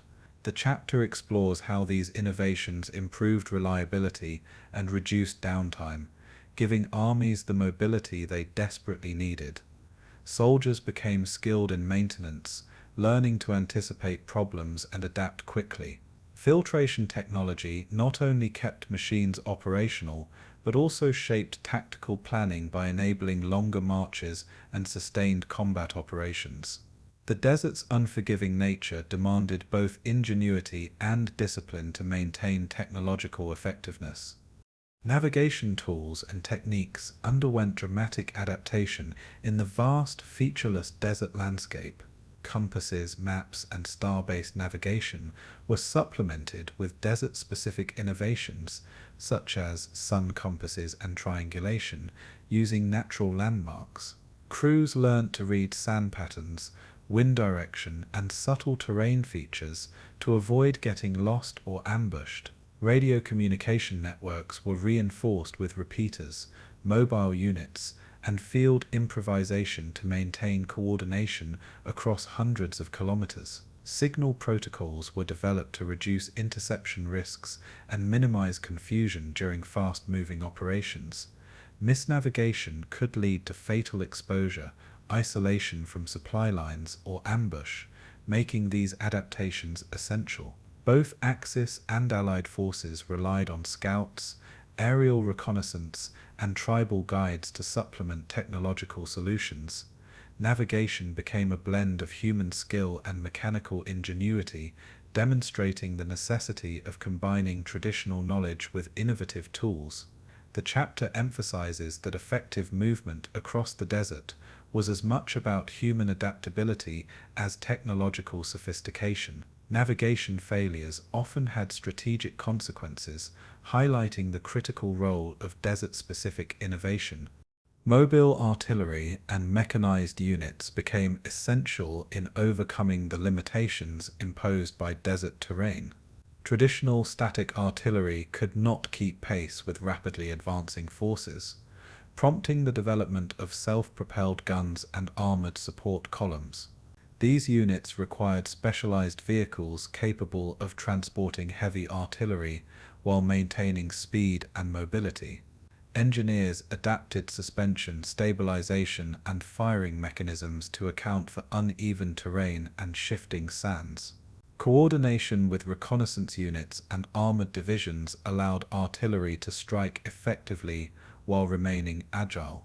Communication networks were crucial to directing fire across dispersed units and ensuring accuracy despite desert conditions. Field manuals detailed deployment, camouflage, and rapid movement techniques to maximize effectiveness. These innovations enabled both sides to project power over vast distances, making desert combat fluid and unpredictable. The chapter underscores that mechanization and mobility were inseparable from technological ingenuity in desert warfare. Mobile artillery transformed engagements, allowing forces to strike with precision while maintaining operational flexibility. Equipment redesigns were often prompted by trial and error under combat conditions. Weapons overheated or jammed due to sand infiltration, requiring alterations to barrels, chambers, and firing mechanisms. Armored vehicles were modified with extra plating or heat shields to survive artillery and air attacks. Radio sets were adapted for longer range and dust-proofing, ensuring command and control continuity. Engineers used materials scavenged from the battlefield or repurposed from civilian equipment to fill gaps caused by supply shortages. Redesigns were not limited to machinery. Clothing and personal gear were adapted to reduce heat exhaustion and improve endurance. Soldiers wore lighter fabrics, improvised head coverings, and modified boots to cope with terrain and temperature extremes. The chapter details these incremental innovations as part of a continuous learning process, demonstrating that necessity accelerated technological evolution. Field experimentation was crucial, with feedback loops from frontline experiences directly influencing design. These adaptations collectively enhanced combat effectiveness and survivability in the desert's harsh environment. Training manuals and field instructions reflected the accumulation of lessons learned under desert conditions. Crews were taught maintenance routines, improvisation techniques, and environmental awareness. Manuals included guidance on vehicle operation, filtration system maintenance, navigation strategies, and survival skills. Soldiers learned to anticipate mechanical issues, adapt to extreme temperatures, and manage scarce resources efficiently. Communication protocols, deception techniques, and rapid deployment methods were codified to ensure consistency across units. Training emphasized both technological proficiency and human adaptability, blending innovation with disciplined execution. The chapter illustrates how these manuals functioned as living documents, continuously updated to incorporate frontline discoveries and innovations. Knowledge transfer became as important as technological improvements, ensuring that soldiers could maximize the potential of their equipment. Training shaped operational effectiveness, reducing the likelihood of catastrophic failures. Manuals codified ingenuity into replicable practices, embedding innovation into the culture of desert warfare. Necessity drove both ingenuity and resilience on the desert battlefield, shaping not only technology, but also strategy and tactics. Every breakdown, miscalculation, or environmental challenge prompted creative solutions that enhanced mobility, combat effectiveness, and survivability. Both Axis and Allied forces became laboratories of innovation, testing equipment, tactics, and techniques under extreme conditions. Improvisation was routine, with soldiers and engineers collaborating to overcome the desert's relentless obstacles. Adaptations in vehicles, weapons, communication, and navigation were inseparable from human skill and endurance. The chapter emphasizes that desert warfare fostered a culture of continuous learning, experimentation, and rapid problem-solving. Field experiences fed back into manuals, redesigns, and tactical doctrines, creating a dynamic ecosystem of innovation. Technological ingenuity and human resilience together defined success, highlighting the desert as a crucible for military advancement. These innovations not only determined the outcomes of North African campaigns, but also influenced military operations for decades to come. Desert warfare stands as a testament to the power of necessity in driving human creativity and adaptation. The conclusion of the North African desert campaigns left a profound imprint on military strategy, operational planning, and collective memory. Armies reflected on the immense challenges of coordinating multinational forces across inhospitable terrain, recognizing that logistical mastery was as decisive as battlefield heroism. Failures in supply chains, from fuel shortages to inadequate water and ammunition, revealed vulnerabilities that demanded structural improvements in post-war doctrine. Veterans' accounts provide vivid perspectives on exhaustion, improvisation, and resilience, offering lessons in human endurance that textbooks alone could not capture. Military historians analyzed these campaigns to extract practical insights into maneuver warfare, desert mobility, and the importance of intelligence networks. Leadership under extreme pressure became a central theme, with figures like Rommel and Montgomery serving as case studies in decision-making, adaptability, and morale management. The chapter also explores how the experiences of desert warfare informed modern military training, particularly for operations in arid, remote, or extreme environments. Operational successes and failures alike were scrutinized to improve coordination, communication, and rapid response under stress. Tactical adaptations, from armored mobility to air-ground integration, influenced doctrines beyond the North African theater. The enduring lesson was clear: mastery of logistics, environment, and human factors could determine the fate of entire campaigns. Logistical lessons from desert campaigns reshaped military planning for decades to come. Armies learned that fuel efficiency, water supply, and vehicle maintenance were not peripheral concerns, but critical determinants of operational success.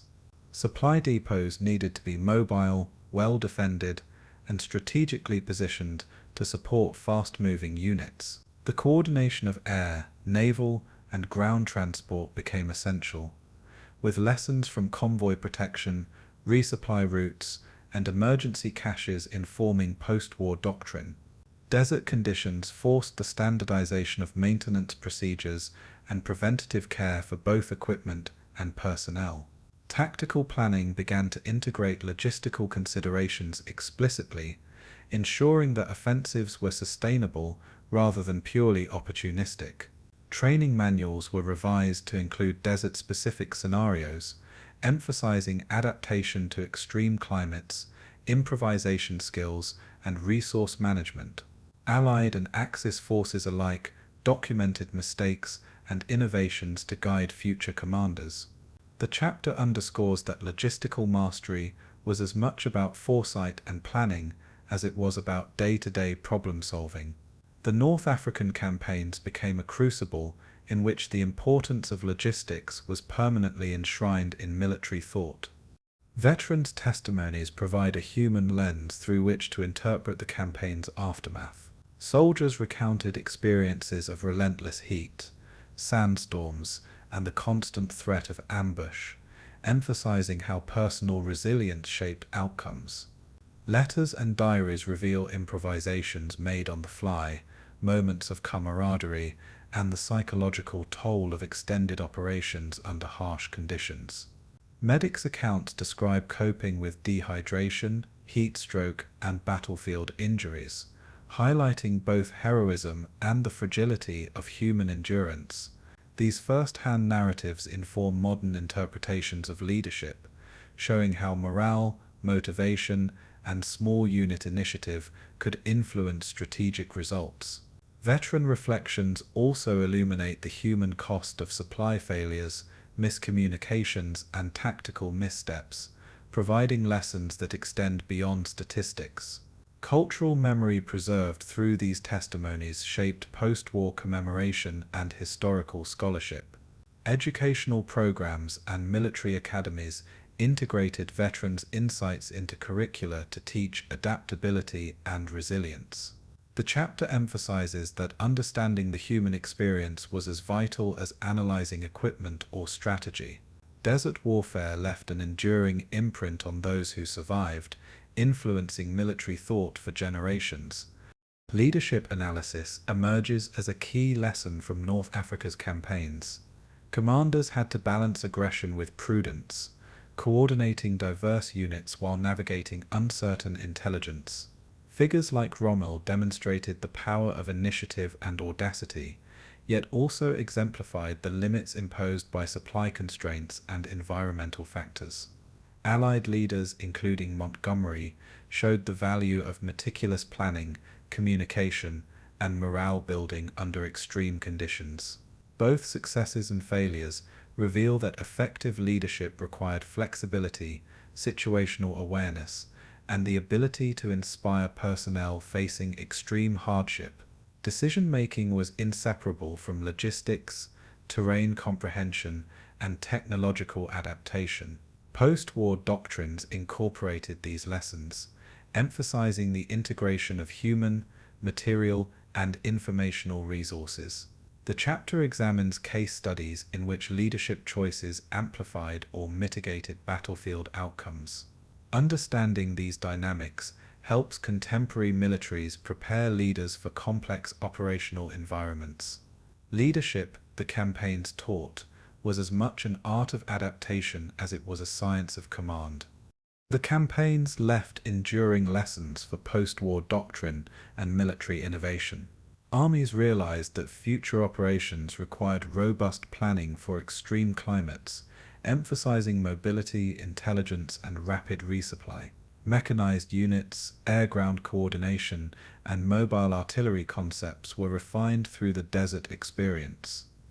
Tactical deception, camouflage, and operational flexibility became standard elements of doctrine. Post-war military exercises incorporated scenarios inspired by North African campaigns, testing units in arid, remote, and harsh terrains. Lessons on multinational cooperation were institutionalized as forces learned to synchronize communications, supply, and command across culturally diverse troops. Training emphasized not only technical skills but also psychological resilience, preparing soldiers to endure isolation, fatigue, and environmental stress. The chapter highlights how these doctrinal changes influenced operations in Korea, the Middle East, and beyond. Desert warfare provided a laboratory for modern combined arms strategy, logistics, and leadership theory.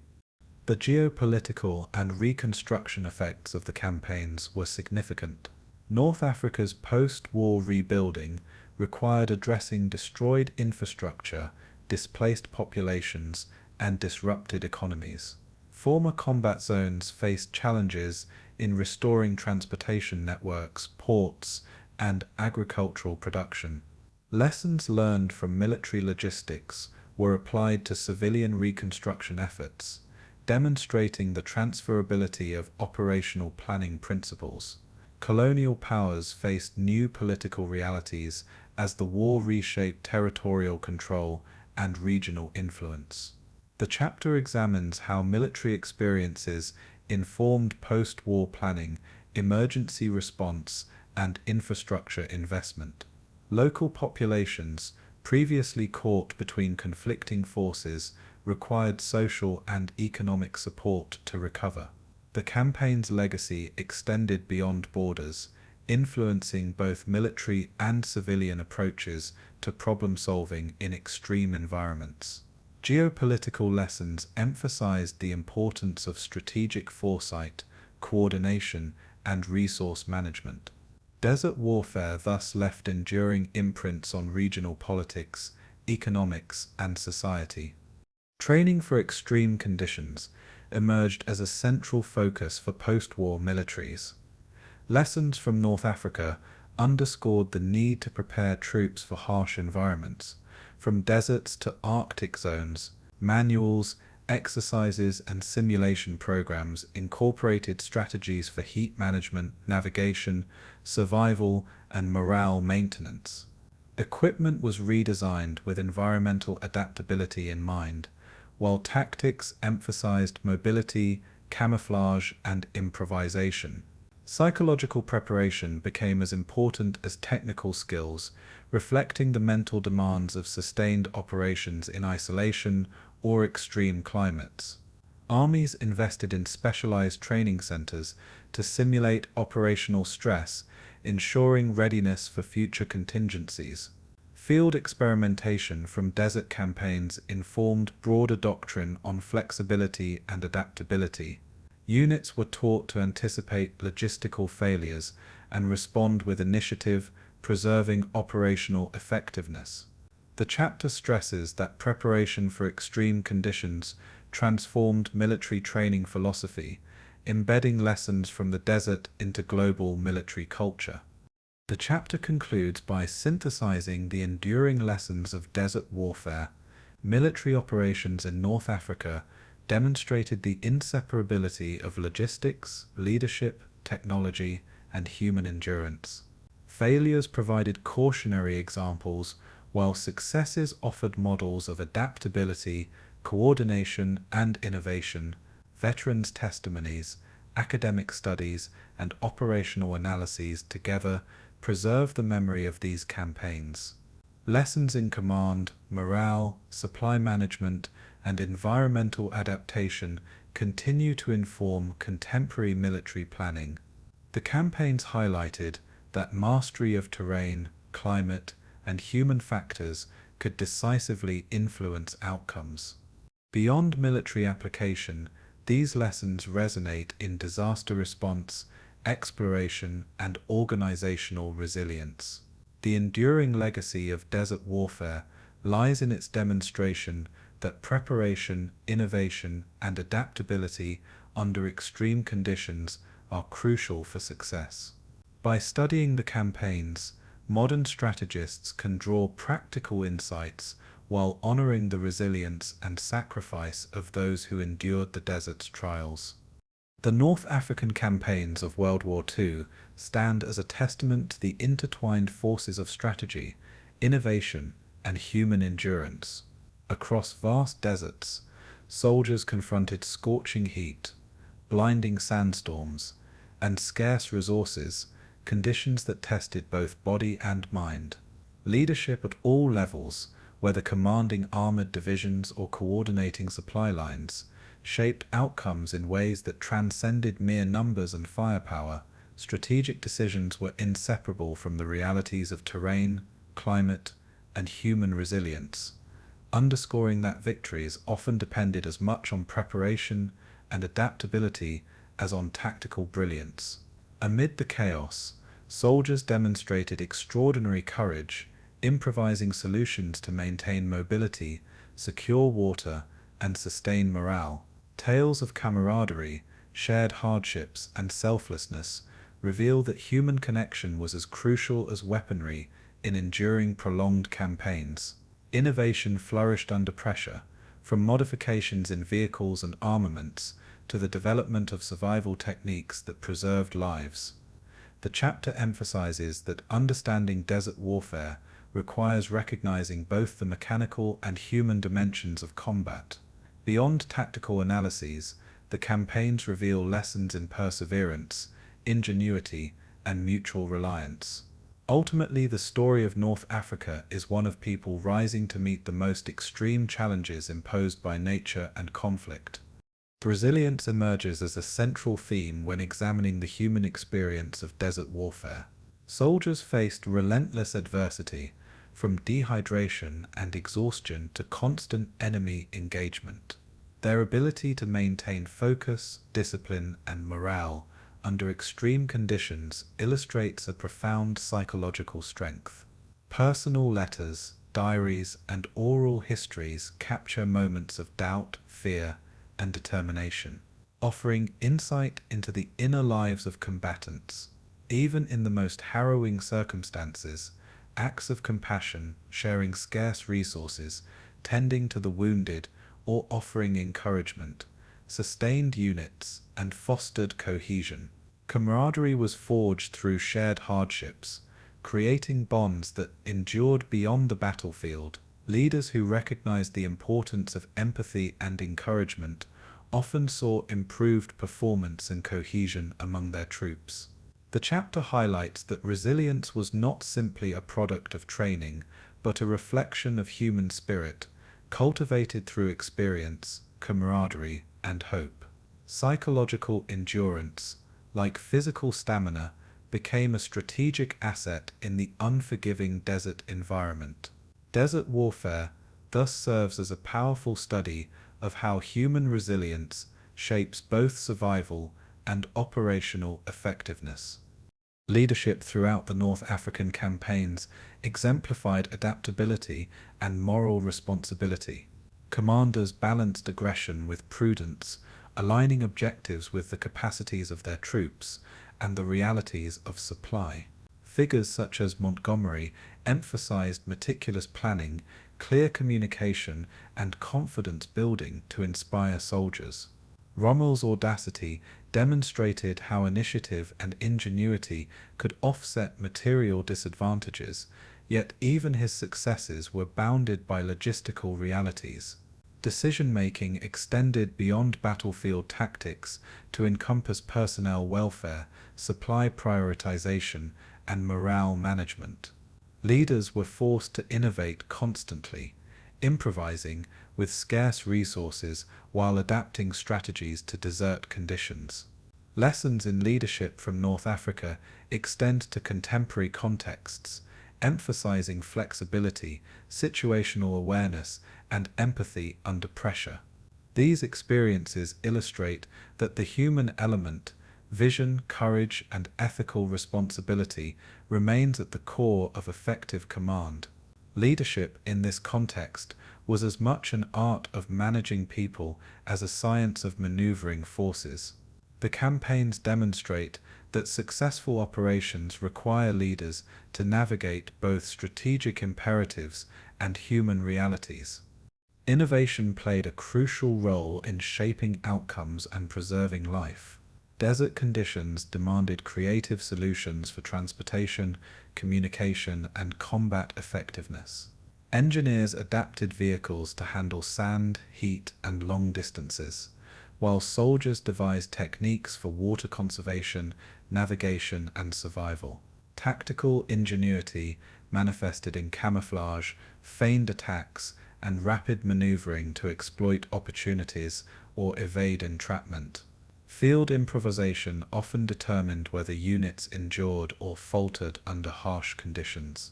The ability to innovate extended beyond technology, encompassing flexible thinking, problem-solving, and the psychological adaptation necessary for sustained operations. Both Axis and Allied forces learned from failures, applying lessons in real time to improve efficiency and resilience. These adaptations not only influenced immediate outcomes, but also shaped post-war military doctrine and training. Desert warfare thus exemplifies the intersection of human creativity, technical innovation, and environmental adaptation. The story underscores that the capacity to innovate can amplify courage and resilience in the face of adversity. Compassion and humanity persisted. Even amidst the destruction of war, soldiers and medics frequently risked their own lives to tend to the wounded, demonstrating empathy in a theater dominated by hardship. Mutual support, both formal and informal, fostered trust and reinforced group cohesion, highlighting that survival often relied on collective effort. Civilians, local populations, and indigenous groups also demonstrated resilience, offering guidance, labor, or sanctuary, sometimes bridging cultural divides for mutual survival. The campaigns reveal moments where moral choice coexisted with strategic necessity, emphasizing that compatible with warfare. Letters and testimonies recount small acts of kindness, a shared ration, a word of encouragement, or the preservation of sacred sites that sustained morale. Recognizing the human dimension in combat underscores the ethical and emotional layers of military engagement. These narratives remind us that even in extreme adversity, human beings maintain the capacity for empathy and solidarity. Desert warfare offers lessons not only in strategy, but in moral courage. The chapter stresses that compassion, like courage, can be a force multiplier in extreme conditions. Ultimately, the endurance of humanity complements the endurance of the human body and mind. Hope emerges as a sustaining force across the North African campaigns. Despite overwhelming challenges, soldiers maintained belief in their mission, their comrades, and the possibility of survival. Even incremental victories, holding a position, delivering supplies, or evading encirclement, reinforced morale and fostered resilience. Leaders nurtured hope through communication, recognition of effort, and reinforcement of strategic purpose. Letters home and personal journals reveal the private hopes of soldiers, ranging from safe return to reunification with family to contributing meaningfully to the broader cause. Hope influenced decision-making, risk-taking, and the capacity to endure extreme discomfort or danger. Desert warfare demonstrates that hope is not abstract, but a practical tool in maintaining operational effectiveness. Units that preserved morale and purpose often outlasted better equipped but demoralized opponents. The chapter emphasizes that hope, intertwined with preparation and courage, sustains individuals and groups through prolonged adversity. Human spirit, anchored by hope, becomes the ultimate determinant of endurance. Adaptability and learning under pressure shaped both immediate survival and long-term military understanding. Soldiers, medics, and commanders continuously adjusted tactics, supply management, and personal habits in response to the unforgiving desert environment. Units learned to anticipate hazards, improvise solutions, and exploit opportunities, demonstrating that flexibility often outweighed sheer strength. Technological, logistical, and procedural innovations were paralleled by psychological and social adaptations, including trust building, leadership adjustments, and morale maintenance. This capacity to learn and adapt preserved lives and created institutional knowledge that informed post-war doctrine. Desert warfare illustrated that rigid adherence to pre-war plans could be catastrophic, while responsive adaptation enhanced resilience and effectiveness. Contemporary military operations continue to draw lessons from these experiences, particularly in environments characterized by uncertainty and extremity. Adaptation, therefore, is framed not as a reactive measure, but as a proactive strategy for enduring adversity. The campaigns exemplify that human ingenuity and learning are decisive forces in both survival and success. The chapter underscores that adaptability, coupled with courage and cooperation, defines the essence of the human spirit in warfare. The final reflection of the North African campaigns honors the collective human spirit that endured extreme trials. Strategy, technology, leadership, and innovation were vital. But the ultimate story is one of human courage, perseverance, and resilience. Soldiers, medics, civilians, and commanders all contributed to a narrative where endurance, empathy, and ingenuity intersected with military necessity.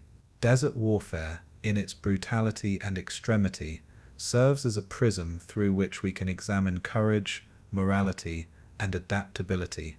The chapter closes by urging remembrance and reflection, recognizing that these experiences are not only historical records, but guides for future generations.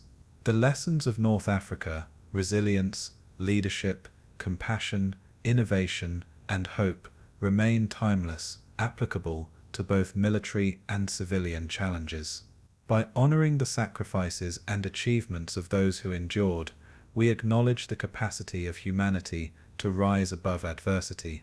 In this final reflection, the documentary emphasizes that history is not merely a chronicle of battles, but a repository of wisdom, insight, and inspiration.